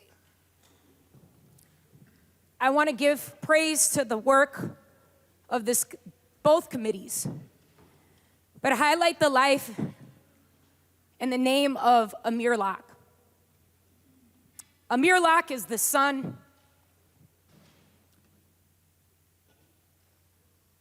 of someone that means a lot to me, who I spoke to the day after Amir Locke was taken away from Minnesota, was taken away from this world, as an innocent 22-year-old black young man who followed the law, who had dreams of being a musician like his father, Andre Locke, who called me, responded to my text message and my condolences that his son was taken away tragically at the hands of the Minneapolis Police Department in the state of Minnesota due to a no-knock warrant where he was not the name listed. He didn't have a warrant for his arrest, and he was an innocent, law-abiding gun owner.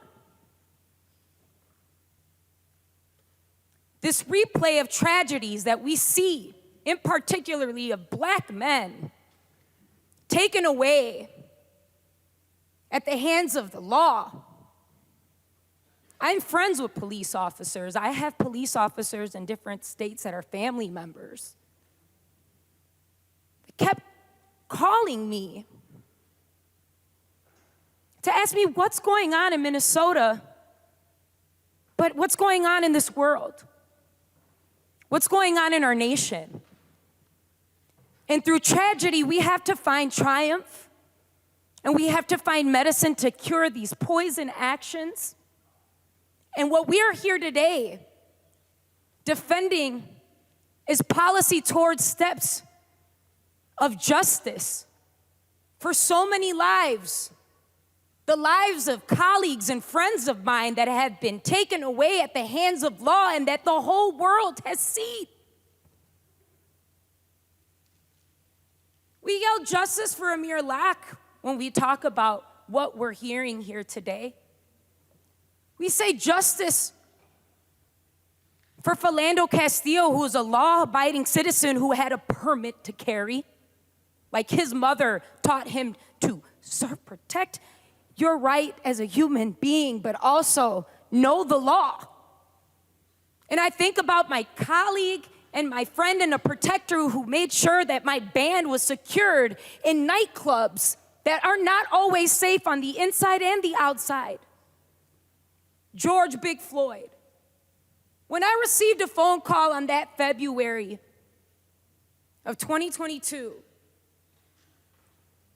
in response from Andre Locke, the man who is, in his words, tired of having to humanize his son, to say this is why we need folks in this chamber to run, to speak up for our communities, because we're tired of grieving and living in this pain. I want to shed some medicine to the poisons of trauma that for some folks it's another hashtag. For some folks it's another, I'm so sorry.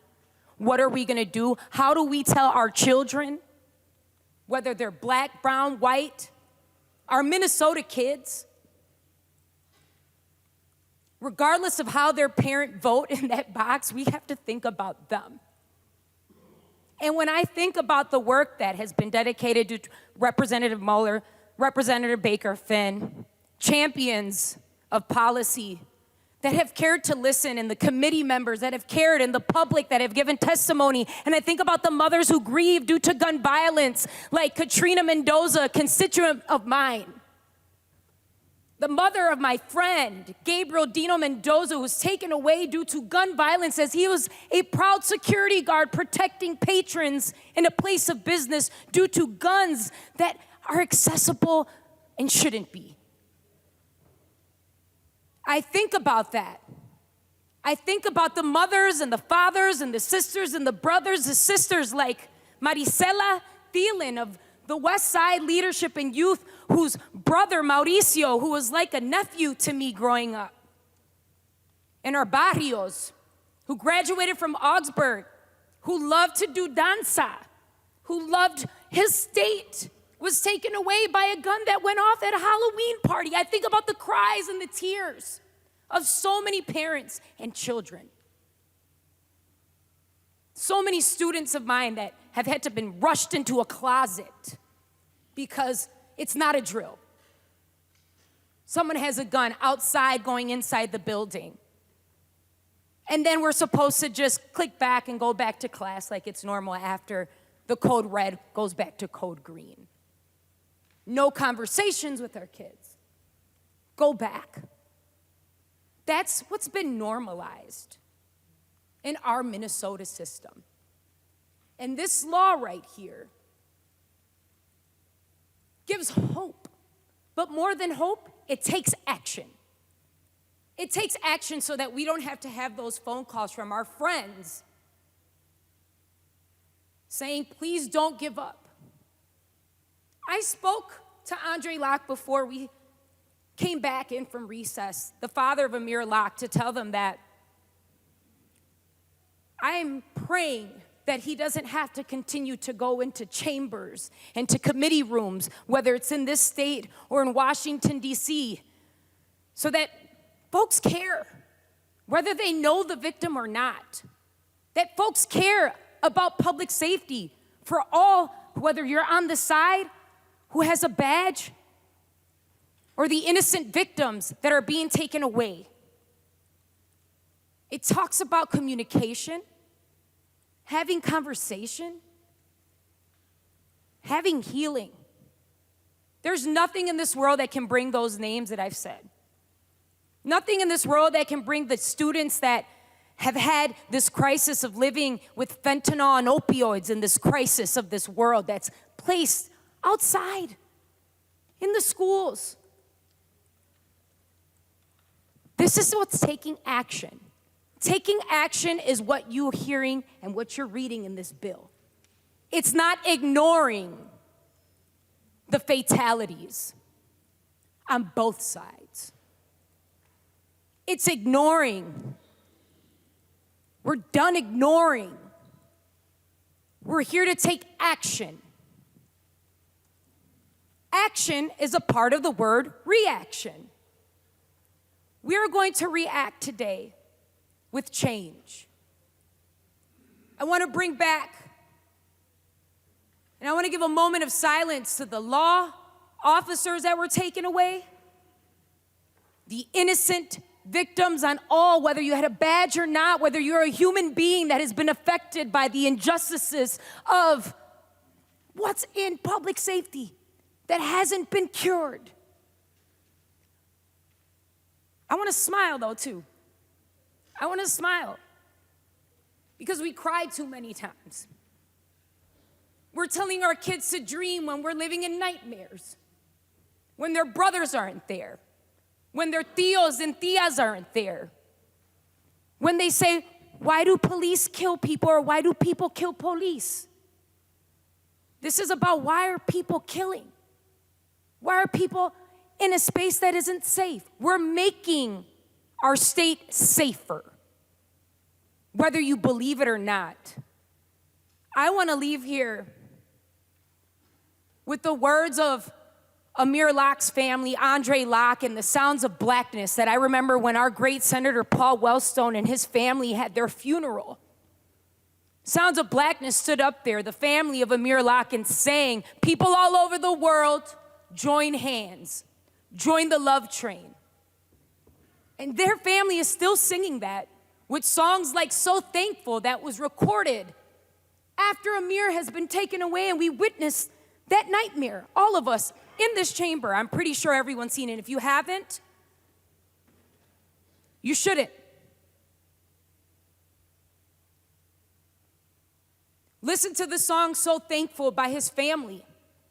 They're thankful that they're here. And they're thankful that they're able to not have to have Amir Locke live in vain with his name, but live so that there's no longer another Amir Locke through the injustices of what these no-knocks have been. That they can be thankful for a life to have hope and to continue to shed and be lived for. They're thankful for this. They're thankful for not giving up. They're thankful for Representative Theda Hollins carrying this on her shoulders with our posse caucus to care enough and Representative Cedric Frazier to care enough to inform us that this is about not stepping back. This is about stepping into a future and where our kids can dream and not live in nightmares, in which those siblings of Amir Locke can say, Amir's life has been recognized through this policy. Amir's life will be celebrated. Big Floyd's life will make sure that the police departments can get better because there's accountability happening. Philando Castile will thrive not only through the students that remember them, but that Minnesota remembers that we don't want to go backwards. We want to move pa'lante. We want to move forward. And with that, thank you, Representative Breon Curran, for taking that call, for knowing what it is as someone who has served as a law enforcer, someone that is continuing to stay dedicated to the law now and saying, this is why I'm here, Maria. And taking up that state of the plate to being outside with so many family members when we were here talking about this law on Amir's angelversary. We're done having angelversaries.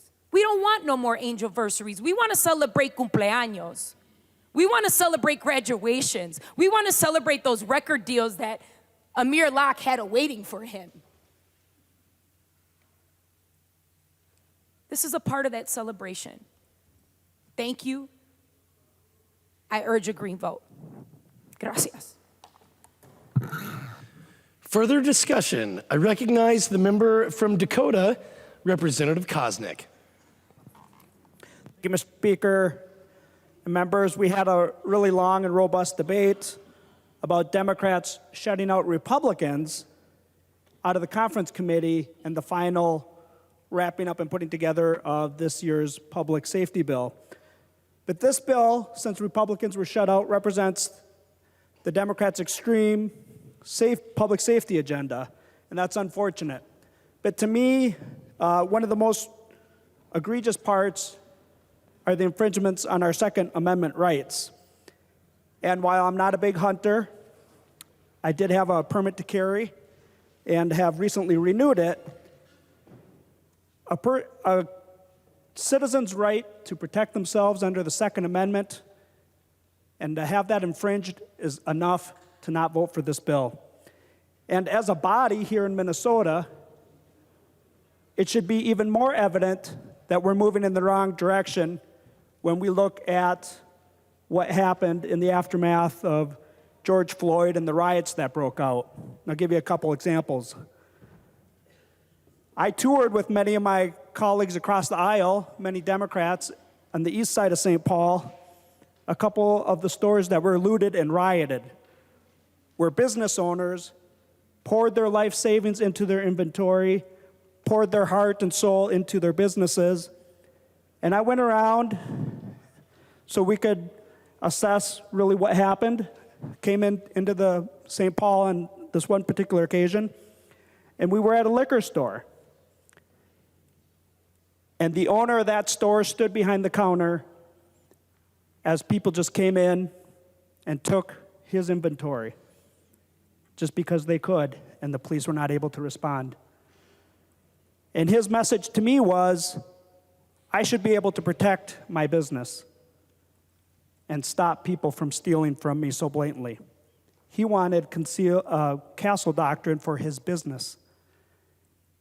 And he wasn't your typical Republican. I don't know if he is. But as a business owner in the urban core, I heard him. And it reinforced why we need Second Amendment rights. When we have martial curfews, kind of martial law put in almost during the riots, our businesses were shut down. We were told there's curfews. We couldn't go outside. That was a scary time. And there was a lot of angst. There was another business in the strip mall up University Avenue here. Mobs of people were coming out ready to loot and riot, steal inventory at this particular family's business. It was a hair care products. The police came. He had video of it. About 4 or 5 squad cars came by. They checked it out, scared the crowd away. But the police had other things that needed immediate attention as well. So as soon as the police left, guess what happened? More looting, more rioting. The crowds came back, smashed his front windows, destroyed his business, tipped over the racks and racks, and just carried out all his inventory. I went up to him and thanked him for letting us come into his business. And he told me also he wished he could have protected his business and that we need to be able to provide Second Amendment rights in those situations.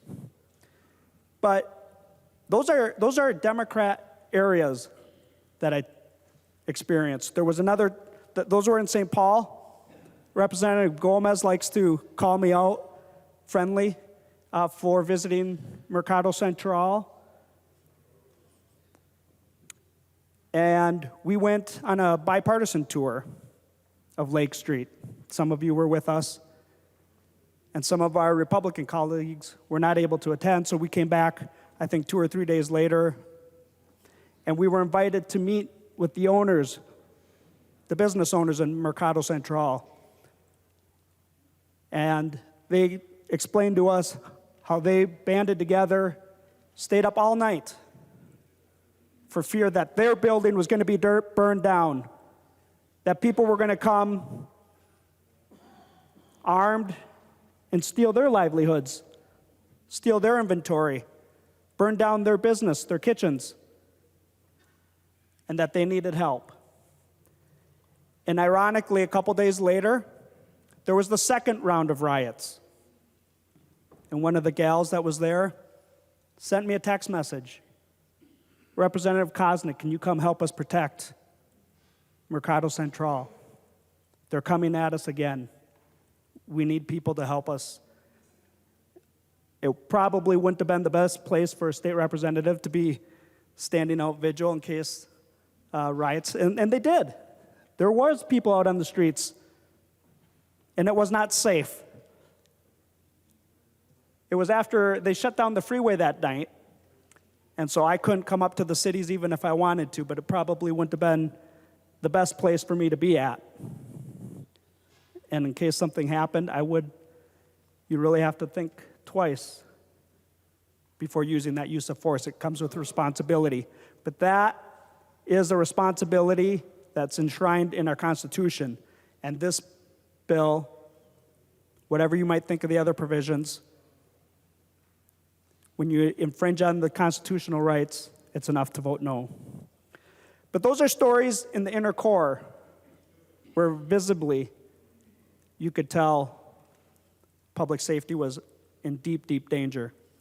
But I will tell you about stories in as north as Blaine and also in my area in Lakeville, where I had business owners boarding up their own shops in strip malls.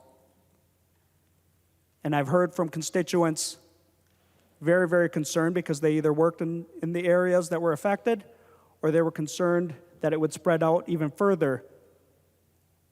They were ready to exercise their Second Amendment rights. I have constituents that have told me they put their firearms underneath their bed and didn't sleep easy because they knew if something broke out, the police may not be there to help them right away. So I appreciate the work. Representative Moller was kind enough to give me a hearing on one of my bills.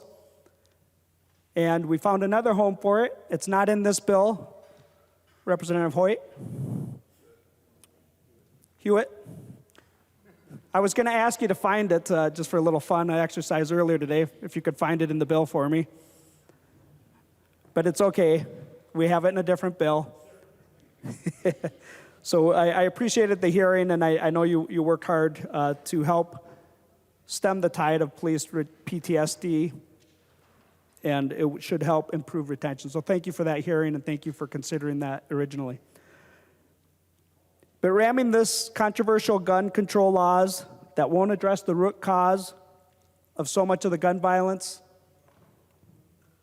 into this bill and infringing on the rights of others is enough to vote no, and so I will be voting no for this. But I appreciate the work, and I think we should reconsider when we're infringing on people's Second Amendment rights. Further discussion. I recognize the member from Martin, Representative Olson. Thank you, Mr. Speaker. Thank you, members. So some of this bill has things in it that make sense, and then there are other things that are no good. But then, members, there's something in this bill that, it's absolute nonsense. And it makes me almost want to ask someone over there to yield and say, have you lived a day in your life if you think this is a good idea? Or how naive must you be to think that $70 million going to violence interrupters is a good idea or a good usage of government funds? Now, members, this is a lot of money, and it's being given willy-nilly to anyone and their grandmother who wants to get in line and say, I'll be a violence interrupter. Members, what does that even mean? What does it mean to be a violence interrupter?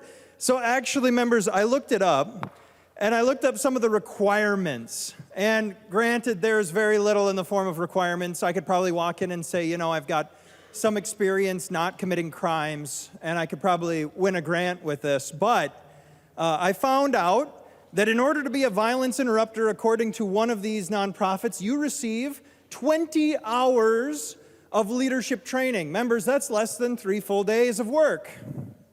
You get a leadership course, and then there's another certificate that you could achieve, which is a 40-hour violence interruption and reduction certification. So if you're fully qualified, you have 1 week and less than 3 days in order to obtain a job that pays $30 an hour. For a week and a half's worth of work, you can obtain a nonsensical certificate that's printed out using Photoshop probably or some Word document that says you are trained.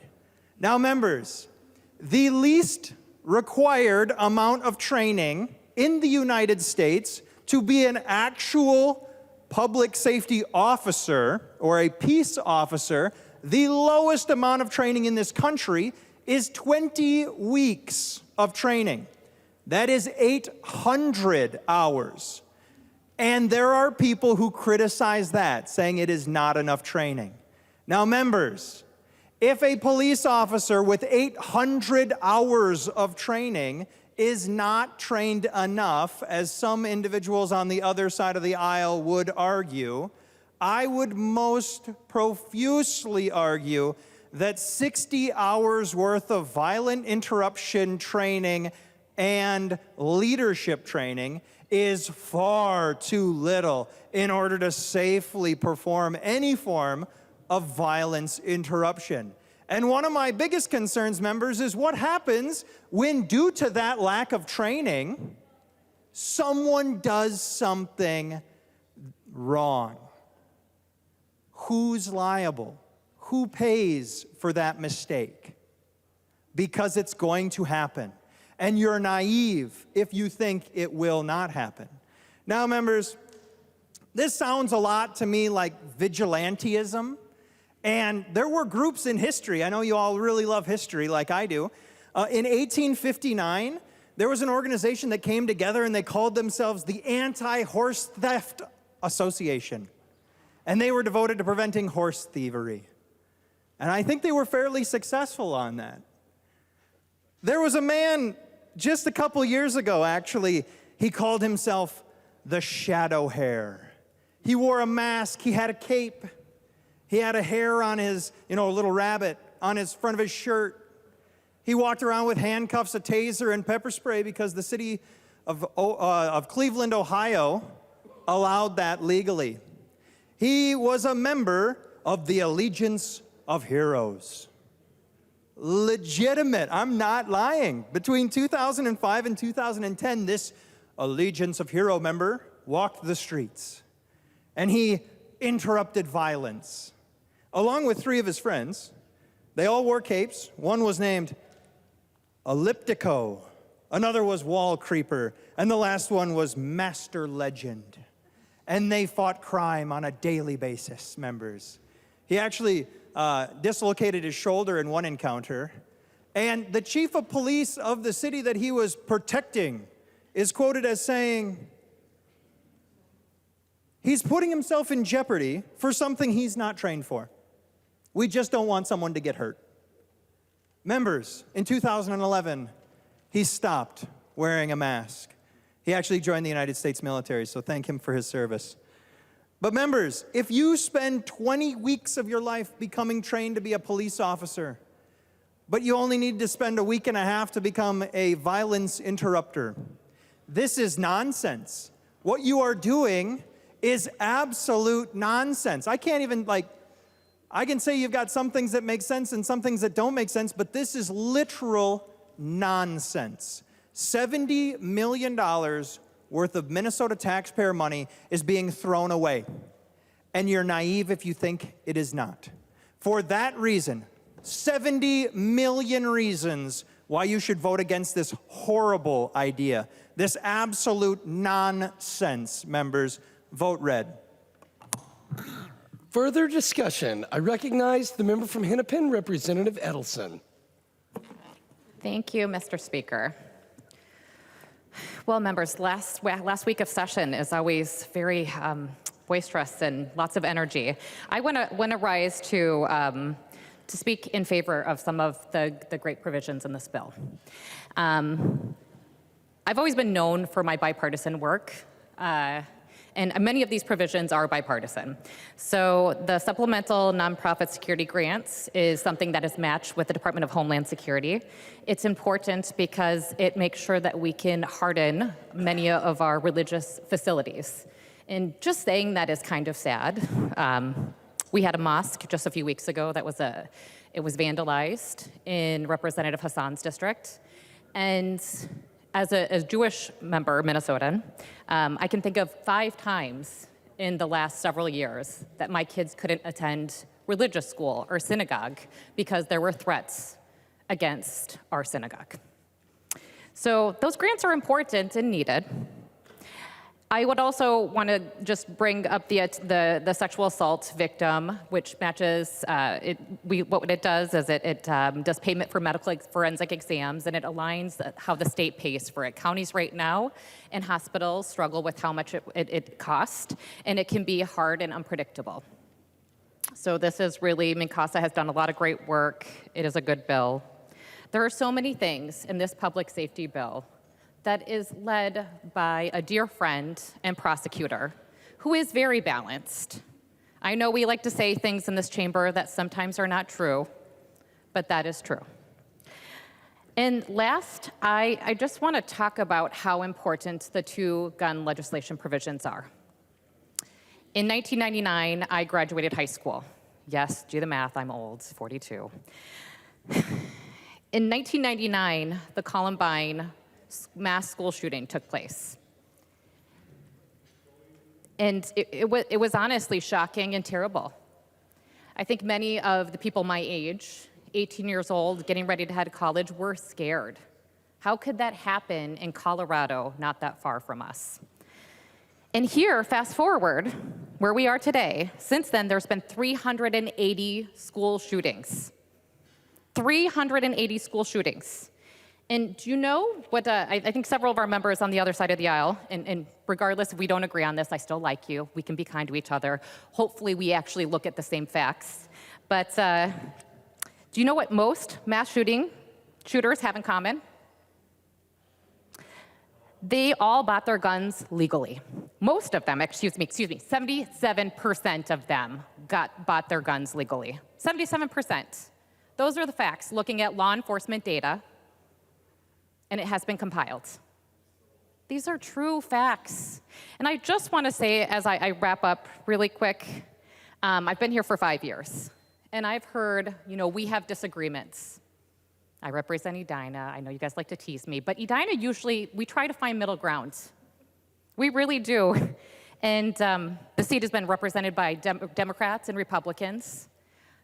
I am sad by some of the things that I am hearing on this floor tonight, by some of the calls and emails that I have got from constituents about some of the provisions in this bill that are completely false. And many of you know it, and you say it anyways. We need to do better. Thank you. Vote green. Further discussion. I recognize the member from Todd, Representative Wiener. Thank you, Mr. Speaker. I agree. We do need to do better. Part of the process here is to listen to both sides. And that's important. Our voices are important. The people we represent are important. When it comes to the Second Amendment issues, these are important, and I've listened. And I've heard the stories about crime.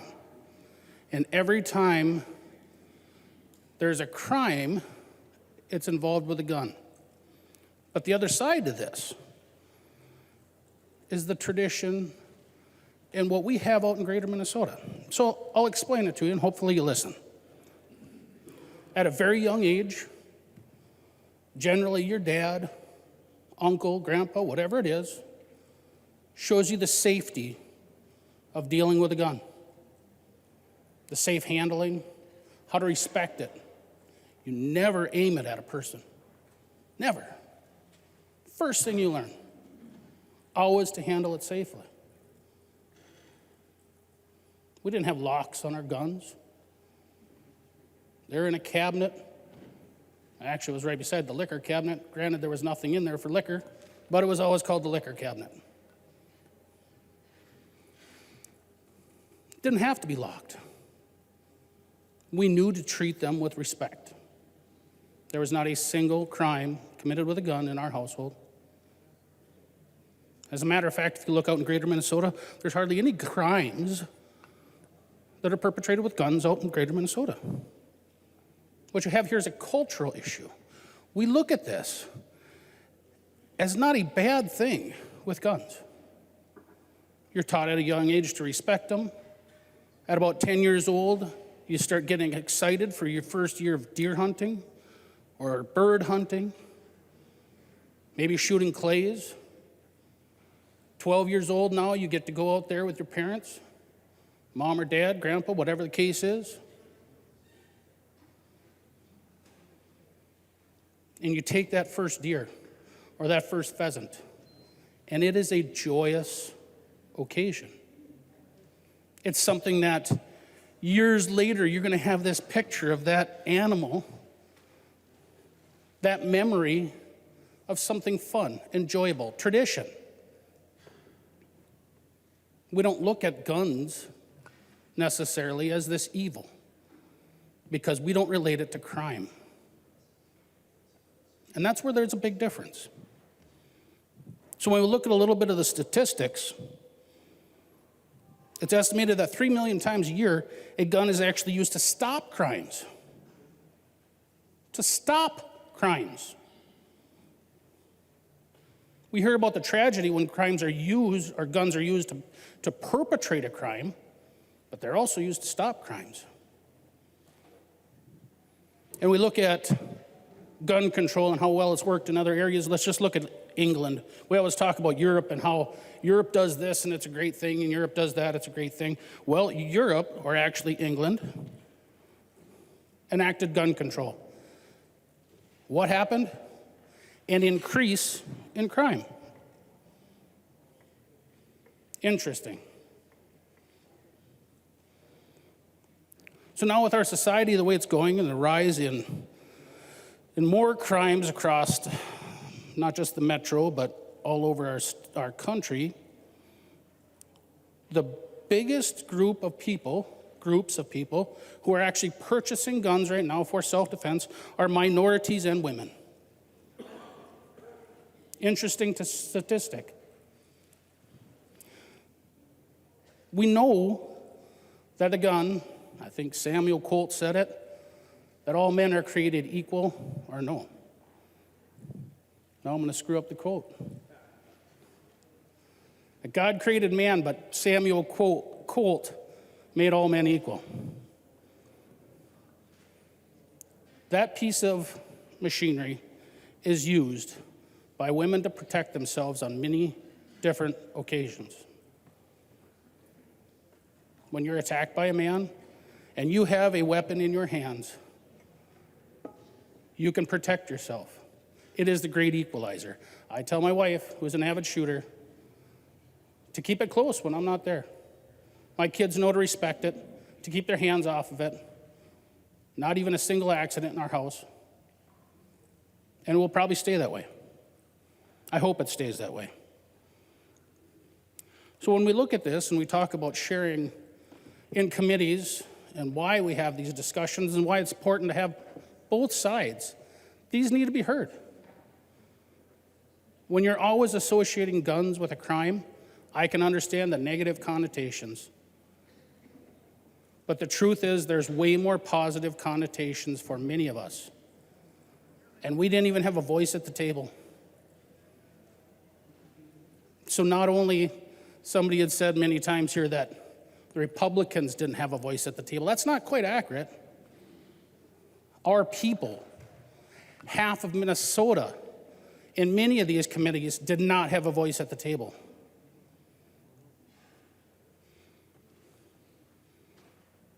You talk about how close the race was. 4 races in the House of Minnesota, or in the state of Minnesota, by less than 1,500 votes total. That's how close it was. This was not a wide majority. This was razor-thin margins. And you're yielding that victory like a club. Is that the way that we're supposed to represent the people in our state?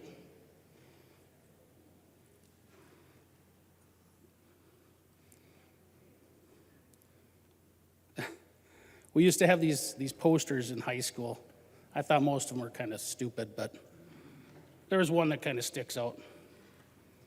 It's better to lose with integrity than win by deceit. You guys have the numbers.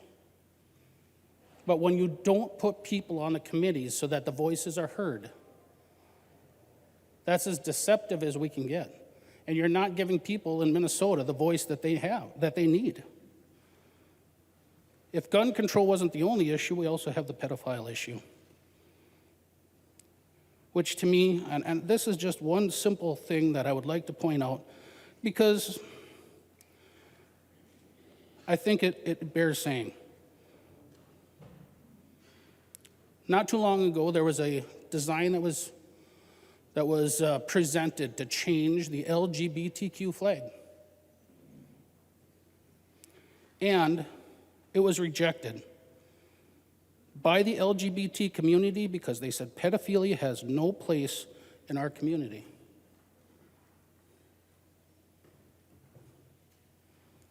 And yet we're changing the language of the bill in our state to normalize this.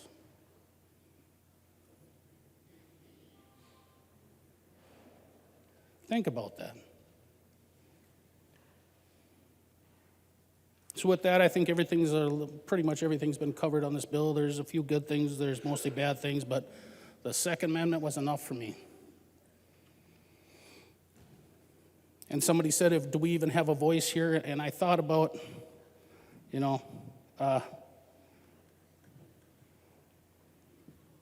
drawing a blank again. George Orwell. When somebody asked him about his vision of the future, he said, imagine a boot stomping on a human face forever. That's the way it feels sometimes in this hall, when our voices are not heard.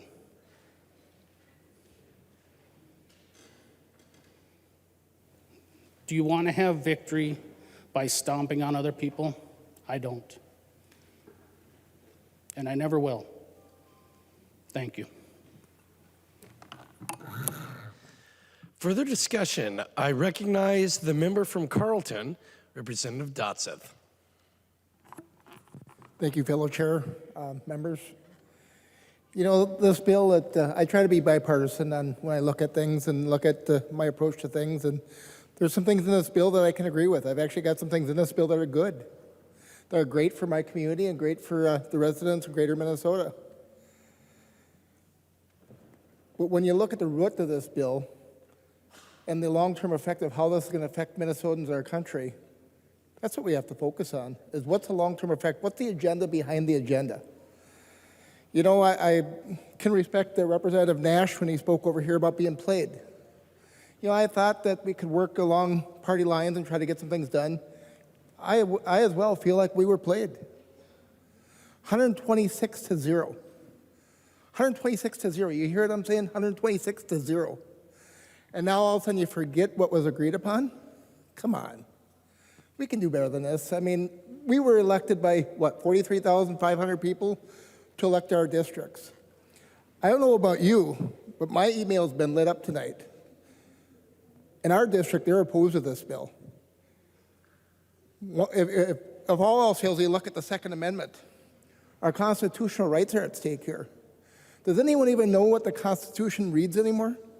Who's looked at the Constitution lately? Do any of you guys over there, have you looked at the Constitution? Have you read the Constitution? Yeah. Look at it. You know, we're stripping rights away from our law-abiding citizens. Yet, you know, when I grew up, I used to always hear the words, if you don't do the crime, or if you're going to do the crime, be prepared to do the time. You know, we're giving get-out-of-jail-free cards to criminals. You know, friends have asked, Jeff, how do you navigate through this session? You know, which is a great question. How do I navigate through the session? You know, I almost have to look at it as, if it's being spoken, you almost have to believe just the opposite of what's being said to really navigate through the new, true reality of what's happening out here. And some of you might think, yeah, that's a bunch of crocker crap. But you know what? This is real life. You know, I had the opportunity to get home last Saturday. And, you know, I'm fortunate enough to live out in the country, and I live in Greater Minnesota, and get amongst the, I'll just say amongst the animals out there. And you start appreciating, this is what I'm fighting for. Is to preserve and protect our way of life and protect what our founding fathers fought for. I've got friends like Shane that sit next to me. They sacrificed all. Shane, how long, or I believe he was a lifelong military. 24 years. How many of our founding fathers fought for the same thing? And we tend to forget what they fought for. You know, I've heard stories over there about people who have had friends and family that have been affected by victims of weapons. I'll just say weapons, of guns. Well, I think all of us probably have somehow had a connection with that. If you really start asking the crowd that's here. But you know, it wasn't the gun that created the problem. It's a mental illness. Why aren't we going after the root of the problem and trying to solve the problem? You know, that's one thing about us politicians I've learned down here is we're good at creating more problems, so now we're creating more job security. You know, I'd much rather work myself out of a job I can see how easily we could do that if we actually put our heads together. There's a lot of smart people across both aisles here. If we really put our heads together and actually worked on really solving the problem and coming up with solutions, instead of creating another problem, create another problem. You know, we've got an $18.5 billion surplus. You know, I'm kind of rounding down if you really want to be honest with you on that. We spent every dime. Now we're talking about raising taxes and charging our constituents more? Come on. I think we heard about the $70 million worth of money that are going into special interest groups. I just ask our constituents out there just to pay attention to what's happening. You know, I want to be effective. That's why I ran for office, to be effective, to serve the people of Greater Minnesota and to serve the great people of Minnesota. You know, this session here, it feels like we're spinning our wheels. Yeah, you've got the trifecta. We already know at the end of the night where the vote's going to go. But you know what? I just ask that you really search your hearts and really look at the whole picture and everyone that we're representing across the state. And sit down and have conversations. I've actually spoken to some people offline here that have some concerns about the real issues that are due to gun violence. But again, it's not the gun violence. It's the mental illness that it stems from. I don't know about any of you, but I think if you tried walking across the corner over here, I'm going to just say it. I'm going to point out the corner. If you walk across here about 11:30 at night, I don't think you'd feel too safe, would you? We'll just say we're going to walk up to White Castle. How many of you would feel safe without being protected with someone at one of our security here, or someone to watch over us? We'll go one step further. How about if you want to get something illegal? Yeah, let's admit it. 5 minutes, you could walk around the block here, you could find it, couldn't you? You know, we try to pretend this stuff isn't happening. It's not going to be a legal gun. You think criminals really give a rip about using a legal weapon? No. They're going to figure out a way to do a crime. At the end of the night, I just want to say that there are some good things in this bill. But as an elected official, I've got to weigh out the good and the bad. I've been looking at my emails tonight. I've had one that's been actually for the bill. You know, he's from your side a long time. I think a lot of you know who he is. But you know what? Every other one, I bet you I've got 50 of them that came in this evening, they're opposed to it. I ask you to vote no on this bill. Thank you. Further discussion. I recognize the member from Dakota, Representative Whitty. Thank you, Mr. Speaker. Chair Moller, thank you for your calm, balance through the committee. There are some great things about this bill. Organized retail crime, identifying that crime that is hitting our cities and trying to get a handle on it. Carjacking. There's a lot of money in there for the BCA to help out our cities and our state patrol. Unfortunately, for me, there isn't enough money in there for our local governments or local police departments. And I believe that will be coming through the tax with the $300 million that the governor has put out there. But one of the things that disappointed me a little bit was Hero Helping Heroes. Our heroes got asked for $1 million, came out with $250,000, and after conference committee, got zero. Supportive arts in the prisons. They started off at $150,000 and ended at $425,000. Now, I think that's important, but there's a little bit of a difference on taking money away. COVID was tough on our law enforcement. The riots, George Floyd. We got a lot of new officers that need that money for training to keep our community safe, but to be better officers. And I agree with the comments in here, we can do better. And we should do better, and there should be accountability. Without that, that makes it very difficult. A couple weeks ago, St. Croix Sheriff's Deputy Katie Lacing was murdered, and they had a connection over here in Minnesota. He was a felon in possession of a handgun. And she leaves behind a wife and a 3-month-old and a community that said she had an infectious smile and was an important piece that we want out there representing law enforcement.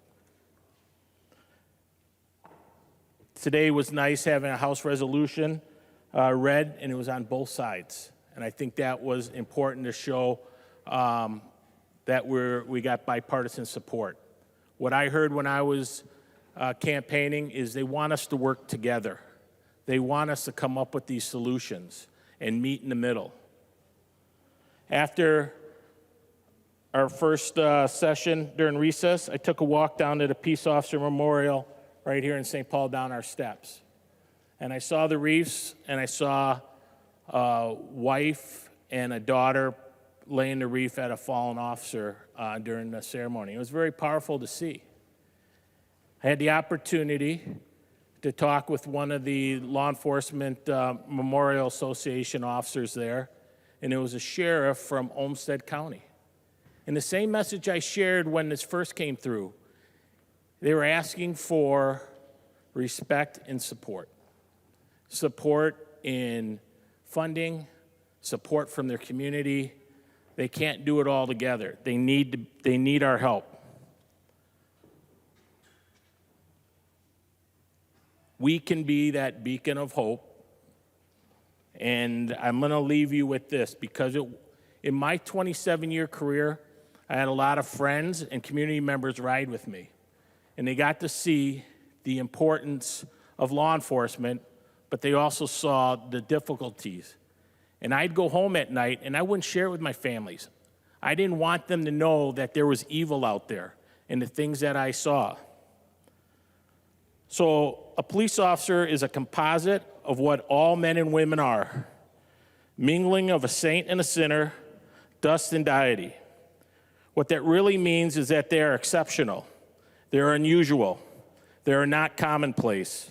Buried under the fourth is the fact, and the fact is less than 1/2 of 1% of police officers misfit the uniform. And that is a better average than you would find among clergymen. What is a police officer? He, of all men and women, is at once the most needed, the most wanted, and strangely nameless creature who is sir, ma'am to their face and pig or worse behind their back. They must be such a diplomat that they can settle differences between individuals so that each will think they won. But if the police officer is neat, they are conceited. If they are careless, they're a bum. If they're pleasant, they're a flirt. And if they're not, they're a grouch. They must make instant decisions, which would require months for a lawyer. Sorry about that, lawyers. But if they hurry, they're careless. If they're deliberate, they're lazy. They must be the first to an accident, infallible with a diagnosis. They must be able to stop breathing, stop bleeding, tie splints, and above all, be sure the victim goes home without a limp. The police officer must know every gun, draw on the run, and hit where it doesn't hurt. They must be able to whip two men twice their size and half their age without damaging their uniform and without being brutal. If you hit them, he's a coward. If they hit you, he's a bully. The police officer, from a single human hair, must be able to describe the crime, the weapon, the criminal, and tell you where the criminal is hiding. But if he catches the criminal, he's lucky. If they don't, they're a dunce. They run files and write reports until their eyes ache to build a case against some felon who will get dealed out by a shameless sham. The police officer must be a minister, a social worker, a diplomat, a tough guy, and a gentle person. And of course, they'll have to be a genius, for they will have to feed a family on a policeman's salary. I was very proud of my career. It was very frustrating to hear, because of the color of my uniform, how people viewed you. And they never gave you that chance to know who you were. Law enforcement has been paying the price of the sins of one man. And it's time that we start respecting them and support them. Thank you. Further discussion. I recognize the member from Carver, Representative Ream. Thank you, Mr. Speaker. I want to thank Chair Kelly Moller and Chair Jamie Becker-Finn for this bill. Today is a really good day in Minnesota. Very excited to see this omnibus bill pass. And I rise to speak in favor of Senate File 2909. As you may have guessed from my red outfit here, tried to wear as much red as possible. Red is the color of Moms Demand Action. I see a whole bunch up there wearing red too. But it's not just moms who are demanding action.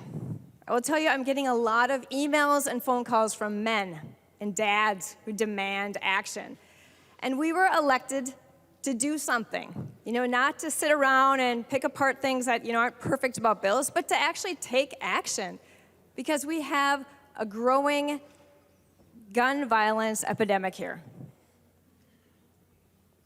Dads are worried about sending their kids to school. I had a gentleman call me. He really wanted to get a hold of me. I finally was able to Zoom with him, and he talked about how he wanted to work with me on gun violence mitigation. He said, I have 2 kids, little kids. My oldest is going to start kindergarten, and I really want to do something to stop the school shootings, to make it safer for our kids and for everyone else here. So it's not just moms, it's dads who are demanding action. And to the point that people have made about how mental illness is the cause or the root cause, I don't know if you've seen the video of the shooting in Texas where you can see the car drive up to the mall, stops, the guy gets out, and he shoots down a whole bunch of people. It wasn't mental illness that killed those people, it was his guns. That's what killed the people. Guns. So on February 3rd, 2023, my county sheriff, Carver County Sheriff Jason Camrud, he testified in support of HF 14, in support of criminal background checks. And it wasn't just him testifying in support. He was testifying and speaking on behalf of the Minnesota Sheriff's Association, representing 87 counties. So every county in this state. I don't think of him as an extremist. And he said that 30 years ago, when he was getting into law enforcement, the landscape surrounding the purchase and possession of firearms was considerably different than it is today. And he said it requires a new look. He appreciated how the bill will grant sheriffs the ability to take guns away from people who are a threat to themselves or to others. And then at the end of his testimony, he thanked Chair Moller for the time she put into the bill and for considering his input. I also want to thank Representative Breon Curran for authoring House File 2290, a bill that will restrict the no-knock search warrants, not the no-knock entries. I think there's a distinction to be made, because I know Sheriff Camrud had talked to me earlier before I was even a legislator. I was involved in a group where we talked about policing in Carver County, and we talked about how we can build community and make people feel safe working with the police in our area. But anyway, he said he was really concerned about eliminating the no-knock search warrants. But the reality is, if there's something dangerous that the police know about, they're going to be able to enter a home and save people. They don't need a search warrant for that. So it's important to make the distinction. Probably Representative Breon Curran can talk about that better than I can, but I think that's an important distinction to make. I also want to say that supporting red flag laws and background checks are not mutually exclusive from supporting Second Amendment rights. We can and we will support law-abiding citizens. But red flag laws will help prevent suicides, and they will help prevent domestic violence. So my oldest son, he attended Minnetonka High School from 2015 to 2019. His freshman year, the first day of his freshman year, he went to school knowing that one of his classmates that weekend had died in a domestic murder-suicide. She and her two siblings, who also attended Minnetonka High School, had been killed by their father, all 5 of them dead that weekend. And we don't know if these laws would have prevented what happened, but they may very well have prevented this. He supposedly had talked to a neighbor about, things that were happening in his life, and he had told this neighbor that he was under a tremendous amount of stress. And then he made the form of a gun with his hand and pointed it to his head. So clearly, he was showing signs of distress, maybe suicidal tendencies. Laws like this could have saved not only him, but his family from dying.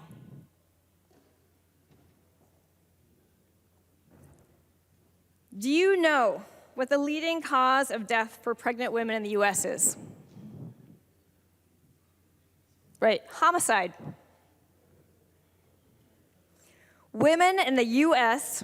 who are pregnant or who have recently given birth are more likely to be murdered than to die from obstetric causes. So a deadly mix of intimate partner violence and firearms is killing pregnant women. I know we talk a lot about pregnancy and women and birth and all that and the unborn. Well, there you have it. The number one cause of death for pregnant women is homicide. I started looking up statistics for Minnesota, and I read in an average year, 424 people die from gun deaths. Well, it turns out that was in 2018 or so, because in 2022, 570 Minnesotans have died from gun violence. It's increasing. 2/3 are from suicides. And yesterday was Mother's Day, and many of us probably celebrated with our families, those of us who are lucky to be moms, and we probably received all kinds of loving attention, flowers, breakfast in bed maybe, chocolate, special treatment, and that's really wonderful. But you know what moms really want? They want their kids to have healthy, long lives. They want their kids to be able to freely go to the school, to the movie theaters, or to their church, synagogue, or mosque, to the grocery store, without worrying about not making it home.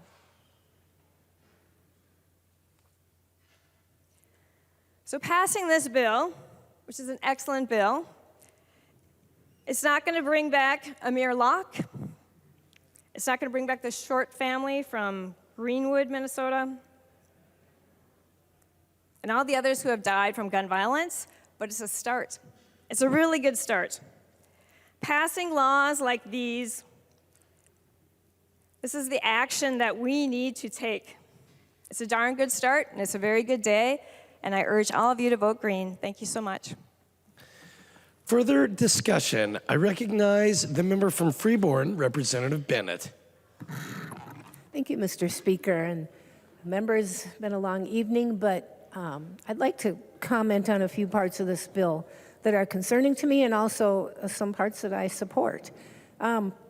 Starting with, we'll talk about the gun bills, which we just brought up, and they've been talked about a lot. But, members, I've looked at a lot of the data, whether it's the background check bill or the red flag bill, and it's interesting because I look at data from all kinds of sources that each source can produce data that supports their position.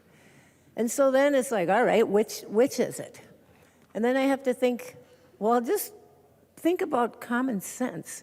First of all, in states that have red flag laws, many of those states have also had the mass shootings that are so tragic. Many of those states have high suicide rates. As a matter of fact, if you look worldwide, the country of, I believe it's Japan, has either the top suicide rate in the world or very close to it, and you can't even own any kind of gun in Japan. So common sense tells me that red flag laws aren't going to stop tragic things like suicides and mass shootings, but what they do, if that's proper English, is get in the way of law-abiding citizens who own guns. Or even somebody like me who owns a gun and someone else decides to get at me somehow and say I'm a dangerous person and you should take my guns away, and then suddenly I'm defenseless. And that's not right, and that's not fair. There are many due process issues with that. But even more so, why aren't we going after the criminals, because those are the ones that are behind the problem. The tool is not the issue, because if we got rid of all guns, then it'll be as it is in the UK, where now they're getting rid of knives because knives are the problem. Well, maybe we have to get rid of bats because somebody went in and attacked, I just read this in the news today, a congressman's office and put 2 people in the hospital with a baseball bat. Or fists. It's the person, not the tool. So let's go after the people who are the criminals, not the law-abiding citizens. Let's start by going after and supporting the gun laws that we already have and don't enforce. The other thing is I'd like to mention, thank you to Chair Moller for putting in this bill a grant for an organization called the Violence Project. That's something I've followed for quite some time, and I believe that's the direction that we should go, is looking at what's the source of the problem. And I'll just read to you quickly, if you're not familiar with this. It's a holistic violence prevention. Violence prevention addresses the complete systems of pathways and precursors to violence. Rather than focusing on a single solution, holistic prevention examines and responds to the root causes of violence at the individual, institutional, and societal level. And I would encourage you to check out their webpage. They have a lot of good information about getting to the source of the problem, having crisis response teams in schools. We should be going at hitting early on the issues there. I won't talk further about the gun bills, but I will add something briefly about Representative Niska's amendment that should have been kept in this bill. The reason being, first of all, I heard it said that this removing of protections for children is cleanup language. Cleanup language, that just blows my mind. We need to protect children from predators who are male, they're female, they're all kinds of sexual persuasions. There's no one target here. It's just the predators that go after children. And why we would remove that protection is beyond me. This leaves a void now where the issue is no longer clear, where we have to wonder why was it removed, and future courts could just decide, well, maybe we need to give protections to people who are predators and go after children. The last thing I'd like to talk about is it's called the Minnesota Rehabilitation and Reinvestment Act. I guess I call it the Get Out of Jail Free Card program. I have issues with this, and I'm going to tell you why. So what about the victims of the crimes where somebody has been convicted and sentenced? I want to just give some examples. 7 years ago, a family who's very close to me had a son, a young man of 30 years old, who was in the wrong place, doing the wrong things in St. Paul, but he wasn't violent, and he ended up getting shot in the back and murdered. And a friend of his was as well. This young man got addicted to opioids when he was 19 years old because he'd been in the hospital for jaw problems and was put on painkillers. And from that time on, he was in and out of drug treatment programs and ended up at 30 years old, shot in the back, running away from a situation in St. Paul. So his perpetrator, the person who shot him, was sentenced to second-degree murder, given a 40-year sentence. That was 7 years ago. That shooter is still in prison. But under this provision, that shooter can have his sentence cut in half and be released. And I'd like you to read what this special family said about the murder of their son. This will haunt us until our own deaths. The other young man that was killed, his mother said, every day goes by, I hurt so bad. This has been a complete nightmare. I hope they, as in the one who the shooter, I hope they suffer for the rest of their lives. Do you think that mother wants the shooter to get half the sentence cut off?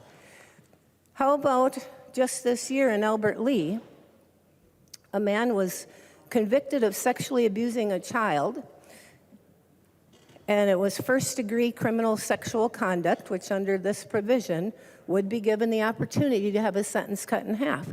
This man was given 25 years and 6 months for sexually abusing a child for more than a year. That child is scarred for life, and now that perpetrator will have the opportunity to have his sentence cut in half from 25 years to just a little over 12 years. And lastly, somebody near and dear to my heart, Eric Mattson, the police officer who was shot 3 years ago in the head. Thankfully, he didn't die, but he's been impacted for life. And we all know Eric well because he and his wife Megan have been up here many times advocating for stronger sentences for crimes like that. So I do have a question for Representative Becker-Finn, if she would yield. Representative Becker, excuse me, Madam Chair. Representative Bennett. Thank you, Madam Chair. So Representative Becker-Finn, in Eric's case, his shooter was, I'm trying to find my notes here, convicted of attempted murder in the first degree and sentenced 35 years without parole. Would that shooter have the opportunity to get his sentence cut in half under, I think that's your provision, correct, in the bill? Representative Becker-Finn. Thank you, Madam Speaker. I don't have those details right in front of me to give you a solid answer on that. That's my good faith answer to that, as that's caught off guard without any heads up. I would have to look at the details of the case to tell you whether that would be true. Representative Bennett. Thank you, Madam Chair. And thanks, Representative Becker-Finn. I wanted to give you the opportunity to respond there, and I know it's difficult without the info in front of you. I did have our research and also nonpartisan research look into that, and it didn't really come to me actually until this evening that this may impact that situation. And they told me that yes, this shooter would qualify under this situation to have his sentence cut in half. And I just would like to read to you when I've been texting with texting with Eric's wife, Megan, this evening. And I told her that the shooter would most likely qualify. And they've been up here fighting so hard to have that 35-year sentence without parole and actually have it be more time. Eric's life has been impacted in so many ways. And her answer when I texted her and told her about this is she said, no, exclamation mark, exclamation mark, exclamation mark. This cannot happen. This cannot pass. I will do whatever it takes to stop this, because they worked so hard to get appropriate sentencing for something that has destroyed a man's life for doing his job and protecting our people. And she got a message from their lawyer, who also worked hard in getting this conviction of 35 years without parole, and said that this shooter received a special plea agreement in light of what the current laws were, and we do not want these laws changed for anyone, and especially not retroactively. We worked hard to change the law to allow for no parole for these types of offenders. It would be a travesty of justice to allow for people like Eric Shooter to get out in 1/2 sentence. This provision is not right, and we should have accepted Representative New Brindley's amendment that said that this should not apply to violent perpetrators. It is not fair to the victims. I sure hope we can change that at some point. I don't know if it's too late. It probably is now, but it needs to be changed. That is not right for Eric. It's not right for that special family in my life who lost their son, and it's not right for that little girl who was sexually abused. Lastly, I'll just say there are many components in this bill that I actually support, and here's where I'm going to just say something about omnibus bills. It is so wrong to make huge bills like this, and I'm not blaming your side of the aisle, because our side of the aisle does it just as much. But we should not be cramming all of these provisions in a single bill like this. Because I tell you what I would have voted for. I would have voted for that. I heard you talk about the penalties for organized retail crimes, or the carjacking crime defined. I would have voted for those things, or the swatting penalties, or body armor reimbursement for grants expanded, adding killed in the line of duty, adding suicide to that, increased penalties for fentanyl, the get your stuff out of your car provision, that grant for the Violence Project, and more. I should have the opportunity to vote on those things as individual bills and not stuck into a huge bill. And same with these gun bills. They should be voted on as individual bills so we can all have transparent votes up or down. So I'll stop talking now, but I sure hope we can change the provision, Representative Becker-Finn, in this thing so that shooters like the man who just harmed Eric Mattson in ways that we can't even imagine and has impacted his life and his family's life forever, that gentleman should not be having his sentence cut in half. So members, thanks for listening.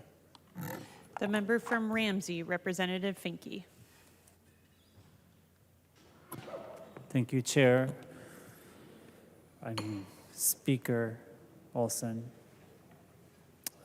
Members, I rise in support of the bill today. I've risen numerous times on the floor since arriving here, but I haven't risen to speak since the last time that this bill was in this chamber. The last time this bill was in this chamber, my life turned upside down, and I haven't wanted to speak again, because now I know what happens when I speak. What happens when I speak is different than it was before that day. And I'm nervous, and I just want to acknowledge that, because this bill has completely upended my life. But that's not what I'm here to talk about. It's very present for me, so I think we should name it. I want to thank Representative Chair Becker-Finn for what we did in Judiciary this year, for giving me the space there to move the bills that are here. Same to Chair Moller. There are two bills that I have in this, and I want to talk about them. But first, I want to just take a second and say, earlier, we heard that we are not listening to the voters of the other side, and I'm going to quote, or I'm going to cite those polls and say, we are listening to the voters of the other side. The voters of the other side want gun legislation. Sorry to continually have to remind you, but these are popular. These are popular pieces of legislation, and they are not going to solve everything. Extreme risk protection orders is an extremely complicated piece of legislation. It is a very difficult one to support in many ways, but I think we need to try. We need to try something. That's what our voters want us to do. Gun violence is an epidemic. We all know it's here. We heard it. Number one cause of death for pregnant people is murder. The number one cause of death for our children is gun violence. How can we not try? It's very hard to understand why we would say, this won't solve everything, so let's do nothing. That is just a completely unacceptable solution. So I'm very excited to support those two pieces of legislation. Thanks to Representative Frazier and Pinto for their work on those. The other bill that I have in here is, or one of the bills that I have in here is a work release bill. And I want to thank Representative Bennett for her comments, recognizing again that these are some of the most difficult and complicated issues that we face as a civilization. We are a society that has incarcerated people unjustly, unfairly, and for too long. And those individuals, like we heard again, 99% of the people who are in our prisons, they will be our neighbors. When I was on the campaign trail, I talked about my incarcerated neighbors. People would say, why are you saying your incarcerated neighbors? And I would say, those are people who are going to be in our communities, and if we are not taking seriously the reentry of those people into our communities, then we are failing not just them, but ourselves. Those people are our neighbors, and we need to treat them as such. And their victims are our neighbors, and we need to recognize that too. These are hard, thorny, prickly issues that we can work to improve. We don't have to solve every single problem just to try to make things better. So thank you for the time. And, you know, I wish we would have gotten a little bit more for that bill, but we got what we got, and I'll take it, and I'm excited to keep building on that work. And then finally,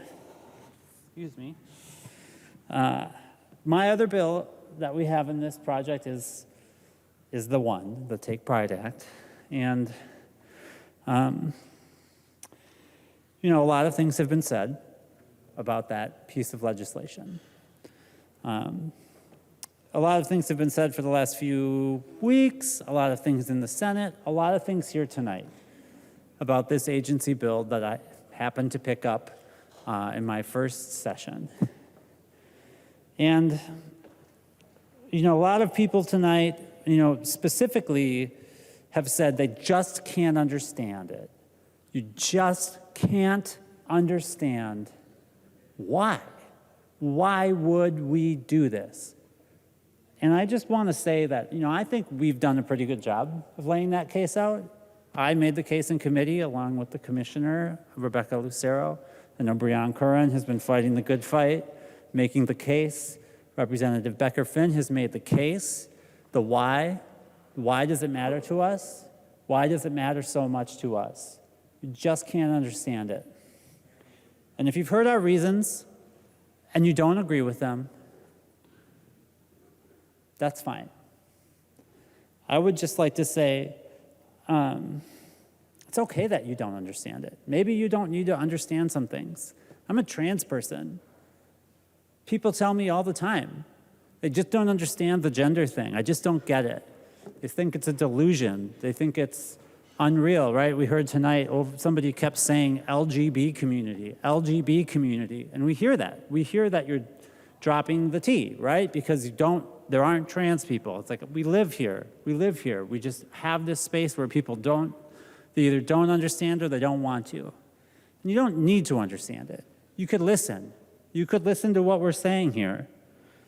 The original authors of this bill, Representatives Alan Spear and Karen Clark, the first two queer people who served in this building, they worked for a decade to pass this legislation, and they had this one sentence. And that one sentence, they did not want it. It has no legislative intent. Any one of you could have found that out by asking research. Anybody could have recognized reality and stopped lying, but you didn't.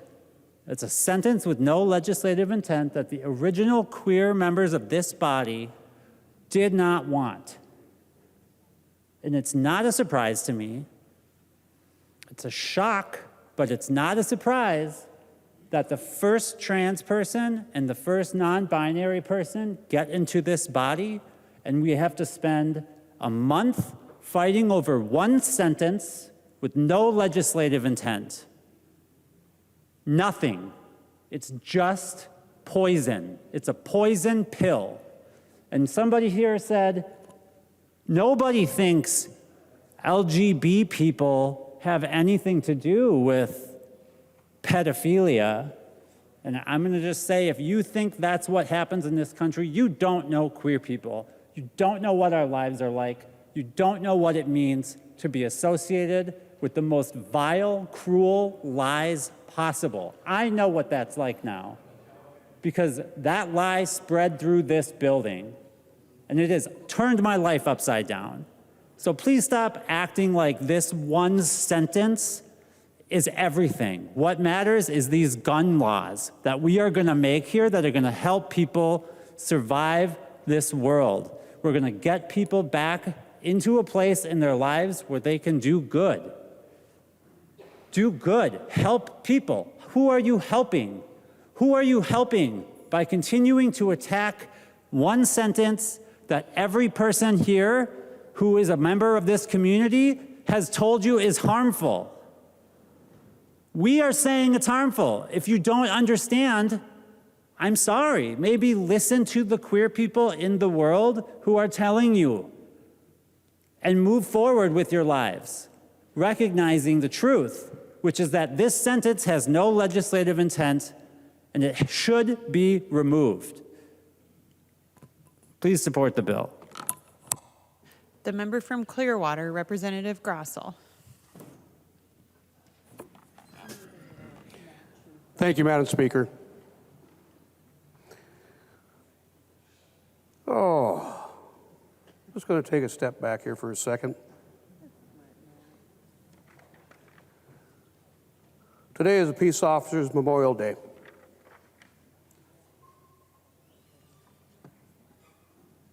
And as a peace officer, former peace officer myself, as one also that has been shot in the line of duty while going out to protect complete strangers, your families, my families, many, many other people's families.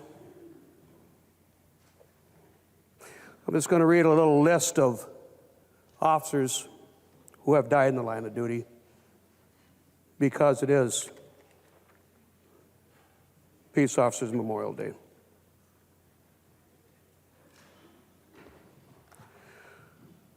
Jason Rivera, New York Police Department, 1/21/22. Officer Tom Marzurkowitz, New York PD, 7/22/2022.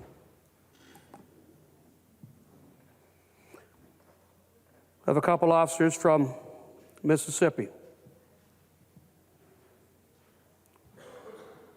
Brandon Estorff and Steve Robin, both on 12/16/2022, just before Christmas. Shot while in their squad cars. Closer to home, Wisconsin. Emily Breidenberg. Hunter Scheel. 4/9/2023. Katie Leasing. 5/8/23. one of our deputies in Minnesota here, Josh Owen, 4/15/2023.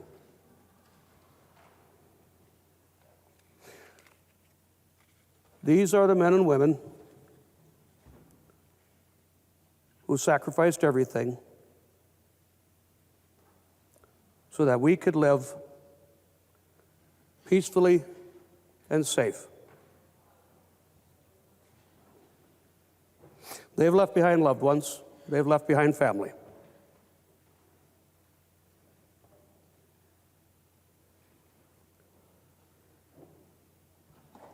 The lawlessness that has been left unchecked and unchallenged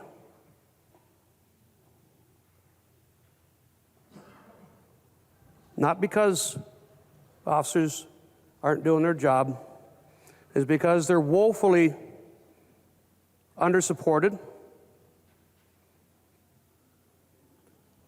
Numbers have declined to emergency levels and not enough funding.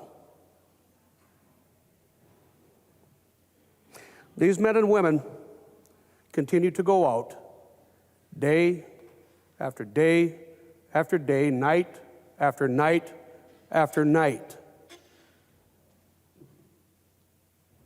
not knowing whether they'll come home, and their families not knowing whether they'll come home.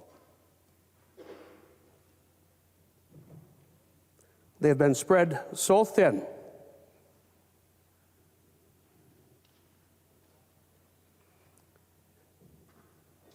and after speaking and after hearing from officers on the front lines and citizens in these cities, the lawlessness is creeping into their communities as well.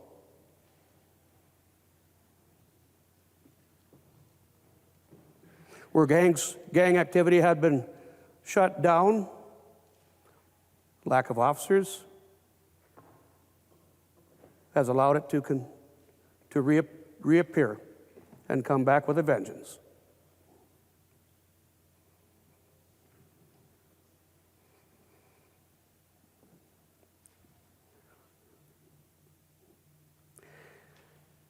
You know, I look at it and I go, geez, folks, imagine that. Not allowing officers to do their job or hamstringing them. Not convicting, not sentencing, turning criminals back out into the street. You know, I hear a lot of names talked about on this House floor. And with what you've allowed to occur here, do you think there aren't going to be more names? More citizens?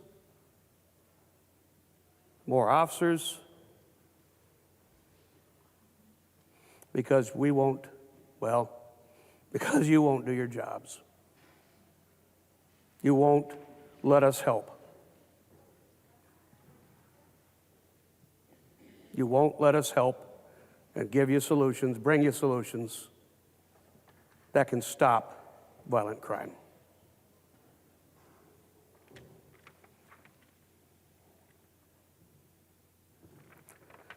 I had quite a list, but after listening to a lot of this stuff going on here, I think it's probably better that I just keep my powder dry for now.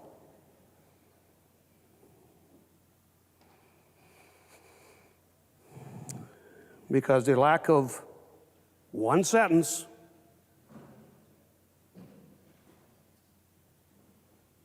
you've decided that people's feelings are more important than protecting children.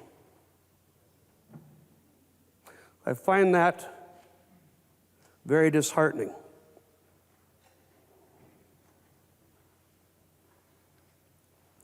And so I'm going to tell you, as somebody who has been on these front lines, somebody who has been a watchman on the wall,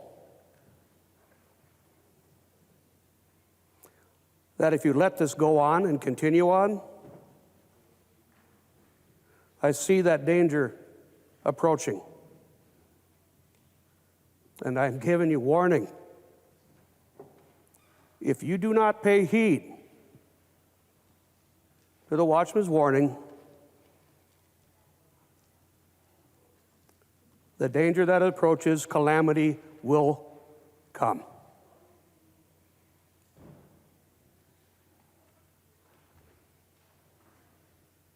But I have given you warning. And so when that calamity does come, it'll be on your hands, not mine. Thank you, Mr. Speaker. Further discussion. I recognize the member from Carver, Representative Nash. Thank you, Mr. Speaker. I'll tell you that I went back and watched some of the video when this bill was on the floor, and I was going back and forth with Chair Pinto, and we were talking about my example of the gas station where purchases are made, and they're illegal purchases, and we went back and forth, Chair Pinto, and I said, do you actually believe that if somebody goes behind the gas and sip to make a purchase, one selling illegal guns and the other buying illegal guns, that you believe that they're going to stop and pause for a background check? And you said, yes, I do. I think that they will do that. And I watched the video, and it was there. I see you shaking your head. No, it was there. It was in the video. Now, when we make statements like this on the floor, I think that it's very emblematic of what is the intent behind the policy that you're trying to pass into law. And I think that you may honestly believe, and I'm not impugning motives, and I'm just saying that I think that Jim Nash's take on what you're thinking is that if you pass a universal background check law into existence, that criminals are going to pause long enough to say, let's do a background check. Now, I used the stats then, and no one has disputed them, so I'll use them again, that 93% of guns used in the commission of a crime, and this is the DOJ, the Department of Justice, are obtained illegally. Illegally. So, straw purchases, we've talked about that. The black market for guns, and so for those, our members who are in law enforcement and you who have prosecuted these, oftentimes a gun is used in the commission of a crime, let's say Chicago. Within a matter of days, it's here in Minneapolis area because there is an underground network of guns that move them from place to place to place. Those are the types of guns that I think you're trying to get after. And we would agree that the people who use those guns in the commission of a crime should be prosecuted the full extent of the law. Which made me excited when you took Representative New Brindley's amendment when we passed. I don't even remember what day we did this bill. The last month seems to have been a blur. I think on that we can all agree.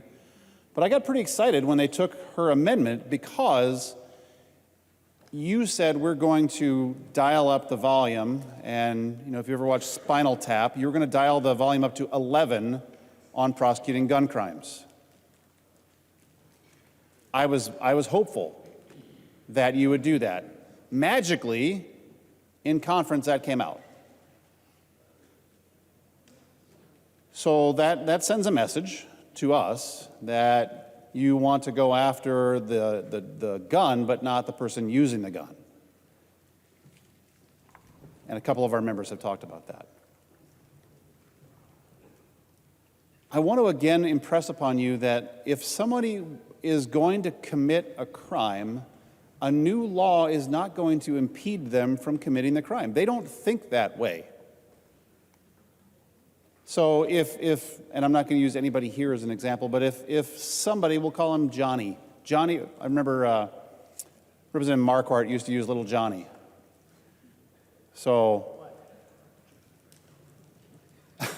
not Pat Garofalo. You quiet down there, Garofalo. So little Johnny wants to commit a crime, and he is intent on committing that crime. And he's going to go to an outlet that he can obtain an illegal gun. Nowhere along the way is he thinking to himself, I probably should build in some extra time today before I go commit the crime to stop and, have a background check before I go and do this. No.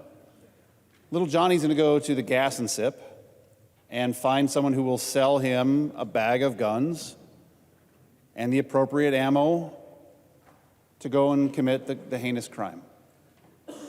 That's not Jim Nash saying this. That's not the Republican caucus saying that. It is the DOJ who has done a study of people who have committed a crime using a weapon, and they found out the source of where they got their guns. So I struggle when you move these forward and you say, oh, this is it. This is gonna be the one. This will make a difference. We have to do something. This is the something that we're going to do. And when I was going back and forth with Chair Pinto, he actually believes that they're going to stop behind the gas and sip for a background check. I'm mystified by that. And I won't ask all of our police here to yield to a question, but I will tell you that they would tell you people who are intent on committing a crime aren't afraid of committing another one in the process of committing that crime. That's really an absurd paradigm to be legislating from.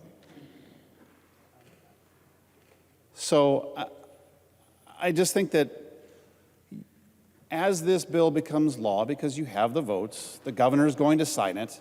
You've already had an opportunity to send it back to committee. You've declined on that. This will become law. The efficacy of this is going to come way short. And when it fails to keep people from going to the gas and sip and buying a bag of guns, I want you to sit there and say to yourself, self, it seems like we got this one wrong.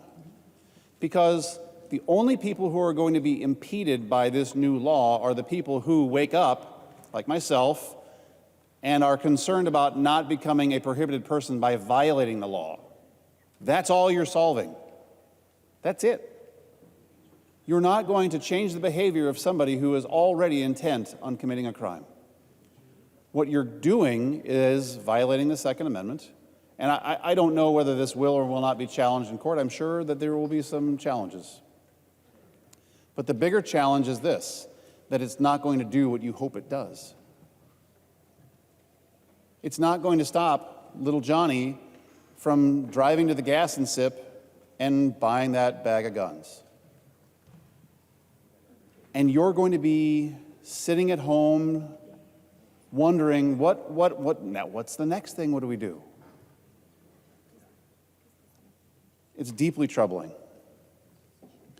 I wanted to reiterate the frustration that our side has had on the lack of our voice being heard in this conference committee. And I was going to save most of this for the day that State Government Finance comes to the floor, and I'll share it again then. But Chair Cleavorn has given me an opportunity to share my voice. Now, my vote in the conference committee largely is it is pure symbolism. It's 9 against 1. However, I have been given the courtesy of being able to raise objections, to ask questions. She will call me, text me, send me emails to make sure that I am fully informed about what's going on. That was not done here. And I forget which one of our members was bringing it up, but we represent a huge portion of this state. And it's not just us who is the represented, it is the people who are in our district. And you've completely ignored them. And that's disappointing. Because they have perspectives. And by virtue of them sending us here, logically, the argument could be made that they share similar thoughts to us. And by extension, you shutting us down is shutting them down. So I'm disappointed. So please don't for a moment think that this is going to change things as you think it will. It won't. And Chair Pinto, you know, you and I came in together. We have a very friendly relationship. But I am still, maybe we sit down over an adult beverage and you can explain to me how you believe that two criminals behind the gas and sip are going to stop and hit the pause button and say, hey, let's go get a background check before we go commit crimes. With that, members, I'm going to urge a no vote. I don't believe that this is policy that is sound in thought. And Chair Moller, I do believe there are some good things in here. I am disappointed that you jettisoned what you thought was a logical Jim Nash amendment, because I went home and I was so excited. I thought it was great. I told my wife, who sometimes struggles seeing the logic in my thought process, but I was pretty happy that my amendment was in, and then, you know, just open the window, chuck it out. It's done. Overall, I've been very disappointed with the process. You know, we've talked about the Niska amendment that you all voted for, even though apparently you had objections to. So with that, I will end and urge a no vote. Thank you, Mr. Speaker. Further discussion. I recognize the member from Douglas, Representative Franzen. Thank you, members, and thank you, Mr. Speaker. So I just really love the quote, "We were elected to do something." Like, we've heard that for years. Do something. This bill, your policies are not going to do anything. What it does is it punishes law-abiding citizens. It is a virtue signaling bill. No, it's very hard for you to figure that out, but on red flags, if it passes, you will not see a reduction of gun violence or gun-related injuries or death. For example, Colorado passed UBC in 2013 and red flags in 2019. There were 846 gun deaths in Colorado in 2019 and 922 gun deaths in Colorado in 2020. This is after universal background checks were passed and red flags were passed. There were 4 public mass shootings that occurred after Colorado passed the universal background checks and before they passed red flags. 7 mass shootings occurred in Colorado after they passed red flag legislation. So on the red flags, as I said, you will not see a reduction of gun violence or gun-related injuries or death. California has the strongest red flag language in the nation.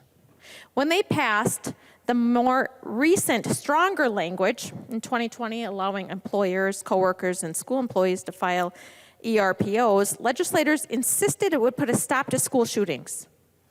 2 years later, there was a school shooting at King Estate School Complex where 1 died and 6 were injured. California has had 8 other public mass shootings since enacting the stronger language. When law enforcement showed up to confiscate firearms, we may see similar result to what happened in New Mexico a month ago in Albuquerque, when police showed up at the incorrect address on a domestic violence call and shot an armed homeowner. One of the unusual things about the Minnesota red flag proposal is that it does not allow for the surrender of firearms to a third party, as is allowed in current law in Minnesota, as found in the domestic violence protection orders. The current Minnesota law on domestic violence protection orders, as found at 518B.01 subdivision 6G, allows firearms to be surrendered to a friend instead of law enforcement. The respondent also gets 3 days to make the transfer instead of 24 hours as provided in the red flag proposal. Another unusual thing in the hearing date timing, under the red flag proposal, the hearing date of an ex parte order is up from 14 days compared to 7 days on domestic abuse orders for protection found at 518B.01 subdivision 5C. Another unusual thing, about the red flag proposal is that even though the respondent is forced to turn over firearms to law enforcement or FFL, not allowed to turn over to a third party like family, law enforcement gets a waiver of liability for negligent transportation and storage of firearms. This is on line 301.24 of the conference committee report. They are only responsible for gross negligence or intentional conduct. Compare this to the existing law. When a judge orders the surrender of firearms as a condition to release after an arrest of a crime against a person, under current law, any firearm, destructive device, or dangerous weapon surrendered under this subdivision shall be inventoried, retained, with due care to preserve its quality and function by the local law enforcement agency. So I ask, why would the legislature, why would the DFL-controlled conference committee agree to let law enforcement be negligent with Minnesotan firearms? The government would be taking private property without a hearing, because there's no due process for the emergency extreme risk protection orders, and then no responsibility to preserve the property. I would suggest this is very bad policy. So then moving on here, we were elected to do something. Heard a statement about that guns killed the person. A gun cannot do anything without someone, a human being, pulling the trigger. Now, I know for certain that there are individuals in this body that carry. In my 13 years here, never one time has that gun came out of the individual's holster and started shooting. It hasn't happened. I've never seen it. I've never actually seen a gun move by itself. Personally, I have guns at my house. There they are, just hanging out, not doing anything unless I physically pick them up and do something with them. It's not possible. We seem to want to blame the weapon and not the person that is pulling the trigger to do bad things.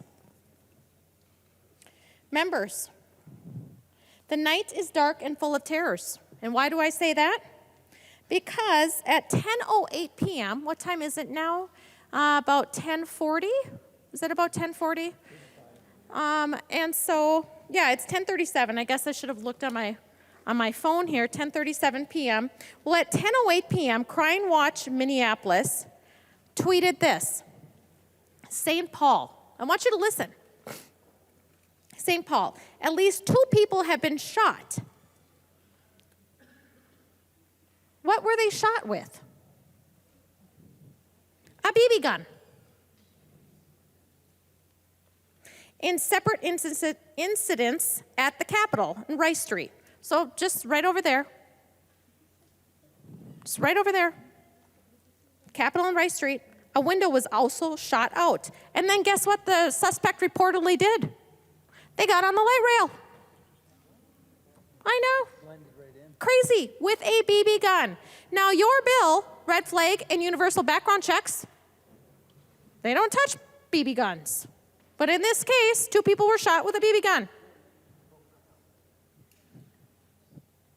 And then they got on the light rail. Super safe transportation. Super, super safe. As a matter of fact, I don't think we should be walking alone tonight when we go to the state office building. We're either going to have to take the tunnel because there's a BB gun shooter running around. So not cool. Okay, so then I have some questions. So would Representative Smith yield to a question? Representative Smith will yield to a question. He will yield, Representative Franzen. Thank you. Representative Smith, thank you for indulging me here. So, like you, I like to be on Twitter, and I'm not sure if, I know, shockingly, although I think your tweets are a little bit spicier than mine, so I appreciate that. But Reverend Tim Christopher is on Twitter, and he tweeted a few questions that I'm wondering if you could answer for us. So his question to legislatures was I would love to talk about red flag and background checks. I'll start. How does this bill keep 13 to 14-year-olds from getting a gun? So he wants to know, because he lives in North Minneapolis, in an area where there is high crime, and he's very concerned about the community. A very great person, yes. And so he said, we do know that where there is drugs, because that is his community, so he sees what he's tweeting, that there will be guns. So how do we red flag the criminals? Representative Smith. Well, as the bill outlines, and we could find out in the bill, if a family member or a safety officer has a reason to think that someone might harm someone else with that gun, whether it's in Minneapolis or in greater Minnesota, they can responsibly make sure that that weapon of war will not find or will be taken away from that person who could potentially harm someone else, which I think is a good thing. Maybe I'm not following your question. Are you asking how universal background checks work, or? Representative Franson. Thank you, Mr. Speaker. So Representative Smith, the question is, Mr. Reverend Tim Christopher wants to know, how will this bill regarding red flags keep 13 to 14-year-olds from getting a gun? Or you could probably insert universal background checks as well. So what he is seeing is that there are some teenagers doing bad things with guns that should not have guns, but he is wondering how this bill will stop the criminals from getting guns in his community and stop being bad with them. Are you asking if he'll yield to another question, or are you giving up the floor? Yes. So I am asking him to yield to a question, please. Thank you. Okay, and he will yield. Representative Smith. Yeah, I'll echo what Rep. Finke I think said very well, is this going to solve every single moment of gun violence? Absolutely not, but it will really serve a lot of those moments. It'll keep guns out of the hands of people who will be irresponsible with them or whose family members think that they might commit suicide or might harm another person. This will allow that to not happen by taking away those guns for a certain amount of time, take the guns out of the hands of people who are irresponsible with them. I mean, we can talk case by case by case through them, and I'm not claiming that this is good for all of them, but this is absolutely a fantastic way that we can keep guns out of the hands of people who want to cause harm. And I think all Minnesotans can get behind that idea. Thank you, Mr. Speaker. Representative Franson. Thank you, Mr. Speaker. Would Representative Smith yield to another question? He will yield to another question. Representative Franson. Okay, so another question of his is, let's say somebody goes to Chicago and picks up 3 to 4 guns from a back alley. How is this stopped with the background check bill? If they come back to Minnesota with those guns that they took from Chicago and then they come back to Minnesota and do bad things with it. Representative Smith. That won't stop that situation because this law is not meant to stop every single situation, but that situation you're describing is a crime and would be prosecuted as such. Representative Franson. Would Representative Smith yield to another question? He will yield to another question. Representative Franson. Representative Smith, were you listening when I mentioned about the shooting that took place on Capitol, near the Capitol on Rice Street this evening? Representative Smith. I will say I was mostly listening, but I was also working on something else. So I don't know the details, but I did remember you mentioned that. Representative Franson. Thank you, Mr. Speaker. And I'm almost wrapping up with this line of questioning, Mr. Speaker. Thank you for indulging me. So Representative Smith, at 10:08 p.m., Crime Watch Minneapolis reported in St. Paul, at least 2 people have been shot with a BB gun in separate incidences at the Capitol Rice Street. A window was also shot out, and the suspect reportedly boarded on the light rail train. My question to you is, a BB gun, is that a weapon of war? Representative Smith. No, a BB gun is not a weapon of war, but I might also say that if you were to ask many parents who have lost children in school shootings and you said, hey, we can take the assault weapon or other gun out of the hands of that shooter and give them a BB gun, I think they would all gladly take it. Representative Franzen. All right, thank you, Mr. Speaker. I'm not really sure what that comment was about. But anyway, so this bill, as you can hear, is just for us to do something. It's not going to stop criminals from doing bad things. What it is going to do is to infringe the rights of law-abiding citizens. Moving on now, thank you, Representative Smith. Moving on, we're going to talk a little bit about the pretrial release study and report found on the conference committee report, line 2620, where it's actually House File 2295. It's a Representative Pinto bill, pretrial release study and report, where in the original bill there was to be $1 million appropriated for this report. In this conference committee report, we are spending $250,000 each year for a grant to the Minnesota Justice Research Center to study and report on pretrial release practices in Minnesota and other jurisdictions, including but not limited to the use of bail as a condition of pretrial release. The appropriation is one time. So members, what we have here is the end goal, which we know is to end cash bail, okay? So instead of coming out right out this legislative session and saying, you know what, we are going to pass in this bill, which the Democrat majority party can't wait to pass because they just want to do their selfies. I just can't wait to see what selfie you guys take tonight passing this bill. But instead of passing the elimination of cash bail this year, what you're doing is funding a study, okay? So we know that your goal is to end cash bail. There was a representative in this body that made a quote on March 26, 2022 on a Zoom answer and question with the Democrat Socialists of America. They're like my gang. That's the part of the quote, they're like my gang, and it mentioned 4 other representatives in this body. We just need to end cash bail. So that's a quote from a member in the other side of the body. We just need to end cash bail. So we know that is the goal, right? And then we have, the Minnesota Freedom Fund. Anybody remember the Minnesota Freedom Fund? Yes, I know. As a matter of fact, Representative Harry Niska there has a bill to do some work on that great nonprofit that likes to let out bad people. This is from the Minnesota Reformer. Minnesota Freedom Fund launches new arm to lobby for ending cash bail and the fund itself.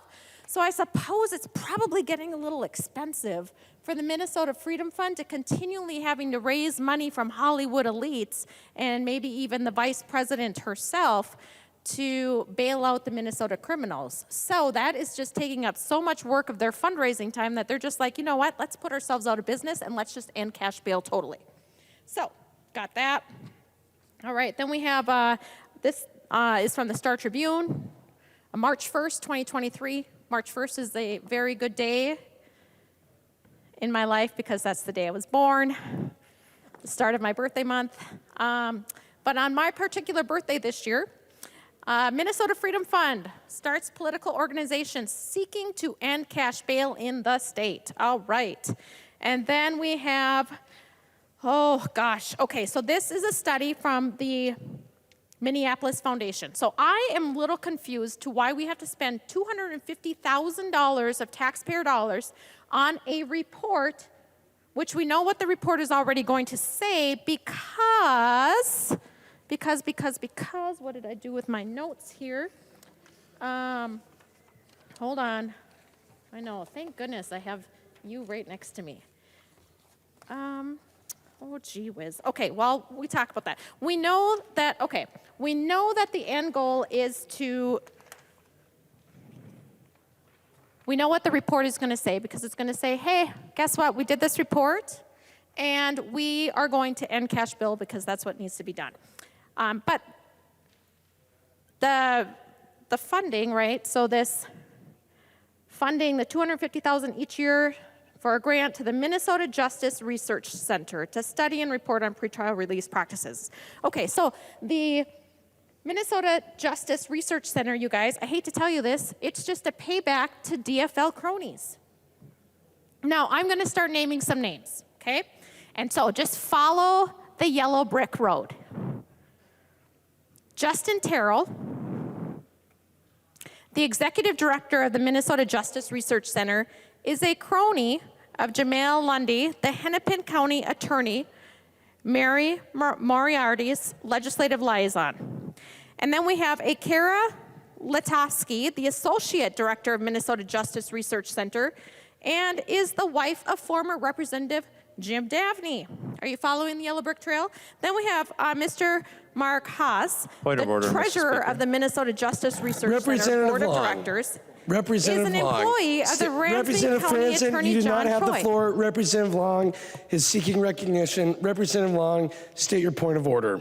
Mr. Speaker, Masons 124, paragraph 1, in debate, a member must confine remarks to the question before the House and avoid personalities. We've just heard a string of names with adjectives behind them. Those are all personalities. We should focus on the debate before us. Representative Franzen, I'll remind you and the body that under Masons 124, paragraph 1, in debate, a member must confine remarks to the question before the House and avoid personalities. Representative Franzen, please continue your remarks and confine them to the question that's before us, which is repassage of Senate File 2909 as amended by the Senate without evoking the personalities of individuals. Representative Franzen, you have the floor. All right, thank you, Mr. Speaker. And there's no personalities being raised here. I'm just speaking about the section on line 26.20, the pretrial release study and report, which is $250,000 each year for a grant to the Minnesota Justice Research Center. And I'm explaining to the body that this is just a payback to the DFL cronies. And explaining. Point of order, Mr. Speaker.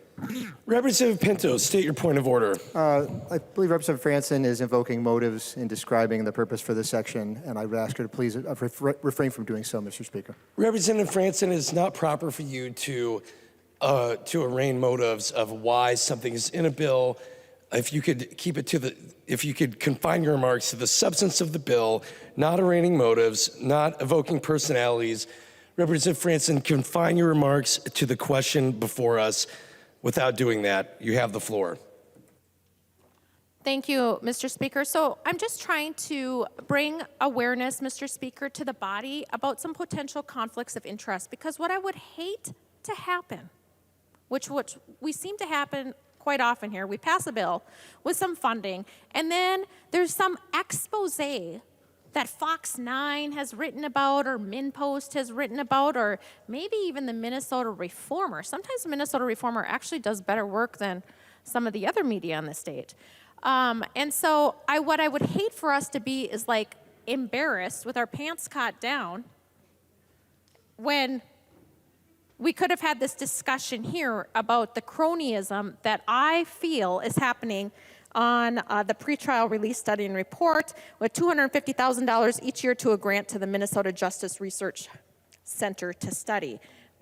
But we will move on. So anyway, I think I got my point across. So at any rate, the Minneapolis Foundation did a report, the pretrial justice, a report on the cash bail system. That report was released in October of 2019. Shockingly, on page 10 of that report, you're going to find whole kinds of interesting comments that this report basically says we need to end cash bail. So the report's already been done by the Minneapolis Foundation. Now, whether or not state tax dollars were used to fund this report, I was unable to find out, but I do know that the legislature has funded the Minneapolis Foundation, because here is a report from January 15th of 2020. So we have given state tax dollars to this foundation before. All right, so moving on.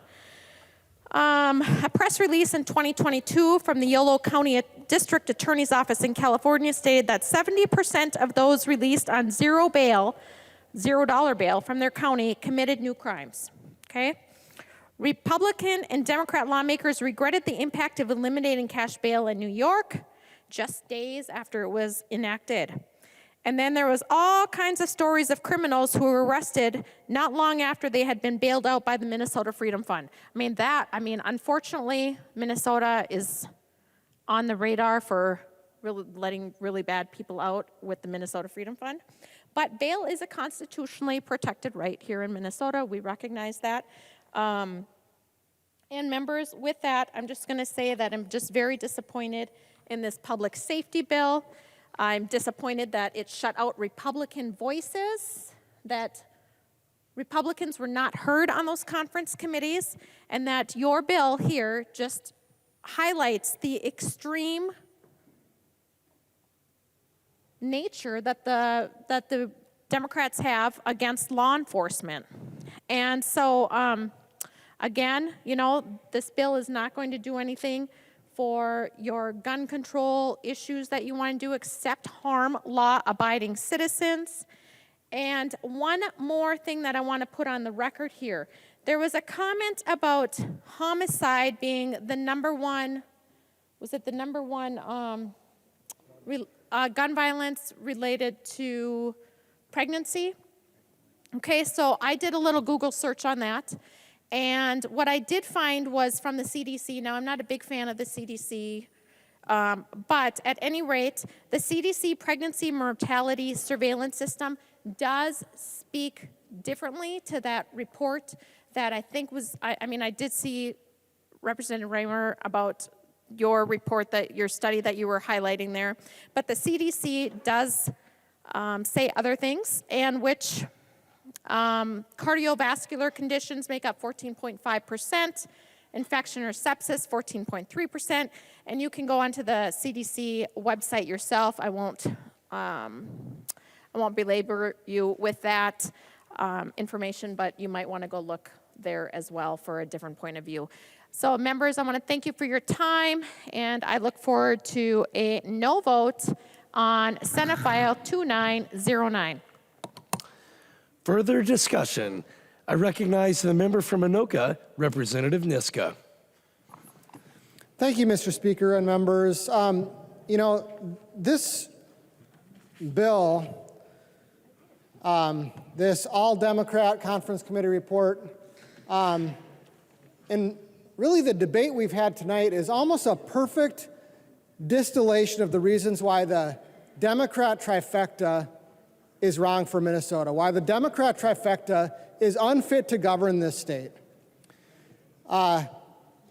This is the debate, this is the bill called Public Safety and Judiciary. That if there are two subjects that should be nonpartisan, those should be right at the top of the list. Public safety, the number one job of state government, the judiciary, the judicial branch, which we all should uphold, our legal system, our rule of law. And yet, what we got was a 530-some page partisan mess. There's some good provisions in it. We've talked about some of those good provisions. I've talked about some of those good provisions when this bill came to the floor the first time, and I expressed my disappointment that I couldn't vote for it. But what we have are some really serious problems in this bill. And the debate that we had tonight, the debate itself really demonstrates the problem with all Democrat governance in the state. We had, I think, a 5-hour debate on the motion to reject the conference committee report and send it back to the conference committee. And the debate was the same thing over and over, which was Republicans pointing out specific issues that needed to be fixed in this bill, and Democrats constantly changing the subject to other provisions, usually provisions that everybody was fine supporting, that nobody was worried about being sent back to conference committee and getting taken out in conference committee. But not a single word. And I was listening really closely because I was hoping that somebody would engage on that side of the aisle, would engage with some of the issues so we could actually have a little back and forth on them. I was listening really carefully to some explanation as to why these issues that we Republicans were saying need to be fixed in the bill didn't need to be fixed. And there was nothing. There was crickets. There was speeches from the other side of the aisle that changed the subject but didn't engage with any of the reasons why we were saying it needed to go back to conference committee. In fact, if we did that on this side of the aisle, we would get ruled out of order because somebody, the majority leader or something, would raise a point of order or a point of parliamentary inquiry. Mr. Speaker, what is the motion that's before the body? Well, it's a motion to re-refer back or to reject the conference committee report. Well, why are we talking about stuff that's not part of the reasons why anyone's talking about referring it back to the conference committee? The fact of the matter is, though, and I hope the people of Minnesota are paying attention, the majority just doesn't care to actually engage with the issues in the bill. We heard no good reason not to close the loophole to potentially open the door in some future case that someone could argue there's a protected class for those adults who are attracted to kids. No good reason. We did hear, and I will grant Representative Finke, we did hear good reason not to have it in the sexual orientation definition. I will grant that. I understand that argument. But we voted 126-0 to solve that problem in a different way. And there was no good reason given on this floor as to why we can't do that. What we heard, what we know, is that there are some, maybe in the administration, maybe in the other chamber, who have put ideological blinders on and are convinced or refuse to acknowledge the possibility that they're creating a problem with this bill without that protective language in the bill. But we've tried to work on maybe another solution. And again, that is, whether it's resistance in the administration or in the other body, that's something that this ruling Democrat trifecta refuses to do. It's irresponsible. It's reckless. It's dangerous for the future of Minnesota. And it's wrong. And it proves that the Democrats are unfit to have the power that the voters entrusted them with in the last election. There is no good reason. I was hoping somebody would at least try to do the same gaslighting that I got from the Commissioner of Human Rights in a meeting with her this week, or last week. Or the gaslighting we heard on the Senate floor about the speech registry. I was hoping that somebody would do that. I mean, I understand why you wouldn't want to. The arguments on your side aren't very good, given what's in this bill and what was in the governor's budget request. This bill is doing exactly what the administration now claims they don't want to do, what the Senate in their debate was saying they don't want to do, but we're doing it. We're funding it. We're funding a database to collect controversial political speech by the government. That's what we're doing tonight in this bill, in the, quote, Public Safety and Judiciary Omnibus Bill. We're giving the government a speech registry to collect up all the controversial things that maybe two bureaucrats that we're hiring at the Department of Human Rights choose to collect up.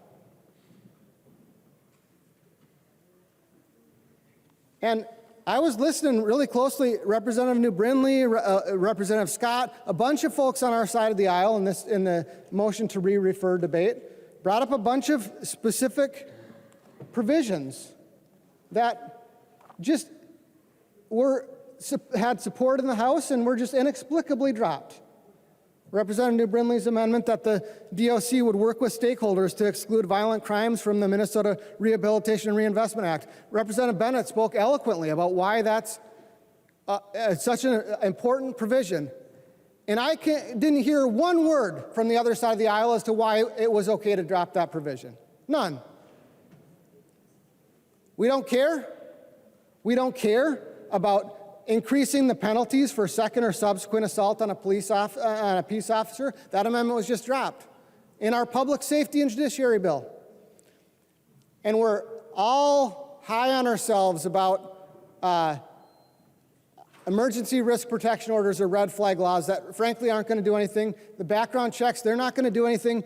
What actually would do something is increasing the penalties for illegal transfer of firearms, actually increasing penalties for the gun criminals that are causing the actual gun crime, that are contributing to the actual gun crime. That amendment was dropped too. And we had a 5-hour debate about whether to send it back to conference and fix that. Nothing. Nothing.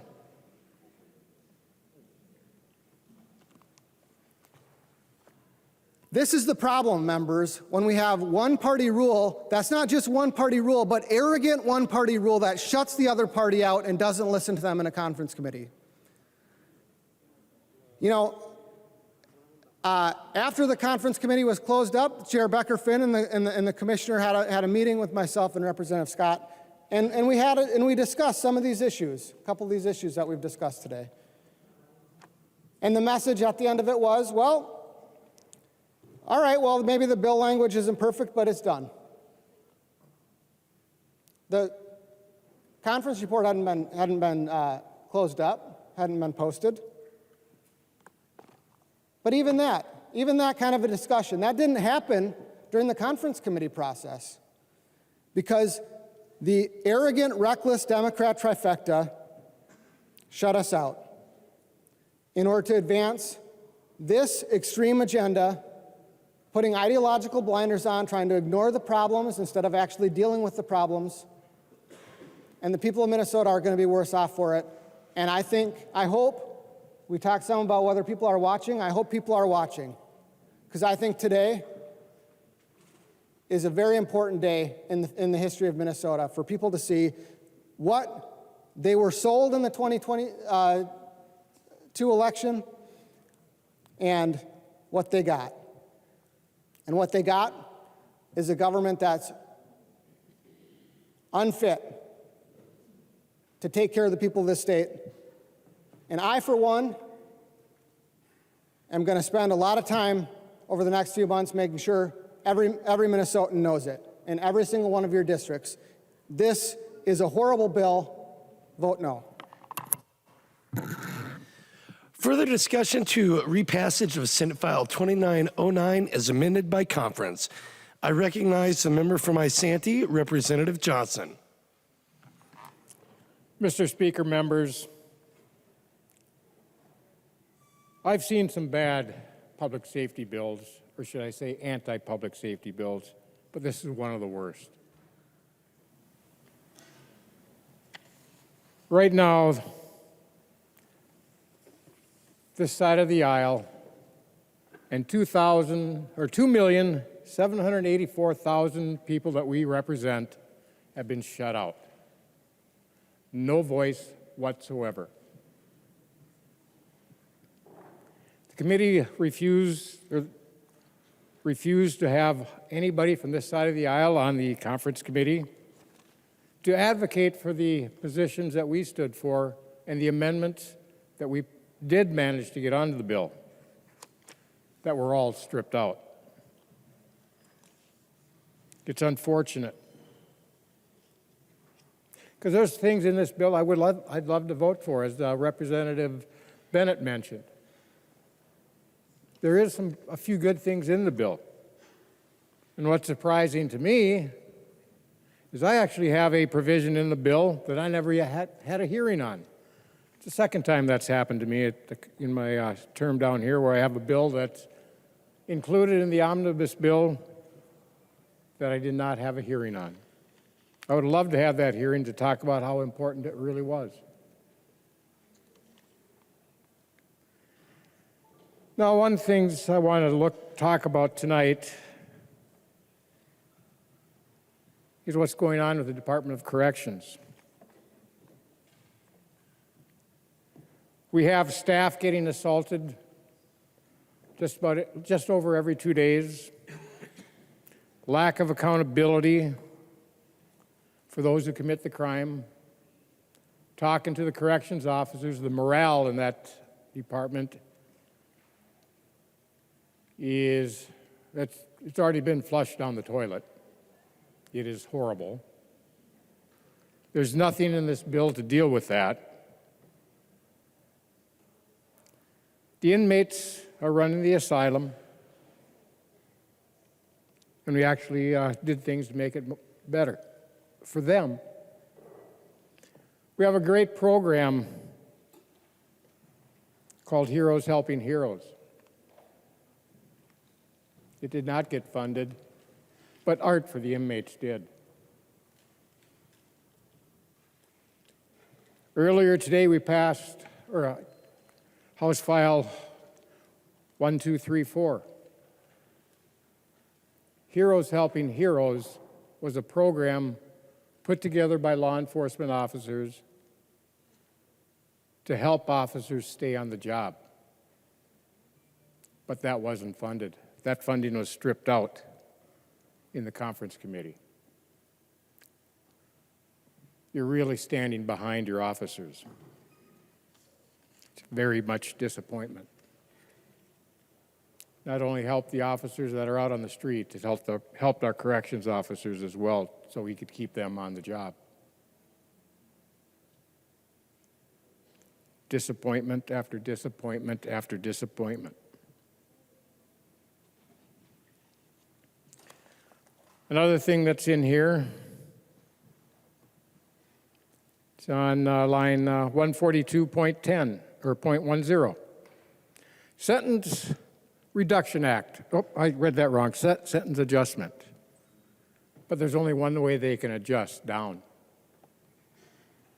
A prosecutor can petition the court to reduce a person's sentence. And the best part is, if they fill out the application or the petition, it says the court shall have a hearing. No opportunity to move up from the adjustment. So it's not an adjustment, it's a reduction. Let's call it by what it is. And I think of two prosecutors that are going to be using this the first day it comes up. I'm just wondering how many there will be. I had a good conversation this morning, many hours ago, with my county attorney, and he was not impressed with this bill that's included in it. Because the prosecutor's responsibility is to make sure that the person that committed a crime, and a serious crime, a violent crime, is to make sure they're held accountable. If you read our statutes, we actually put in the statute how long that sentence is. But we've advocated our responsibility to the Sentencing Guidelines Commission, who decides what it is. And it's getting lower and lower all the time. And we have maybe, would Representative Scott yield to a question? Representative Scott will yield to a question. Representative Johnson. Oh, Representative Scott, I don't remember exactly, but can you remind this body the percentage of sentences that are reduced or below standard? I recognize the member from Anoka, Representative Scott. Mr. Speaker, Representative Johnson, yes, the last couple of years, the data that's been kept, it's around 40%, and this is just a felony number, but in 40% of the cases, the judges or prosecutors have downwardly departed from sentencing. So when someone was supposed to be given jail or prison time, they were just given probation. Representative Johnson. Representative Scott, thank you.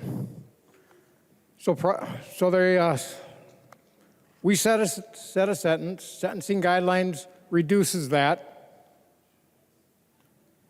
And judges are even reducing it more, outside the guidelines. And now we have a new program that's in this bill that if a person is giving 3 years, they only have to serve 1. We're going to 1/3 time. And we've already put a cap on probation for most of the offenses. And I know those of us in law enforcement know how it works for a lot of crime. On average, it's 4 or 5 burglary convictions before you actually get into prison.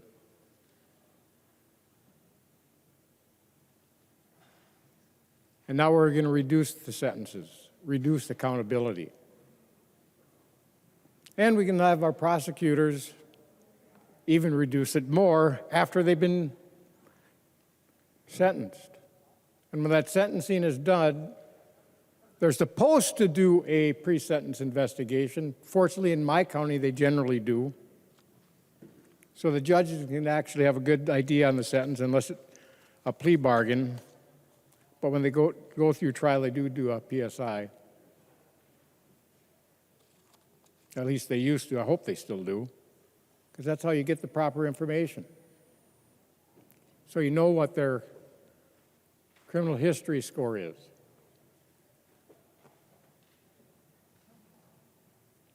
It's disappointing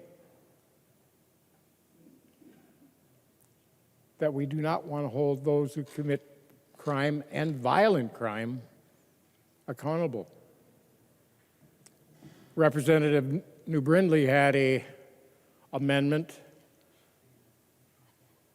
that if certain serious violent crimes could not participate in this program. But in the 138 minutes that the conference committee debated on this bill after the side-by-side and public testimony, it didn't make the cut. I'm real sorry, Representative New Brindley, because that was a good amendment. It's interesting, 138 minutes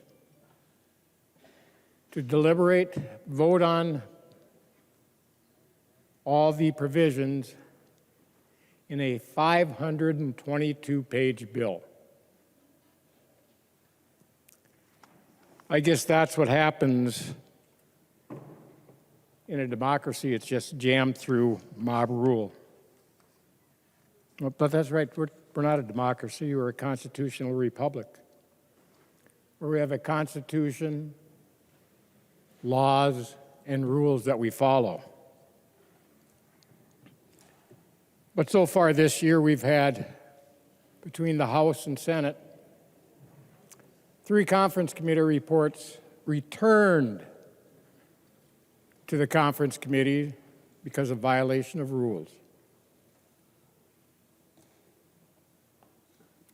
That's interesting, since we're supposed to follow the rules.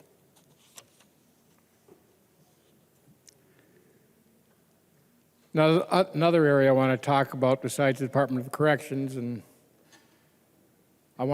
before I leave that area, I want to really thank our corrections officers. They do a fantastic job.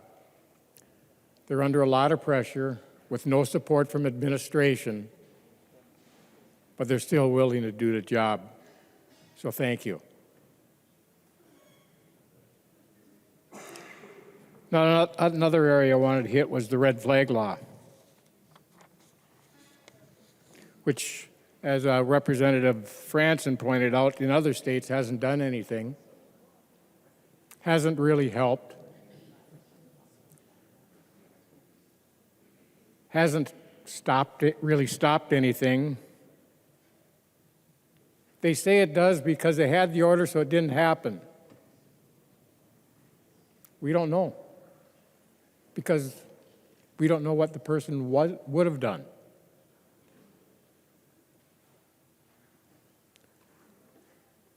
Another thing that falls along with that is the new database that may or may not be in the Department of Human Rights, we're being the thought police, punishing people before they commit a crime. Not sure if that's constitutional or not.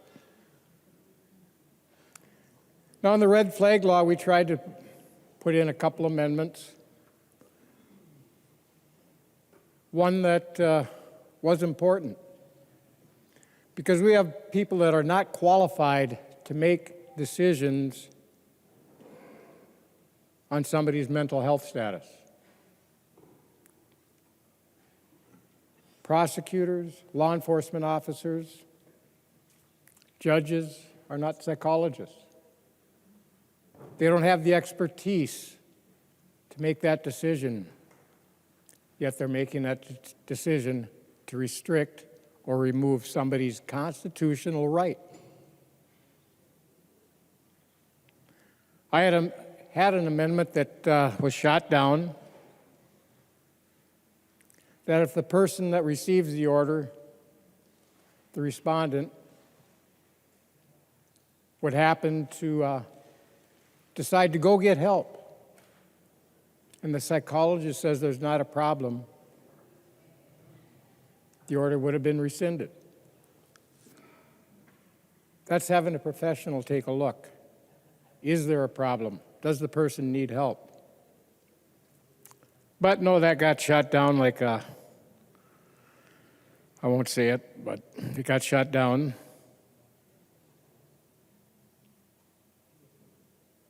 So instead, a person can be responded of an order.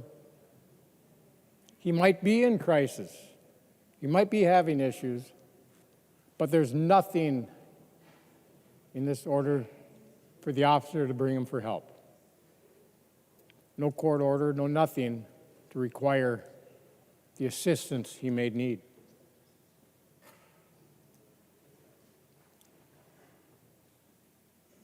I've been in the law enforcement field for 27 years,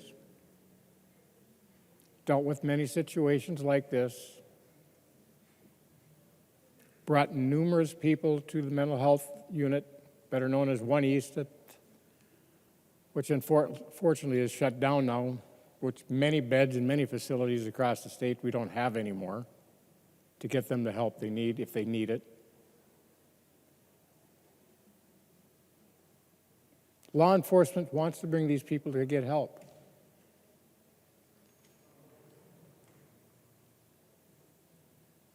But we're not the ones that can actually make that decision to help them.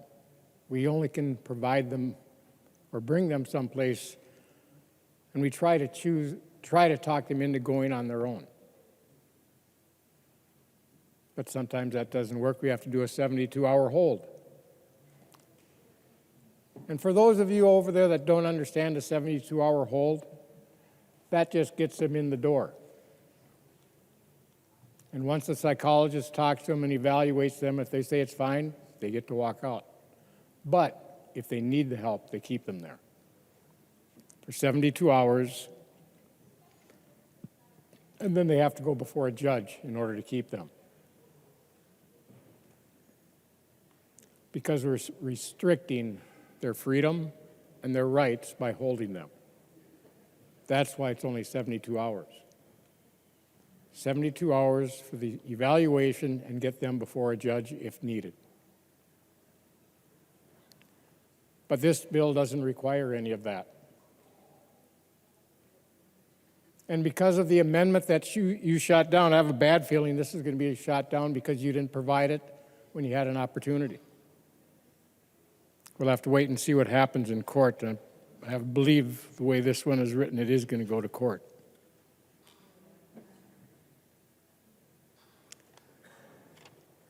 Now, there's a lot of things I wanted to talk about. A lot of it has been done.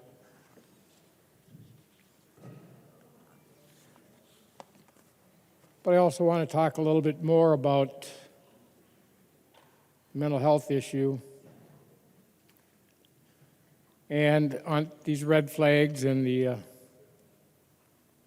little bit more information on the universal background checks.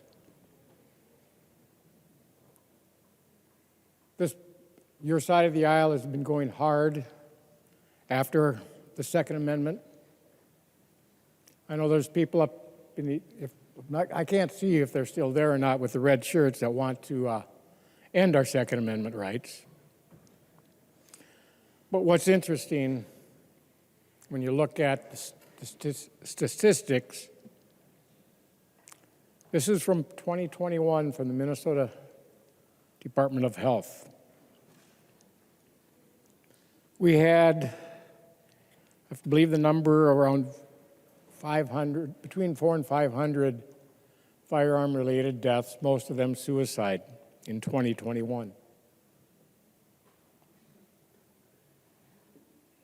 We had 1,100, excuse me, 1,100 deaths from alcohol from excessive drinking. But I believe there's 17 bills to increase the availability of alcohol, not restrict it. And that's more than double the number of deaths we had from firearms. We had about 1,000 drug overdoses. And I'm thankful you did some things on the opioids, which I've been working on for 10 years. Because as law enforcement, I saw what was coming 10 years ago. And it's been a battle to deal with the fentanyl issue. But our hospitals have had over 4,300 overdoses that were non-fatal on top of that. But we've done very little dealing with the drug epidemic. And instead, we're opening up and want to go to recreational marijuana, which we already know causes schizophrenia in youth and young adults. And that also causes suicide. And a lot of it's unfortunately used by a firearm.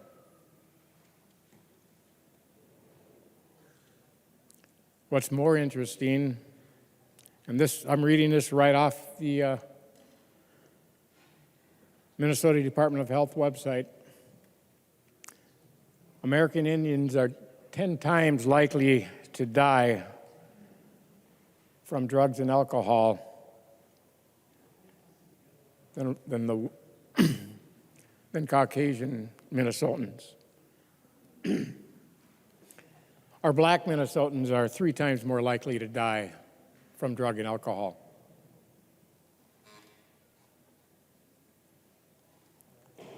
And one of the highest in Minnesota, we are one of the highest rates of binge drinking in the state, or in the country. Yet again, we have about 17 more bills to increase availability of alcohol.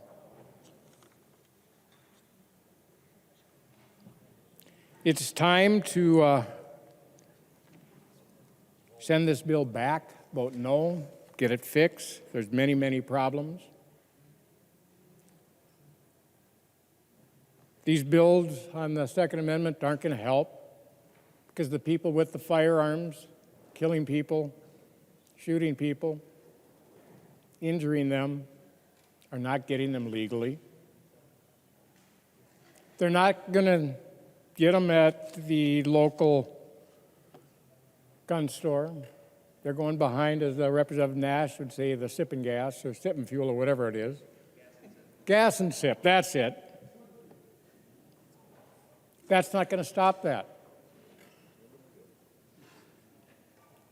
We had an amendment to increase the penalty from a gross misdemeanor to a felony for a felon in possession of a firearm. Nope, that's gone. Maybe if we did stuff like that, the 15-year-old girl that was killed this weekend would still be alive. Shot in the back in Minneapolis and passed away. It's my condolences to the family. Gun violence needs to stop. But this bill's not going to do it. We need to find the cause, and Candace Owens has a good idea what that cause is. Back in the 70s, in the African American community, they had about 80% of their families were in two-parent homes. Now it's around 20%. We've done everything to destroy a nuclear family, which actually helps kids in education and everything else. So it's time to figure out how we're going to fix that, fix the way our society has become. It's not the firearm, it's the person with the firearm that's causing the damage. We need to fix that. Vote no on this bill. Further discussion to repassage of Senate File 2909 as amended by conference. I recognize the member from Washington, Representative Anderson. Thank you. And I'll try to keep it shorter than I would have. I went to the University of Minnesota in the 80s. And I remember, it was pretty safe then. I remember shortly after that, Minneapolis went to, should we say heck, and it was Murderopolis, turned into Murderopolis at that time. And then things changed. And I know there are a group here called Moms Demand Action. I don't know if you're still there, but frankly, I'm a mom, and I also demand action. And it's very different from, I think, what you're looking at. What we need, and what part of the reason I got involved again, is because the crime is so bad, and it's gotten so bad in the last 10 years, that it is dangerous out there. And this bill does nothing to change that. Absolutely, in fact, it makes it worse. It makes it worse. I own a business over by the university, over near Stadium Village, and I have businesses all over the Twin Cities, but I have one there. And frankly, my lease is up this summer and I'm moving out, along with a lot of the other business owners. We're near the light rail. You mentioned Representative Franson, the light rail over here, right behind the Capitol. There was the shooting. That is what is riding the light rail. It's incredibly dangerous, and frankly, it's a crime mover rather than a people mover. But you have businesses that are right next to the dormitories and the student housing in Minneapolis that they're leaving. And it is so dangerous for the kids and the students.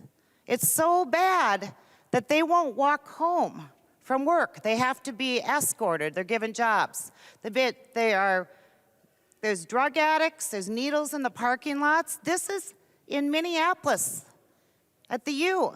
And the reason this has happened is because of the politics from the left that has changed and that has allowed this sort of behavior to fester. And it's only going to get worse. I talked to many, many cops that are in that work in Minneapolis and work in St. Paul. And they all say it will take 10 years to turn the cities around after the time that the politics change. After. And it's obvious that that's not happening now. In fact, it's getting worse. We should be here today passing a crime bill that deals with crime, that deals with the fact that the criminals are getting arrested, maybe, and then they're back out in the streets right after.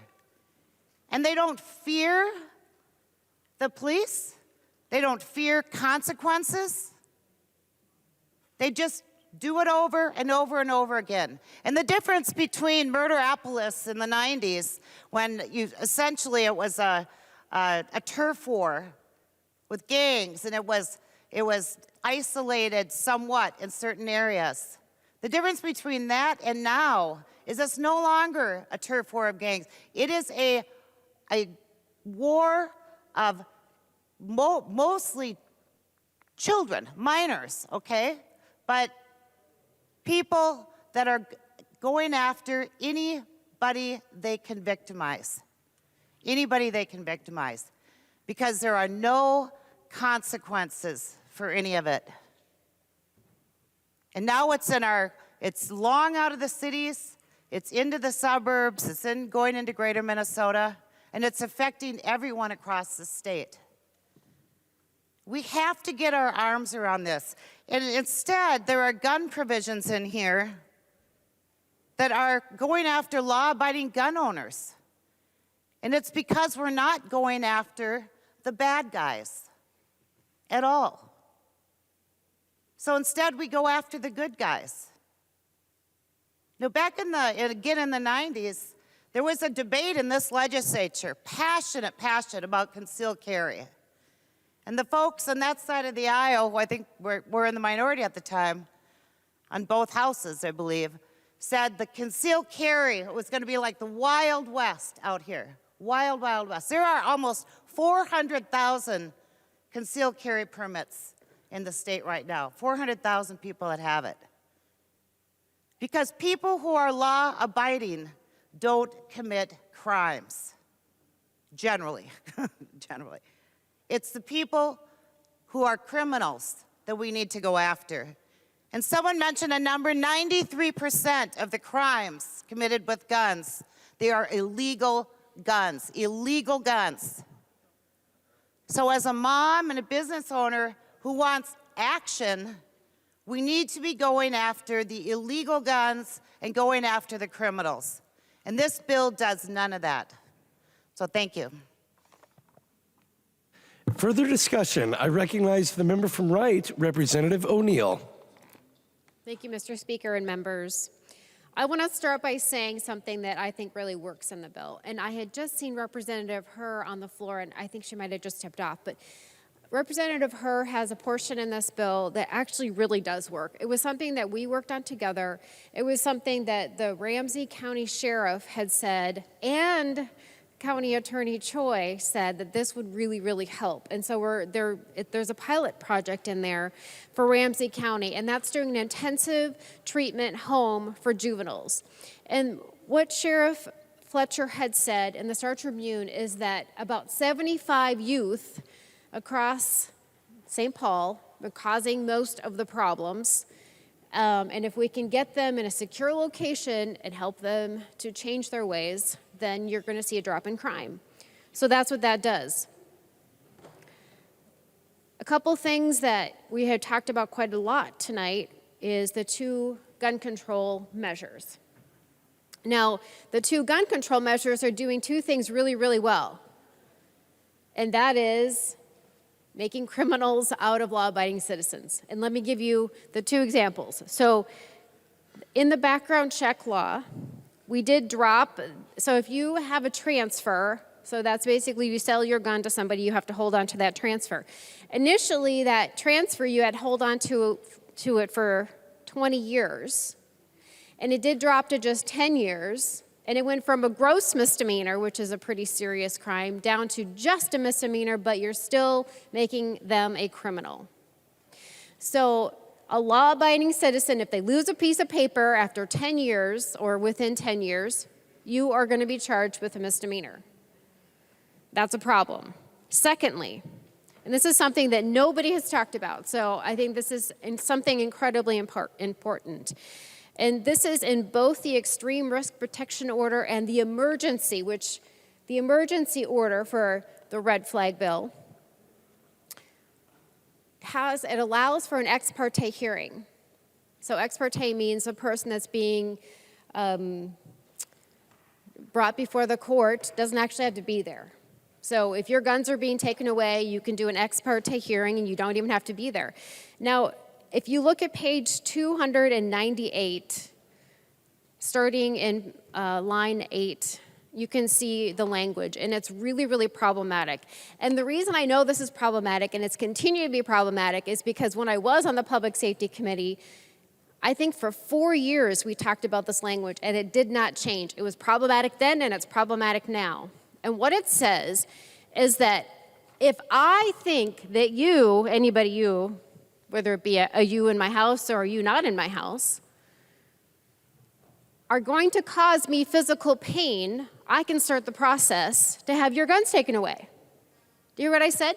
If I think that you are going to cause me physical pain, that's what bodily harm means, because it says if there's a significant danger of bodily harm means I stomped on your toes, I kicked you in the shin, I slapped you on the back, I caused you physical pain, didn't leave a mark, there was no bruise, there's no cut, there's no scratch, there's no nothing. Then if I think you're going to do that today, tomorrow, or the next day, I can do an emergency order to have your guns taken away. That is the bar that is in this bill. It is a frightening bar because this can be weaponized. So if you have a disgruntled whatever, a jilted lover, a angry neighbor, you name it, they can use this bill to start the process to take your guns away. Because I think you might, grab me in the arm too hard and cause me pain. I think you're going to kick me in the shins. I think you're going to stomp on my toes. That is what this bill says. That is what bodily harm is. And by the way, if I think you're going to do it like today, tomorrow, the next day, I can do an emergency order and do it ex parte, which means you don't have to be there. This bill is terrifying. Anyone that owns guns should be terrified when this becomes law. Because anyone that has a beef with you can weaponize this to take your guns away. That is terrifying. Everybody in this state should be terrified when this bill passes, because this isn't going to stop criminals. This is going to stop and put back anyone that owns a gun. So members, as much as there's probably some good things in here, those two provisions alone, making criminals out of law-abiding citizens and using this law to possibly weaponize against a law-abiding citizen because you have a beef with them or for whatever reason, because I think that they might. It doesn't mean that they have. It doesn't mean that they have hurt you. It doesn't mean they have touched you, but I think that they might. That is terrifying. Every person in this chamber, every person in the state of Minnesota should be terrified when this bill goes, because it's going to pass. You know it is, and the governor's going to sign it, and we'll see what happens after that, but it's not going to be good. It is not going to be a good day for the state of Minnesota. Please vote no. The member from Dakota, Representative Hudella. Thank you, Madam Speaker. Despite my deep passion for long floor debates, I will be very quick. So, members, I think I have experience on one part of this more than almost everyone in the chamber, except for probably Rep. Newton, Rep. Farr, and Rep. Weens. So, 24 years in the military, being around firearms, from your smallest pistol to crew-served weapons, shotguns, grenade launchers, you name it, deployments, training exercises, field problems, hundreds and hundreds of thousands of firearms, big and small. And the crazy thing is, after all that time, I never once saw one of those firearms go off and hurt somebody. It was crazy. It was almost like it wasn't just the gun. So I think the majority missed the mark on this one. I think we should have made a big investment or a bigger investment in mental health, and I encourage members to vote no. Thank you. The member from Anoka, Representative Scott. Thank you, Madam Speaker. And I do want to just say positively that there are some decent things in this bill, and Representative Bicker-Finn did a good job funding the courts, the public defender's office. We have to have those things. Those are are part of our justice system. But members, I want to read to you real briefly here. Article 1 in the Bill of Rights in the state constitution. It's like the first thing mentioned after the preamble. It says, object of government. Government is instituted for the security, benefit, and protection of the people, in whom all political power is inherent, and it goes on from there. This bill is not protecting the people of Minnesota. We've already established that. Remember, a lot of folks have talked about ways that this bill is not going to protect the public. And if you're a member of the public and you're watching this, I want you to know, under current Minnesota law, people that go to prison serve 2/3 of their sentence in prison and 1/3 out. With this new Democrat-inspired bill, that's going to be cut to 1/2. And in some cases, as Representative Johnson pointed out, 1/3 will be spent in prison, the rest of the time out. This is not keeping Minnesotans safe. Members, I was disappointed. Again, we've talked about the red flag law and the other gun control law in here.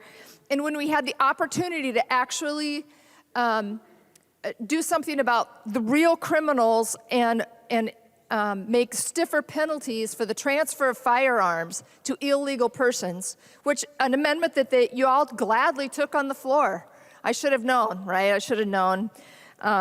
But you removed that provision that would have made it a felony to transfer a firearm to an illegal person. Look at the crime statistics. That is where the majority of the problem lies. It's not in law-abiding citizens not keeping hold of their transfer paper. And we talk about the NISCA amendment. Again, I've been here 15 years. I don't think I've ever seen an amendment pass 126-0 and then get pulled out of the conference committee. That was a House position, a strong House position that should have been defended in the strongest of terms. We heard that night that it passed, that we're concerned about, of course we want to protect children, of course we want to protect children, but that's not what we're seeing happen from your side of the aisle. This was an easy fix, again, one that you all agreed to. And there are people in this chamber that are upset I'm not on Twitter. I watch every once in a while what's out there on Twitter. And people were very wrapped around the axle that this bill is not doing what you think it's doing. Well, forgive the public.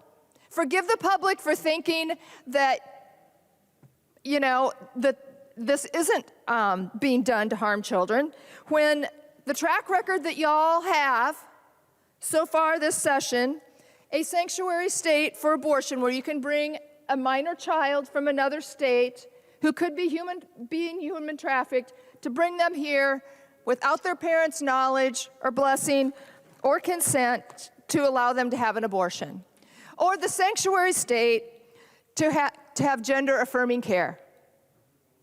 Life-altering changes to a minor person's body. They can be brought here, again, without parents' consent, without the caring adult in their life, and have some really possibly drastic things done that are irreparable to their body. Did we even protect the infants that were born alive? Nope, we didn't protect them either. Your side of the aisle pushes comprehensive sex education from preschool up. Do you think the public might have a justification for thinking that maybe you really aren't sincere in saying that you want to protect the public and you want to protect children? Vote no. The member from Hennepin, Representative Frazier. Thank you, Madam Speaker. Just quickly, I'd like to thank Chair Moller and Chair Backer-Finn. This is a great bill. Not a good bill, it's a great bill. And I'm proud to press green for this bill. Almost in a few days, it'll be a 3-year anniversary of the murder of George Floyd. I think Minneapolis, the state of Minnesota has been put on a trajectory to do some really good things to model for the world how we can come out of that. This bill does that by striking a balance on public safety, Not just the safety and violence of maybe community members have against other community members, but also officers having against community members. This bill seeks to build trust between community and law enforcement. It does that. Representative Bennett talked about the Violence Project. This bill absolutely seeks to attack the root causes of violence in our communities. It does that. The Red Flag Laws Bill, thank you advocates for still being here tonight. It's been a long haul for you, almost over a decade, I believe, to get these bills in place. This is the floor. These are the basics of how we can protect against gun violence. It's not the panacea, but it is another tool for law enforcement to use to help save people in our communities. And we've seen it work in other states. We've seen the decrease in firearm deaths by suicides by firearm death. I know many of us talk about suicides going up. Suicides are going up all across the country because of what we're dealing with in society. But in states with red flag laws, we've seen suicide deaths by firearms go down.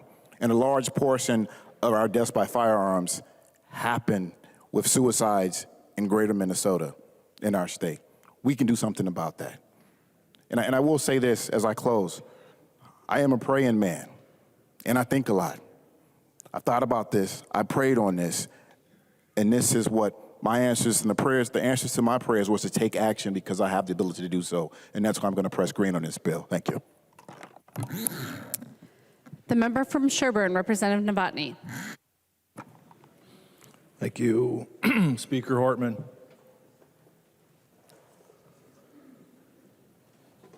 Well, we've once again gone on it pretty good, and I'm going to try to hit some of the areas that haven't been covered. And once again, I'm flustered by the retroactivity that keeps getting repeated in all these bills that are repealed. And I'll explain why at the end. But I was a church journey group leader, and we were told in our training that what you ignore, you condone. What you ignore, you condone. And my point is that so much of this bill is just ignoring behaviors. And we've seen from the things that have happened recently here that we just get more of that activity. We're going to change the aid and abet murder laws. We're adding the language about being a major participant, and you have to act with extreme indifference.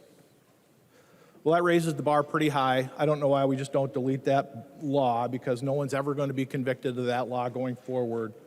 And worst of all to me is the fact that we are applying these new standards to old convictions. It doesn't make any sense. In the past, I always thought that the DWI laws were the third rail, that they wouldn't be touched, and we're even going after that and lowering the penalties for DUI. By that I mean, on second and third degree DUIs, right now they're a mandatory hold for court. So if you get picked up on Thanksgiving evening, you'd be spending 4 days, maybe 5 days in jail before you got in front of a judge. But we're going to take that away with this bill. We're going to do sentence adjustments, and that's been hit on pretty good, so I won't go into that. But, you know, some of that language is very concerning. At the prosecutor's discretion, phrases like may reduce or eliminate restitution, may stay or eliminate conditions of release. And that's not just going forward. That's retroactive too. We're doing limits on probation, 3 or 5 year caps, and that's retroactive too.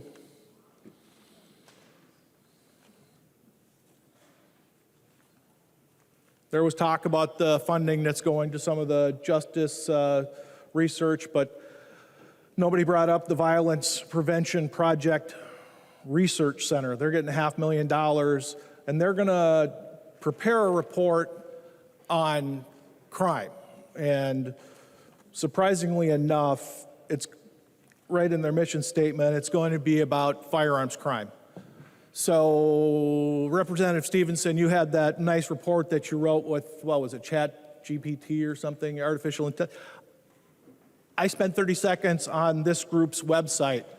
I could punch in the information into your AI system there, and I guarantee you I could almost word for word come up with what their report's going to be. Because if you only carry one tool on your belt, and that tool is a hammer, everything's going to look like a nail. So we're spending $500,000 to come up with a report. We're spending the money on bail research. And you know who's already got that information?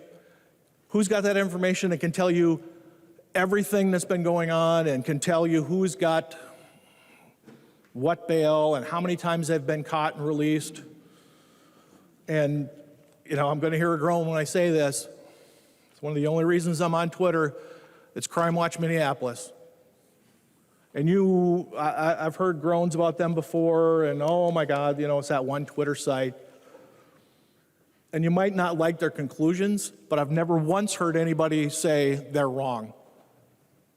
It's incredible. They can tell you how many times these people have been arrested and caught.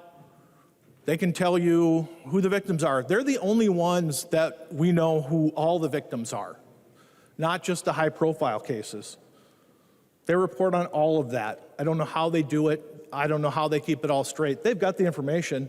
If you want to know what works and what doesn't work, go pull up their file. I've called them. They send me the information I need and can get it within a half hour. It's incredible what they can do. We're doing all this expungement and lowering the bar. But there's one segment of society that'll see more penalties and more oversight, and that's law enforcement. We finally got, by we, not me, that side of the aisle finally got their civilian review boards.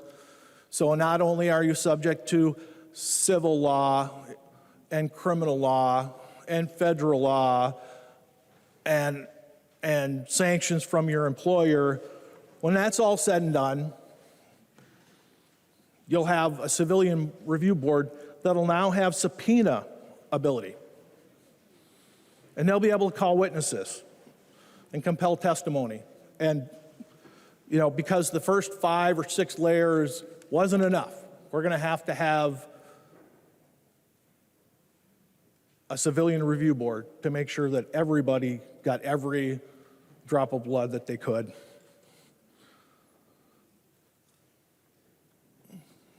We've got a flood of fentanyl. We've got people that are dying every day of fentanyl. And the bill does give funding for Narcan kits, which is a great thing. It's expensive. It's expensive, and you get a load of opioids and fentanyl that comes into your area, and all of a sudden you'll have people tipping over, multiple cases tipping over. But I just thought how insulting that it is that we felt the need to pass a law that said, oh, by the way, all you people that have been risking your life to save other people, and you'll drive at warp speed sometimes for 20, 30 minutes to help someone when they need it, we're going to have a law that forces you to have the Narcan with you, because without this law, you wouldn't do that. I don't even have the energy to debate or bring up the no-knock search warrants. We do have whistleblower language. We have whistleblower language, and we're going to talk about people, and they have to have the duty to intercede, which is good.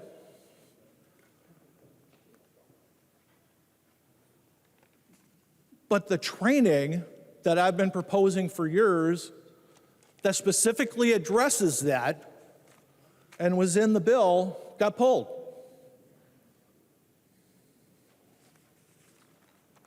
The training that would have addressed this, maybe prevented it, that got pulled. No explanation. If we go to the red flag and the registration laws, everyone will say it's not about the guns, it's about safety. That's like saying magic is just something that happens. Look, there's only two things in life that are magic. That's the healing power of a mother's love and compounding interest. All the other magic tricks are nothing but distraction and redirection. In the same way that Antifa isn't about fascism. Hey, look, if you practice fascism activities with fascist goals, but just add the word anti at the front of your name, that doesn't change the fact that you're a fascist.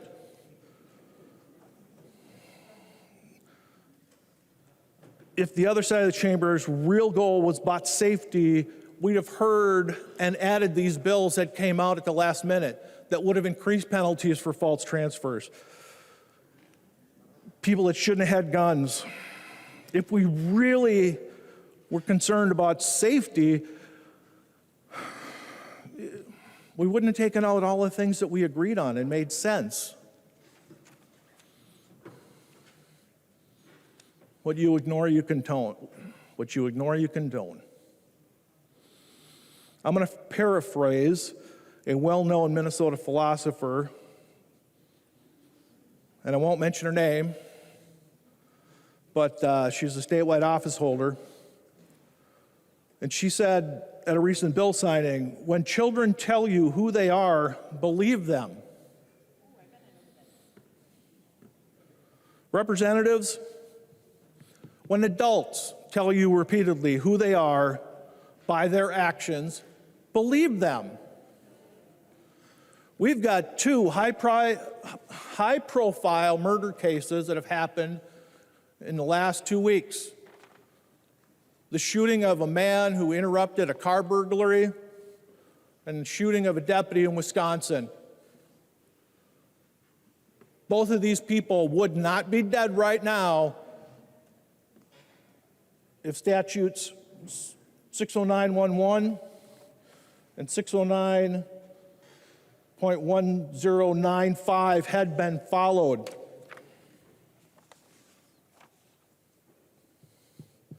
We don't need more laws.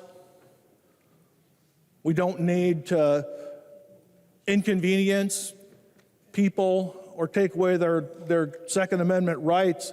We could just follow the laws that are already on the books.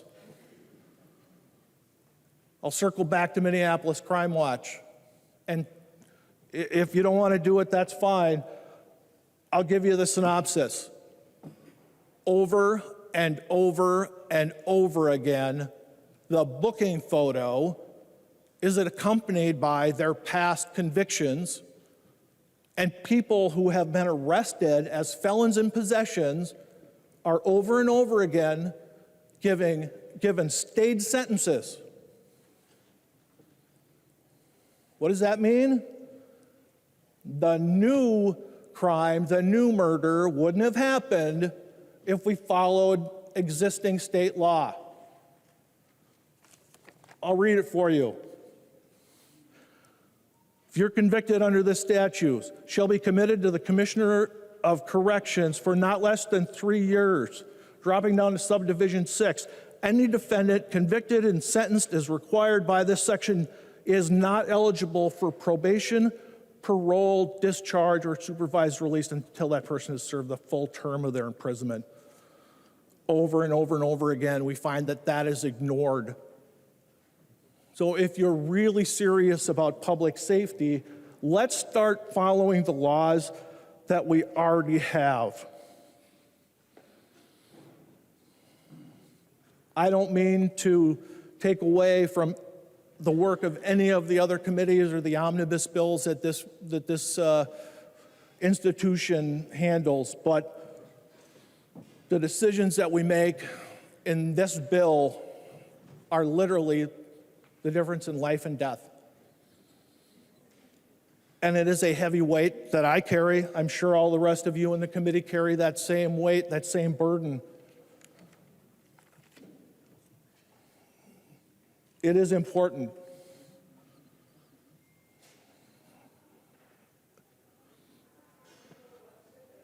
finally, there's the elephant in the room about not being on the committee. And to be honest with you, yeah, I would have liked to have been on the committee and maybe, as I said before, change some of this craziness. But we've got a axiom in law enforcement is don't screw with the crime scene. This will make a difference. 6 months from now, when we come back, I'll be able to give you a list of names from the time these bills are enacted in, August 1st? Till we come back into session, I'll be able to give you names of people that weren't in prison to either A, keep them from perpetrating another crime, or B, being the victim of another crime. And if anyone here doubts that, pick a charity, I'll make a donation, I'll make a charitable bet. I guarantee you I'm going to have a list of names of people that will be responsible or at the hook of this bill that'll be dead. Vote no. The member from Ramsey, Representative Pinto. Madam Speaker, I move that the House be permitted to meet past midnight. Representative Pinto moves that the House be permitted to meet past midnight. All those in favor, please say aye. Those opposed, please say no. The motion prevails. Representative Pinto. Thank you, Madam Speaker. And members, despite the motion, I'm going to be very brief and appreciate the indulgence. But for the reason being that I wanted to speak, that although this bill has many wonderful provisions that are going to make Minnesotans be safer and have more thriving lives, I'm really proud of many of them. This is the conclusion of a 6-year journey for me, and so I appreciate, again, the indulgence. As the past author of the bill for red flag laws, then carried by Representative Richardson, Representative Moller, and now Representative Frazier, and thanking them for their work, and the current author of the bill for criminal background checks. Members, these provisions are saving lives in other states that have them. They're in use well in other states. They're very popular with Minnesotans because they know that they do, in fact, save lives. And members, this is, as was noted earlier, this is the Law Enforcement Memorial Week right now. And I think it's particularly fitting that we're advancing these provisions tonight because we know that in addition to keeping our kids safer and our communities safer, and we can be safer in our churches and our malls and throughout our communities, we know that in fact these provisions keep law enforcement officers safer as well as part of our community. And that is why the provision for background checks is in fact urged by the police chiefs, by the sheriffs, by the prosecutors in our state, and by the frontline peace officers in our state. So members, as you think about this bill and the provisions in it, I really ask you to keep in mind the difference that we can make in the lives of Minnesotans, in the lives of those officers that we're going to save, in the lives of everyone that we're going to save through this action. And finally, I just really do want to thank the Minnesotans who've put their own effort and their lives applying that to this work of these many years, and especially those who have themselves lost family members to gun violence.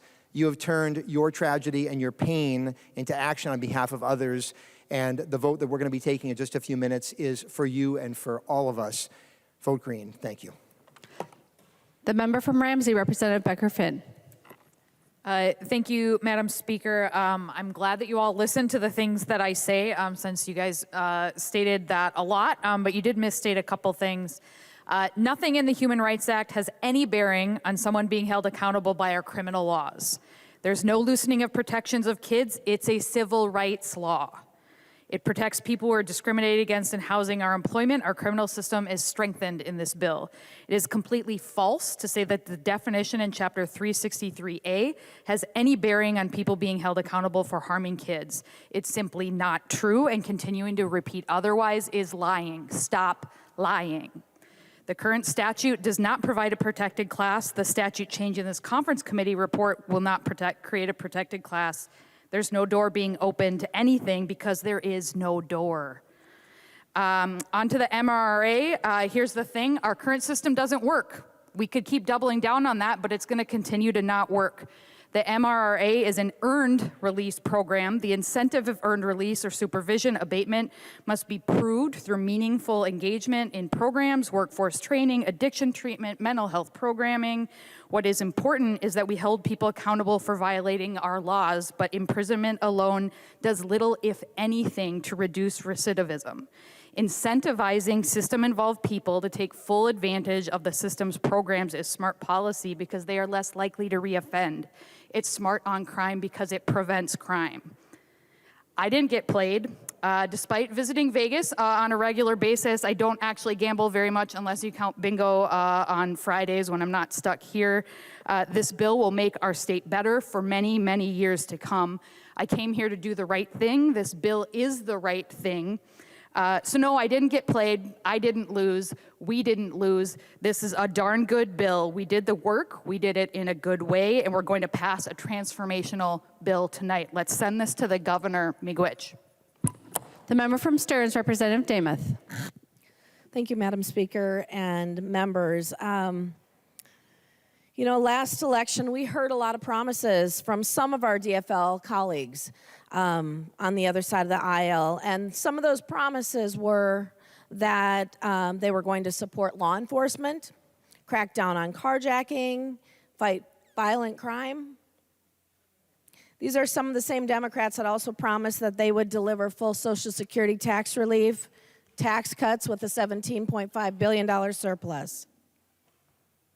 This session, we are seeing broken promise after broken promise after broken promise.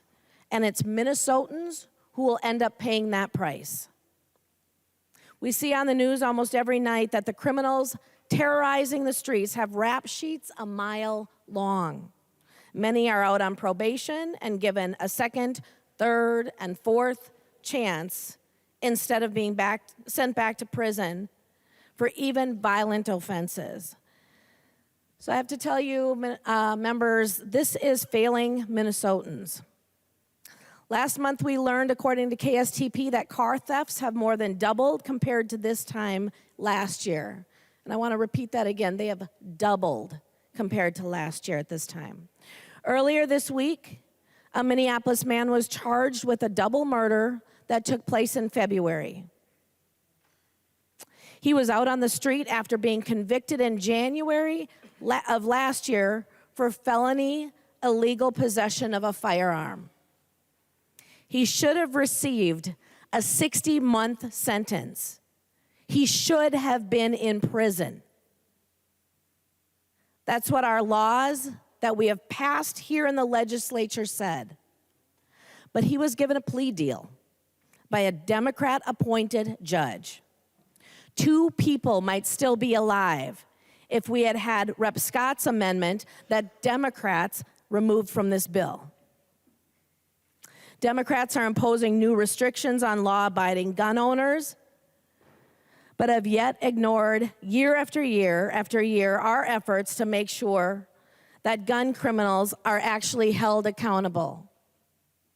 And we heard just a short time ago about the suicide rates and how these potential laws might help with that. Anyone that has lost anyone to suicide, it is devastating. But I want to correct one thing. Connecticut was one of the early adopters of red flag laws. And even their suicide rate by firearm are above the pre-red flag levels. So members, what that says, it is not just an act by a firearm when people are struggling and die by suicide. This bill could allow violent criminals to serve just half of their sentence, including those convicted of murder, manslaughter, rape, kidnapping, and more. This bill actually takes tools away from law enforcement and gives money to unaccountable nonprofits instead of the police funding our communities and what they are asking for. And as so many of my colleagues have pointed out, that this bill removed the amendment that passed in this chamber 126-0 that would have guaranteed that we are not just one bad court decision away from pedophiles being a protected class. This is the result of a conference committee that shut out the voices of 48% of Minnesotans. Our constituents deserved to have their voice heard in the process. Our constituents deserved to have a seat at the table. They deserve to have a common sense approach to amendments that our caucus would have included had we been included in the conference committee. This is a bad bill that actually coddles criminals. It infringes on the rights of law-abiding gun owners, and it shut out Minnesotans' voices. So members, please vote no tonight. The member from Ramsey, the author of the bill, Representative Moller. Thank you, Madam Speaker. I can hardly believe that this moment is here, finally. And our constituents do deserve public safety. And this bill provides public safety to every Minnesotan in every corner of our state. This is a transformational and historic bill. And yes, a lot of us are wearing red, and we heard about the red shirts up in the audience, and there's some orange too. And we may be wearing red today, but we're gonna vote green, and we're gonna pass this historic bill. Thank you, Madam Speaker. The clerk will take the roll on the bill.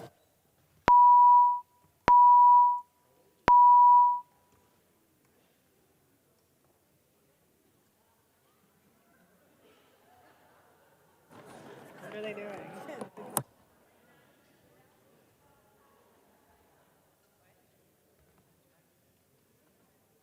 The clerk will close the roll.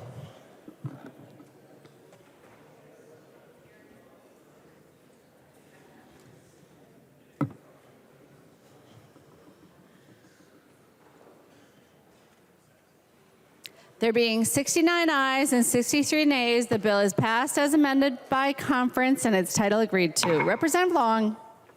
Madam Speaker, I move that when the House adjourns today, it adjourns until 11 a.m. Tuesday, May 16th, 2023. Representative Long moves that when the House adjourns today, it adjourns until 11 a.m. Tuesday, May 16th, 2023. All those in favor, please say aye. Aye. Those opposed, please say no. The motion prevails. Representative Long. Madam Speaker, I move that the House do now adjourn. Representative Long moves that the House do now adjourn. All those in favor, please say aye. Aye. Those opposed, please say no. The motion prevails. The House stands adjourned until 11 a.m. Tuesday, May 16th, 2023.